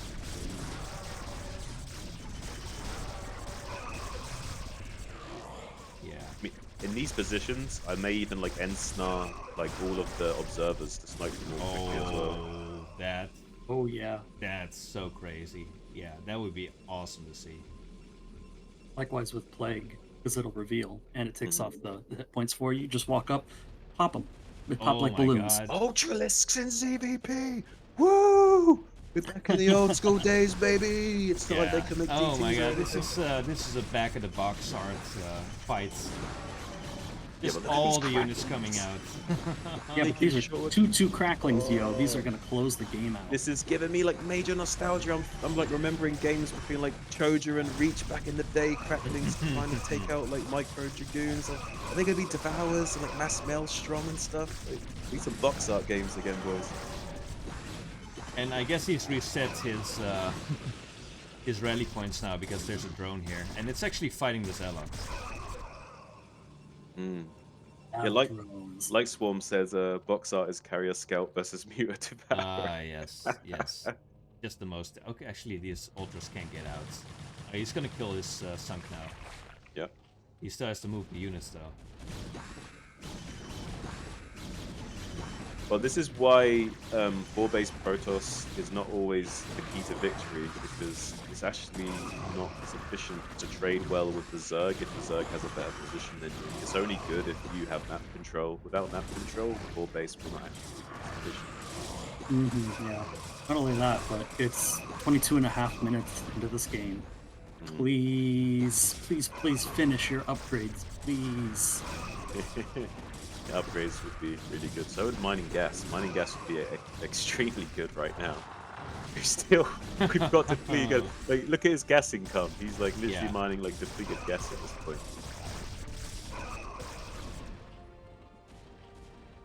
Yeah, it's really rough. Like, he's been basically focused on pure mineral units. Like, I wonder why he can't get out the right unit composition he needs to fight the Zerg army. How does he not notice? WhiteRuski, we're gonna have to talk after this game, my guy. Yeah, there's so much going on in this game. It's a shame. Always mining finally at his fourth, that's something. Zerg's just gonna take all the other bases now. And more ultras are rallying down. Alright, now he's It's just crazy. showing off. Imagine if you had enough gas to convert all of these minerals that WhiteRuski has. Yeah. It's not like it's Age of Empires or something. Oh, he's actually gonna attack in. It's actually super inefficient, even though these are ultras. But, Wow. This dude's dancing around his opponent with ultralisks and forward hatcheries. Yeah, he's tier 3 alright. I think we need Robos and Reavers, and this would look a little bit different. yeah, Reavers here would be... You would have absolutely slaughtered this army if you had Reavers. We got so many minerals we can make scarabs forever. Yeah. We can make carriers. Well, we don't have the gas, but we do have the minerals for the interceptors at least.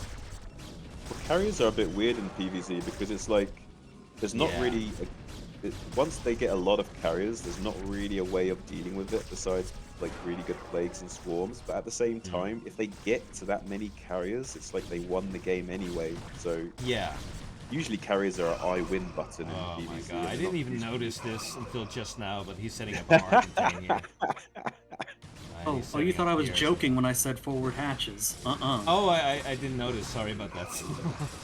Sunken contains are really good. It also acts as a bit of Sim City, so like an AI hatchery, if you will. Faster reinforcements from those lava. I'm digging it. I'm on board. GG. Gee, oh, he's such a good sport about it. Wow. Just watching some cracklings finish off the buildings, I guess. Look at those fellas go, man. He was like, yeah, I earned this. Let's finish it out. Lil Pep. No, not Lil Pep. Oh no. That's a glorious sight. Look at all those powered probes getting destroyed. This is what you get for being better than drones. What is this nonsense that I need to shoot you twice for free before I can beat you in a 1v1 probe? None of that. What? Wow. You can build unlimited buildings by yourself?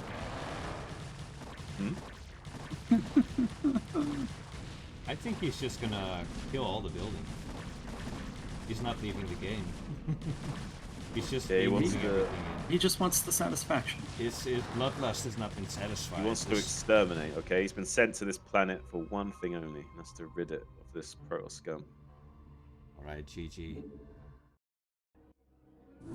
Wow. Good show. Guys, GG's. That was incredible. That was tier 3. That was tier 3. That was tier 2.5. Yeah, some of those games. Yeah, let me just say again that actually I'm not 100% sure if I reset the scores correctly. Apologies if I didn't. I think this is what the scoreline was. Yeah, but these players are really good, and I'm sure some of them will be in tier 2 next season. Maybe even tier 1 if they keep practicing during the off season. Yeah, this was an amazing showing by JJPP. Yeah, nice little Clean clean sweep. sweep through the tier 3. Yeah, Mm-hmm. Taking out my team, Notorious S.C.Vs, in the tier 3. it's actually kind of amazing that my previous cast was Fighting Irish versus Seal, and that was also a sweep of tier 3. So we Yeah, had it two was, sweeps. wasn't it? It Yeah. tends, like you said earlier, though, it does tend to be quite one-sided in those tiers, right? Yeah, especially at the end of the season, I feel. Mm-hmm. Yeah, I mean, Dada explained it already. The top tier and the bottom tier have wider gaps because there's no ceiling and no floor. Yeah, and there's definitely like a lot of people who join CPL because they like to play. You know, they get a game every week, but they're not really focused on improving that much. Yeah, everyone has different motivations, and that's okay. Some are more dedicated to improving than others. Others just like the environment and the community of it all, which is fine Yeah, too. which is absolutely fine as well. Like you say, there's nothing wrong with that.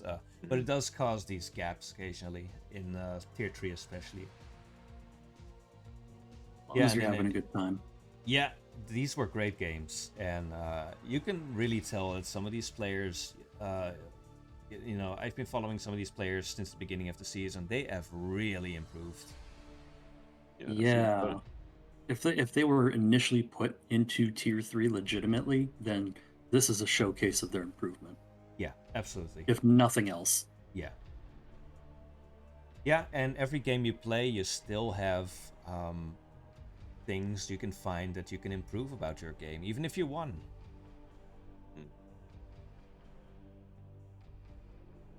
So we had a good time this series. It was quite long.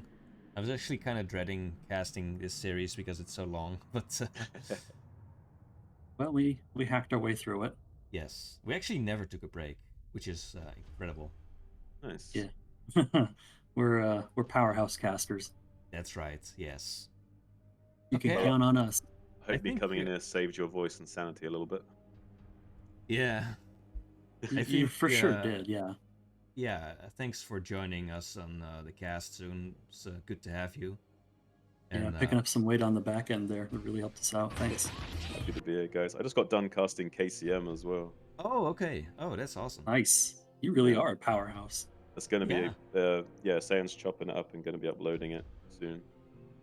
Yeah, you mentioned in the casters channel you also want to start doing casts on your own channel. So Yeah. let's have some. Let's do it. Nice. Yeah, I'm up for it. So now the big question is, who are we gonna raid? Who are we going to raid? There's lots of people playing actually. There's the Walt playing. Zero is streaming. Well, don't raid the Black Man Pierre. He might accuse you of streaming. Well, I probably wouldn't beat him even if I could stream snipe, to be honest. Give it to Yeah. one of the less common streamers. Give it to somebody who needs it. Who do we got? We got let's anybody? see who we got. Well, the last time I raided Mr. Snibbles, but I want to raid someone else this time since I did him last time. We could raid Jiraiya. Oh yeah, we could. The Naruto theme name. Who? Naruto themed name. It's a character. Oh, from Naruto. right. Yes, that's right. Yes. We could raid him. Let's raid him. All right, guys. Thanks for joining us. It's been a good cast. Forte, thanks for joining me on this cast today as well. Hey man, it was my pleasure. Glad to be here. Thanks for having me. It's always good to cast with you, and it was nice to cast with Esk at the beginning as well. I think he was actually at work or something. He said like, "Oh, I can join him at work." Then he joined anyway. Then he Oh, joined he anyway. probably was, So I hope his employer isn't watching Starcraft. Yeah, thanks for watching, everyone. I'm gonna send you on over to Jiraiya, and we'll see you again next cast. Bye bye. Thanks, guys. Bye bye.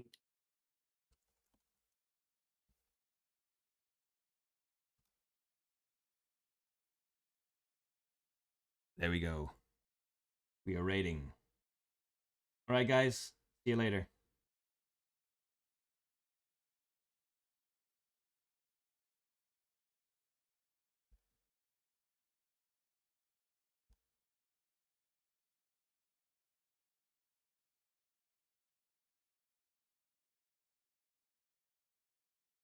Over here. The stream. Fantastic stream.